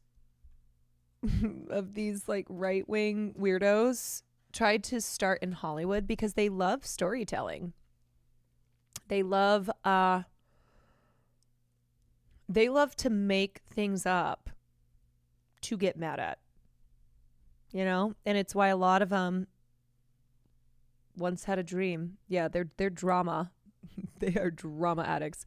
Had a dream of making it in the big Hollywood. And then they didn't, so they had to go to like Newsmax or Daily Wire. I know for sure Donald Trump has seen Wicked multiple times because he loves musicals. Okay, so Donald Trump loves Andrew Lloyd Webber. He loves older stuff. I don't know if he's seen Wicked multiple times. I bet he has seen Wicked, but he's like, Donald Trump has seen Cats probably 20 times. Like that's his thing. He is mentally stuck in the 20th century. I can't lie, I love Jesus Christ Superstar. Jesus Christ Superstar. Do do do do do do do do do. Do you remember when John Legend starred in Jesus Christ Superstar? I bet Trump has the only made butthole edit for the Cats movie. Oh. Yeah. Stop, I hated it. He sucked. Yeah. Not his best. Is there a musical you can't recite lyrics from? Probably some of the modern musicals like Hades. Hades Town. I'm not like super familiar with Hades Town. If it is a musical older than probably, when did Spring Awakening come out? Spring Awakening came out in 2006. Okay. I would say 2006 and under. I can pretty much sing a song from every major musical. I just I'm not as familiar with the more modern musicals.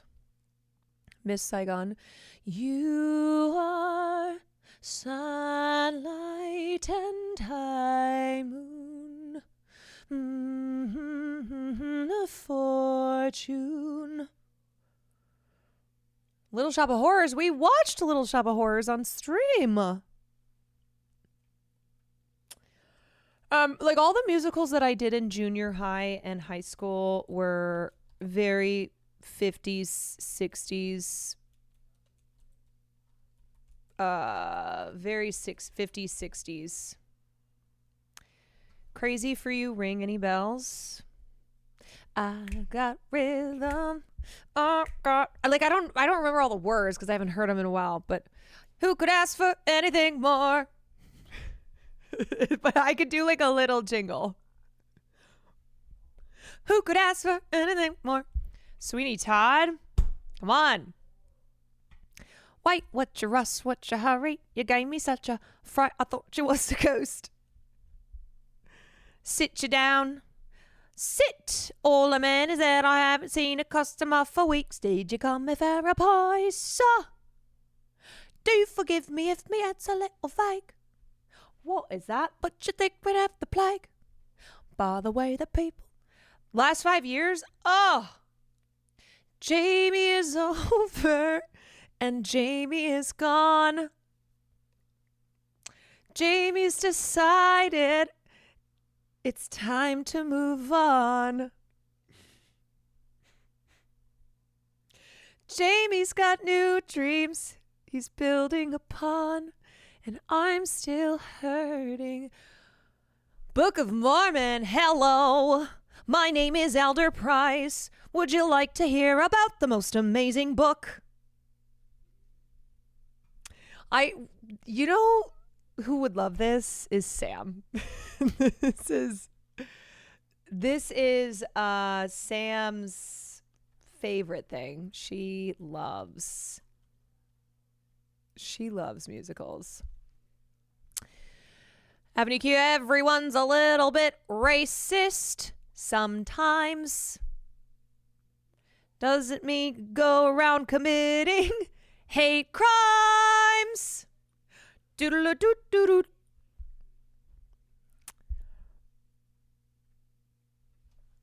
Okay, well, yeah, I think you guys get the point. I think I should do a musical tier list one day. Yeah.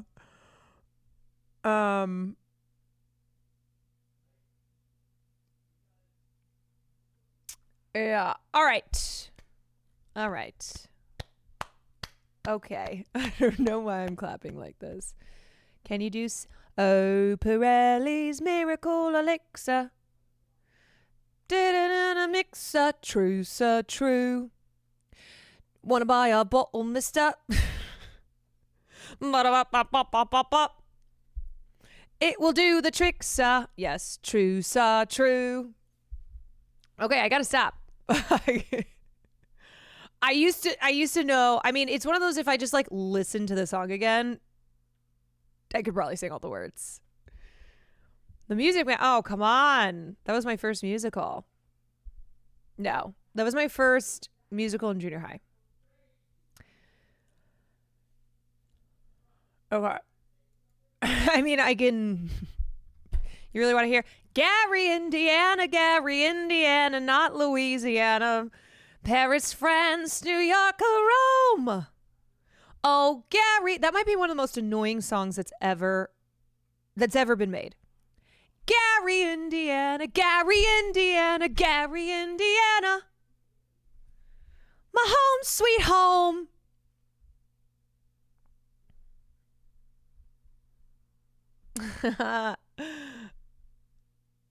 It's gotta stop. 2 hours later, it's still going.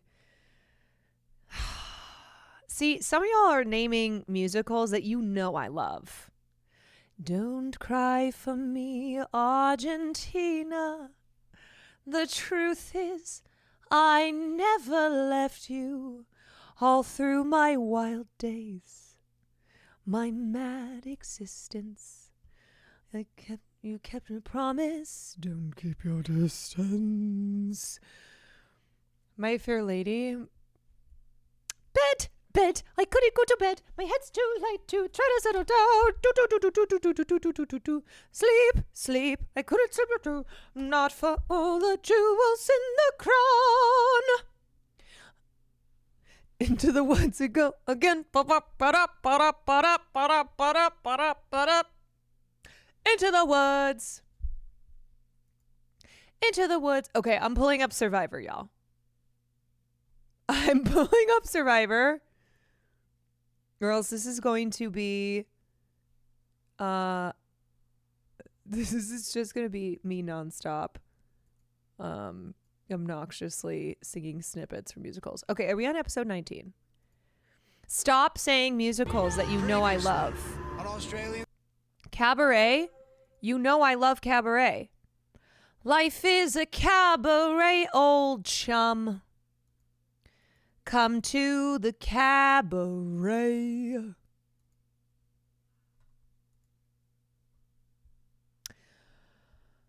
Yeah, I was in Cabaret. Remember I played the German Nazi? Fräulein Kost. Okay, we're on 20. Yeah.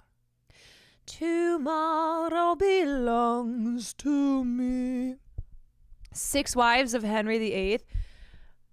It's funny that you mention. Are you talking about 6? Talking about the musical 6? My best friend from college. Nope. My best friend from high school. Who, remember I told y'all, like senior year, when everybody hates you.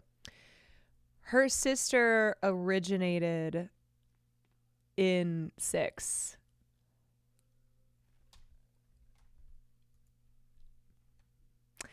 And anyway, I just remember when I saw that news finally break. You know, I like to believe that people change, that they become nicer people. You know, I want to be happy for people having success because they are, not deserving of it because, like, talent-wise, but that they're good people. Oh, we got to watch the Villa vid, yeah. Yeah. So I hope her sister got older and had growth. I hope both of them did, you know, because I know I've had growth. So I want to believe that these sisters also had growth, you know, because I want to be happy for people. I want to support people succeeding and not be like, couldn't happen to a worse person. Not that I'm saying that that's the case here, but you know what I mean? You know how when someone is a nice person, it feels really good to root for them. It feels really good to be like, yeah, couldn't have happened to a better person. Unfortunately, often, especially in entertainment, so we're just gonna watch the recap of the episode, and then we'll watch the Villa, and then we'll go back and watch the full epi. He heard what I said, and he was like, "Oh, okay, I'm not gonna get it. I'm not gonna get anything. Fine." Also, before we get any further, this is the part of the night where we watch Survivor. So I'm gonna change my title because sometimes people come in and they want to talk about something that we've already talked about. And now we're doing Survivor. So if you are leaving, if you're not going to watch Survivor with us, then I will not be live tomorrow because I will be at the Streamer Awards. And I think I have an interview on the carpet at like 3:30. It's so early. I have to get up so early tomorrow because I got to get ready and, shit to do. But yes, you will be able to catch a glimpse of me at the Stream Awards. Tessa, and this is my jury villa. Just do it. I know that one of the Lockies was Petey and that one of the Taras was me, and otherwise I could not for the life of me place the other votes. Thank you for keeping me awake. Obviously disappointed that I'm not still in the game. I wanted to be the sole survivor. But I'm also really proud of what I've done, and I don't think I did anything stupid. So I'm proud of that. Hello. How are you? I'm good. Oh, what a roller coaster. Yeah. We'd like to weigh you. Also, the reason I have to get up early is because I have to get an even deeper spray tan. I'm going to get a spray tan on top of this spray tan. I'm just going to keep spray tanning. Do you remember what you weighed to begin with? 59? Yes, 59.1. Yeah. Do you have any idea what you might weigh now? I actually don't think I've lost that much weight. Okay. It's maybe 57 or 58, I suppose. Okay. Shall we go for it? Straight on up. Well, up for it, I'm handful of you. 53.7. It's been a while since I was 54 kilos. That's not bad. So that's quite a lot. Yes. A lot more than you thought. Yeah, I don't feel that different. Okay. I mean, I can feel that my muscles have wasted a little bit, but otherwise I don't feel 53.7. Yeah, it's a surprise. Yeah. Are you ready? Yeah, I got to complete the Carolyn arc. Oh. Ta-da! Oh, actually, I can tell. Wait. Is every person, when they do their jury villa, going to be like, no, I don't think I've lost that much. And then they see themselves are like, wow, I've really transformed. Oh, I look awful. That's all right. Give it a couple of days and I'll get my chest back. My monobrow is absolutely horrendous. Peter's been telling me that he can't see any hair there, but he's got really bad eyesight. Oh, how weird. Okay. Yeah. Give us a hug. Well done. Thank you. I'll see you later. Bye-bye. Have a good night. Like, whoa. Petey's a fucking real one. So I'm frustrated that people don't do what I think is best for them, because to me, Lockie is a huge threat in this game. I mean, it was obviously completely mad. I was just voted out 3 versus 2 versus 2 versus 2, which I don't think was an attempt at vote splitting. Like, nobody thought I had an idol. I have to try and work out where those votes came from. My first thought is probably Lockie was leading the vote against me. Nope. Flatter myself that he thinks I'm a bit of a threat. I'm so excited to have Tess here. I'm really sad because I would have happily had her win this whole thing. But if anyone was coming that I'm excited for, Tess is amazing. I can't wait to get inside and see what the others made of tonight and if they figured out who the hell voted I can't for me. believe she doesn't know it was Luke. Hopefully they've got a bit more insight than I do. I'm sad as well. Oh, absolutely zero bitterness over her getting me. Yeah, you guys. I think we can all agree, stoked to have her here. Sad that she is no longer in the running because she was a fantastic player. Icy hat.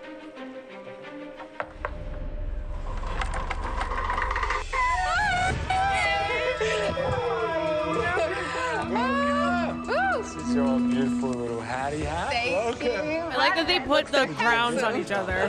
Hey. Oh my god, it's so good to see you. Yes! Fish and chips. Also, we made a What did you want to? Oh my god. Oh my god. Oh, what's that? Oh my god. What is that? Oh my god. No, Can't actually deal. Thank you. Whatever you're after. I think I'm a little overwhelmed again. It's hard. How are you all? So good. Nice to see you all. Yes. You look amazing. Cheers to Tess's amazing game. Cheers. Well done. We are all quite sad, proud of the game you played. We're very sad. You backstabbed me, but we're good. You need to tell us what happened. Obviously, following Henry, we then needed to get out Lockie. Yes. Very simple. Yeah. Simple plan. Simple plan, but working with monkeys. But why bring me up? Like, why not take out Lucky first? I don't know who to be impressed by. I don't think it was Lucky and Tara. I don't think it was Ziggy. I think it was someone in Tonga. I wish I could be a fly on the wall at camp. Surely there's going to be some confusion. Oh my God, I'm so full.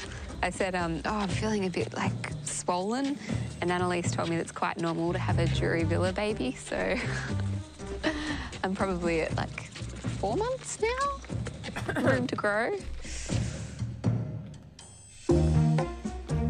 Oh my God, is this my oh my God, oh, and I can have my book.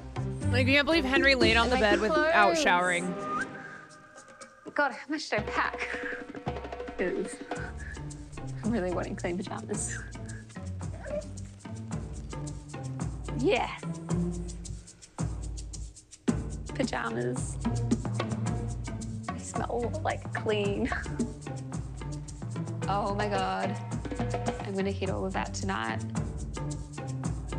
Oh, is that more chocolate? Oh my God, and towels.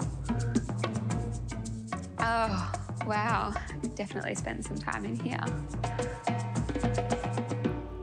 Oh my God. It's enormous. Oh my God. Products. I can't wait to hit all of this. Wash my face. And pull out my monobrow. I would be so excited to just brush my teeth. My crown. Yeah, I really need the hydration. Deodorant. I need deodorizing so badly. I'm having a shower now. Hot water. I can get my hair wet. I am really proud of the game that I played. I think that the alliances I got myself into was solid, and when that broke down because of twists in the game or unexpected behavior from somebody, I think that I did really well to maneuver myself back into some sort of control. It seems so long ago. I really didn't see myself being blindsided coming. I was very successfully blindsided, I suppose. Credit to them. I love being on the jury. It's so much fun to spend time with the other jurors just as human beings. I'm not a yoga instructor, I'm just a labourer for my life. True. I played this game like a fan, and as a jury member, I'm gonna juror like a fan. So I'm really looking for somebody who has played the game, who had a strategic plan, and who can articulate that. Okay. All right, everybody. Honestly, it doesn't make any fucking sense that they went after Tessa. It doesn't, because now you look at the numbers. Ziggy, Lockie, Tara, probably Petey now because they got rid of Tessa. And who am I missing? Happens like, let's say now Michelle's not in the picture. So you have 4 versus 4. So then you just go back and forth, right? Like you just pick until... No, I don't know actually. Wait, but won't it be a tie? Juza, thank you so much. So much. Also, I just saw another dono from you. Thank you. Love You, Caroline is my final act of holiday give back. Pick a random chatter for a tier 3 sub. Oh, shit. Oh, snap. Oh, snap. Who wants a tier 3 sub? Who is deserving in here of a tier 3 sub? Who? Okay, some of you already have a sub and you're saying me. No.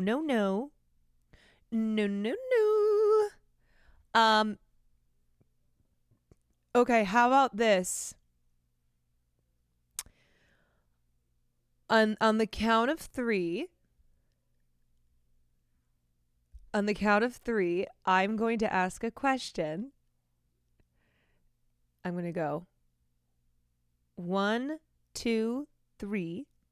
I'm going to ask a question, and whoever puts an answer in first wins. They win the tier 3 sub. Or if you already have a sub, then I go to the next person. I go to whoever doesn't have a sub, okay? 1, 2, 3. Name a musical.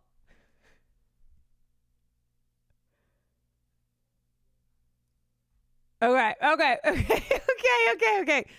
All right. Let's see. Abiotic. I think this is the winner here. Abiotic, I think. Let's see. We have sad mobile users 3 and then Wicked. Yep. All right. So, Juza, if you are still looking to give someone a tier 3 sub, Abiotic is the one who answered for $1 million. Name a musical. But thank you very much for the generosity to the community in gifting a bunch of subs and for the donos. Appreciate ya very much. Suddenly you forgot all musicals. See, that's the thing, is we went over so many musicals that I'm like, this will be fair. This will be fair because we named a lot of musicals.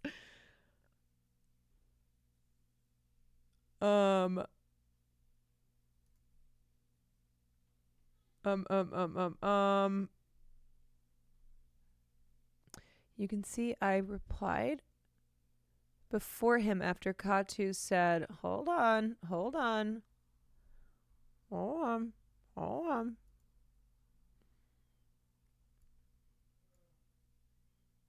Are you messing with me? Because there was a lot of confirmation that. Okay, so Aviotic 20. Okay, let me go back through.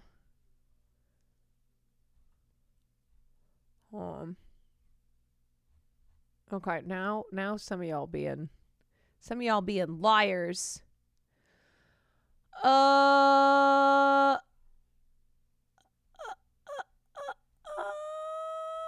Okay, let me check. I'm checking Chatterino.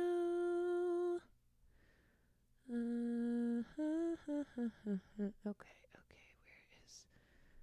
Where is it? No. I only see this. I'll show you. Look, here we go. Here's the evidence. You said it's obviously me. I hadn't even given the question yet. And then Caroline Kwan, an answer, 42. And then I asked the question, and Abiotic is the first person to have said a musical. So, sorry. Case closed. Thank you for playing the game though. And Juza, thank you for the tier 3 sub to Abiotic, who was the first person to answer name a musical.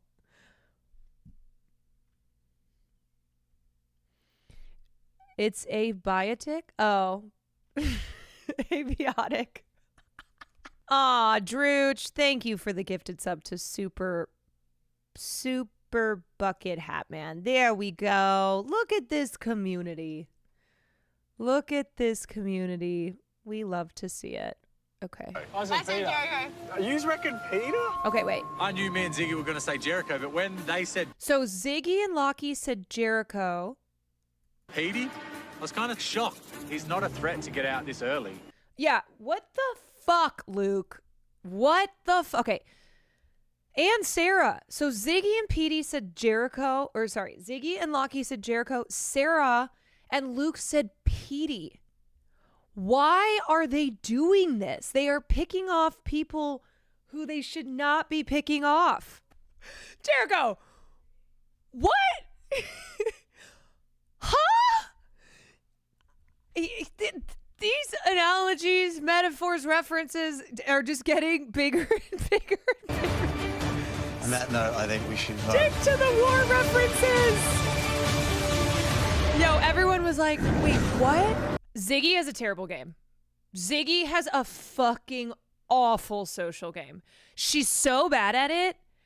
She's so bad at it. And it's crazy because her physical game, her challenge ability is insane. But her social game, man, from the super idol to putting Lockie's name down to this, what is she talking? Not a single vote for Ziggy. Ziggy, what are you doing?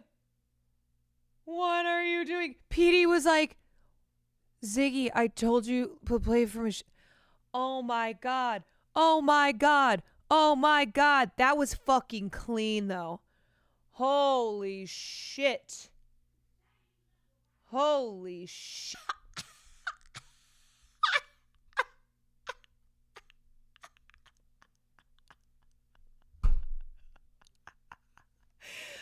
What?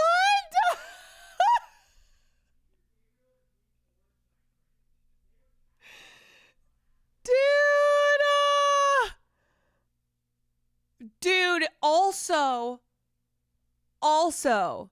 Luke is the one who instigated the vote against Tessa.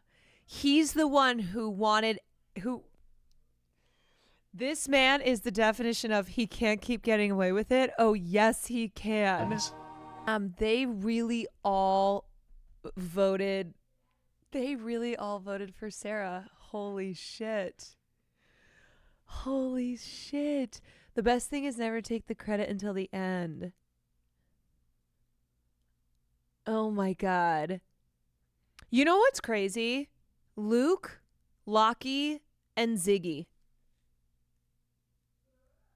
Luke, Lockie, and Ziggy have, I mean, Luke especially has really only been in trouble one time. Being unpredictable like how Luke has been is exactly why he's been such a good player. Damn, I in the beginning was like, no, he's too crazy. He's too crazy. What is he doing? But he I think has made consistently the craziest, biggest moves and has gotten away with it every time. He ate the jam. Like everything he does, he gets away with it.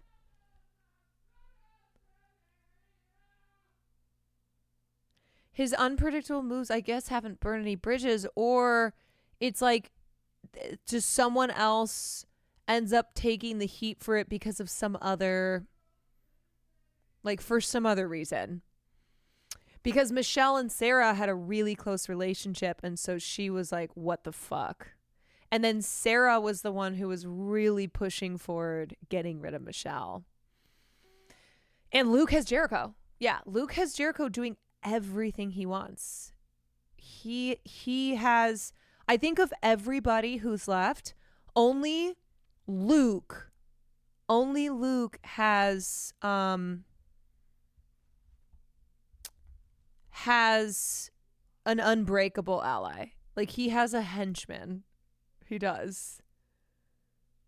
I cannot believe Ziggy played that immunity. I mean, she'll probably just win immunity in the next challenge.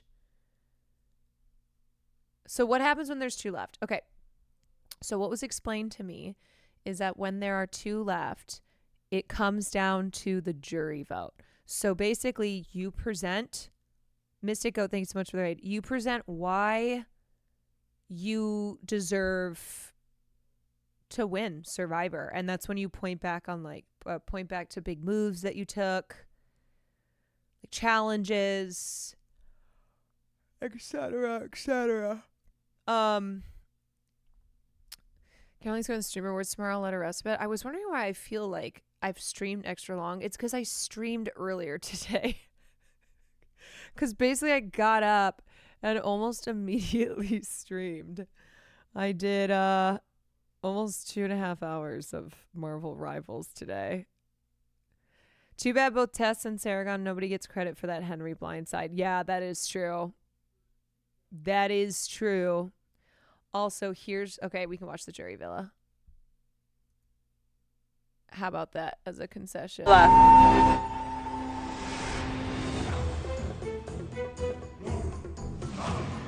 Who?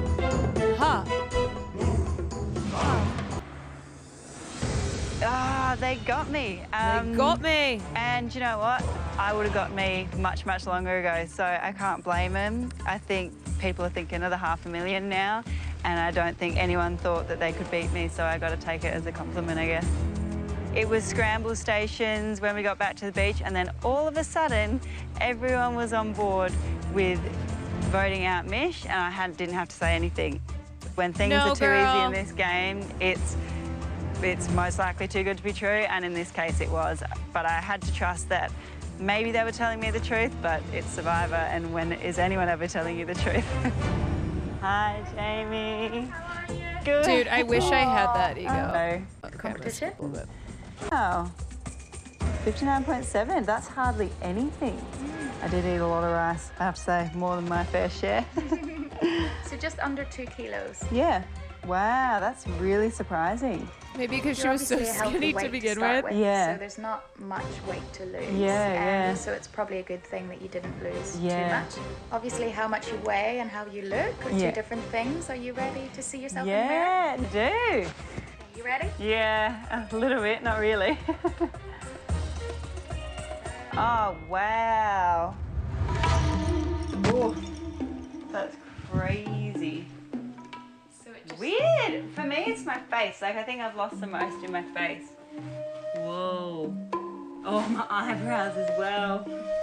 They're gonna need some sorting out. Whoa. Like, I'm sorry, but she's perfect looking. Weird seeing my face so close. Take it all in. That's great. My bum's gotten in fact, my bum's gotten way smaller. I had a bit more of a booty coming into this. Like, she's so fucking beautiful. Thank you. Yeah.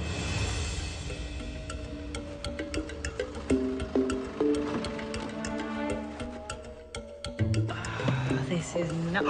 Oh, chippies! What a surprise! Oh, young vinegar chip!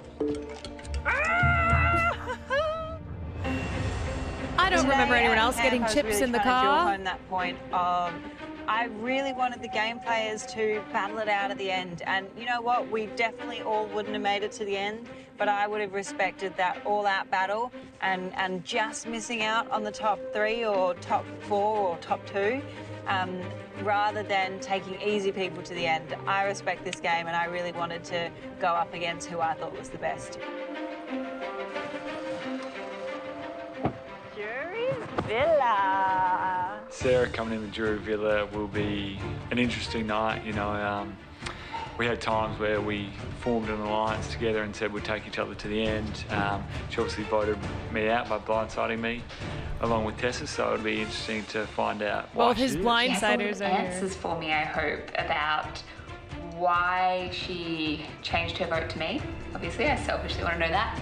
And what exactly Jericho and Luke are thinking and what the dynamic is with them, who is actually making decisions in that group, because it's all a bit of a mystery to us. I think that I'll be all right being thrown into the lion's den that is Jury Villa.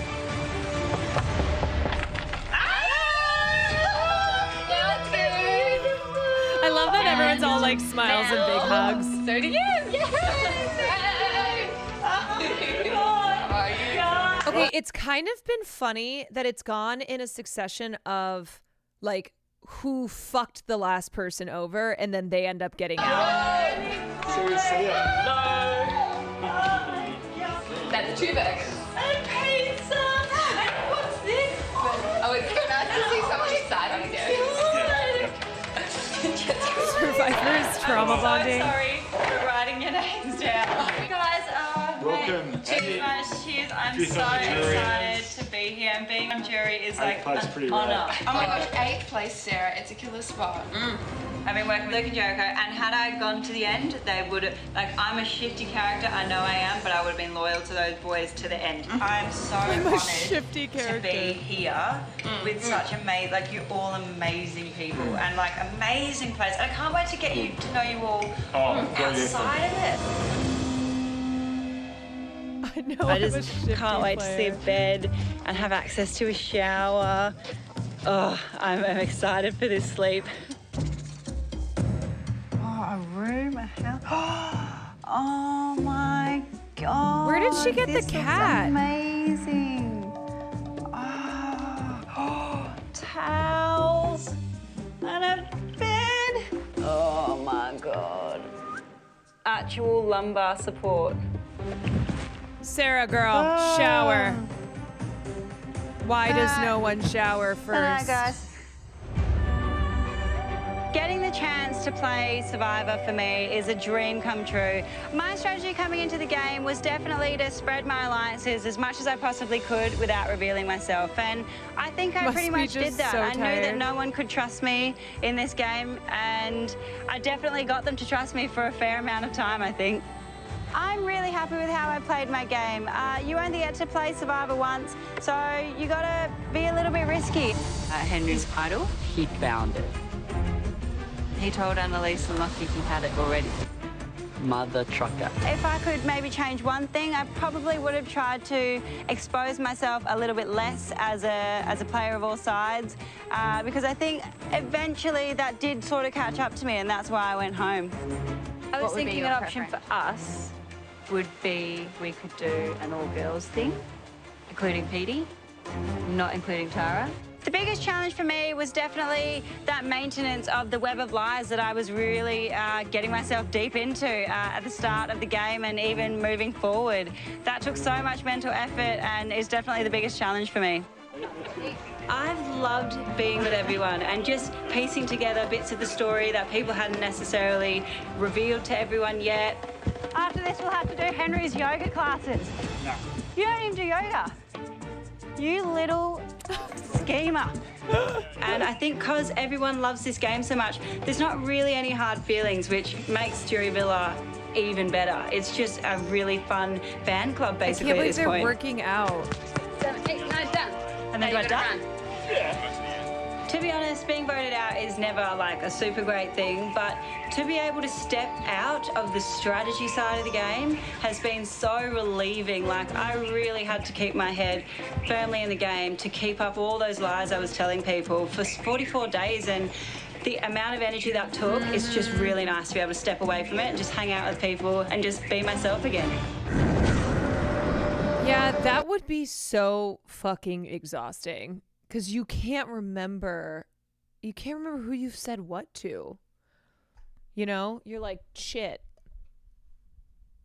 Who am I double crossing this time around?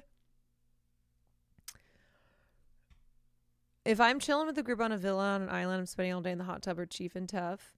Yeah, especially after 40 days of like hardly any food and just working out nonstop.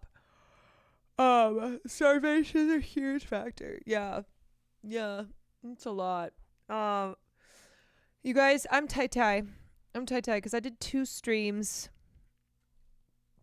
I did 2 streams, and I'm gonna go rest. So I can have some good sleep and be social tomorrow. See people, meet people, hang out. One of Satan's greatest soldiers. What? That's Jeff. That's my Jeff. That was really, really fun this morning playing Marvel Rivals. That was super duper fun. Ah! All right, I finally got to go wash off this spray tan. Everybody say bye to Tio. Say bye to your T.O. T.O. no longer. No, I mean, I'm still going to be tan, but it's not going to be this, like, real bronzy looking shit. Yeah, bye, T.O. Bye, T.O. Who am I going to send you guys to? I am going to send you over to Jaina Splinters. Miss Jaina Splinters. Ah! Well, I hope that you tune in for Streamer Awards tomorrow. I was thinking of doing one of the great Oscars controversies, mayhaps the 1974 Oscars when Robert Opel streaked naked across the stage. Could be fun. Could be exciting. You know?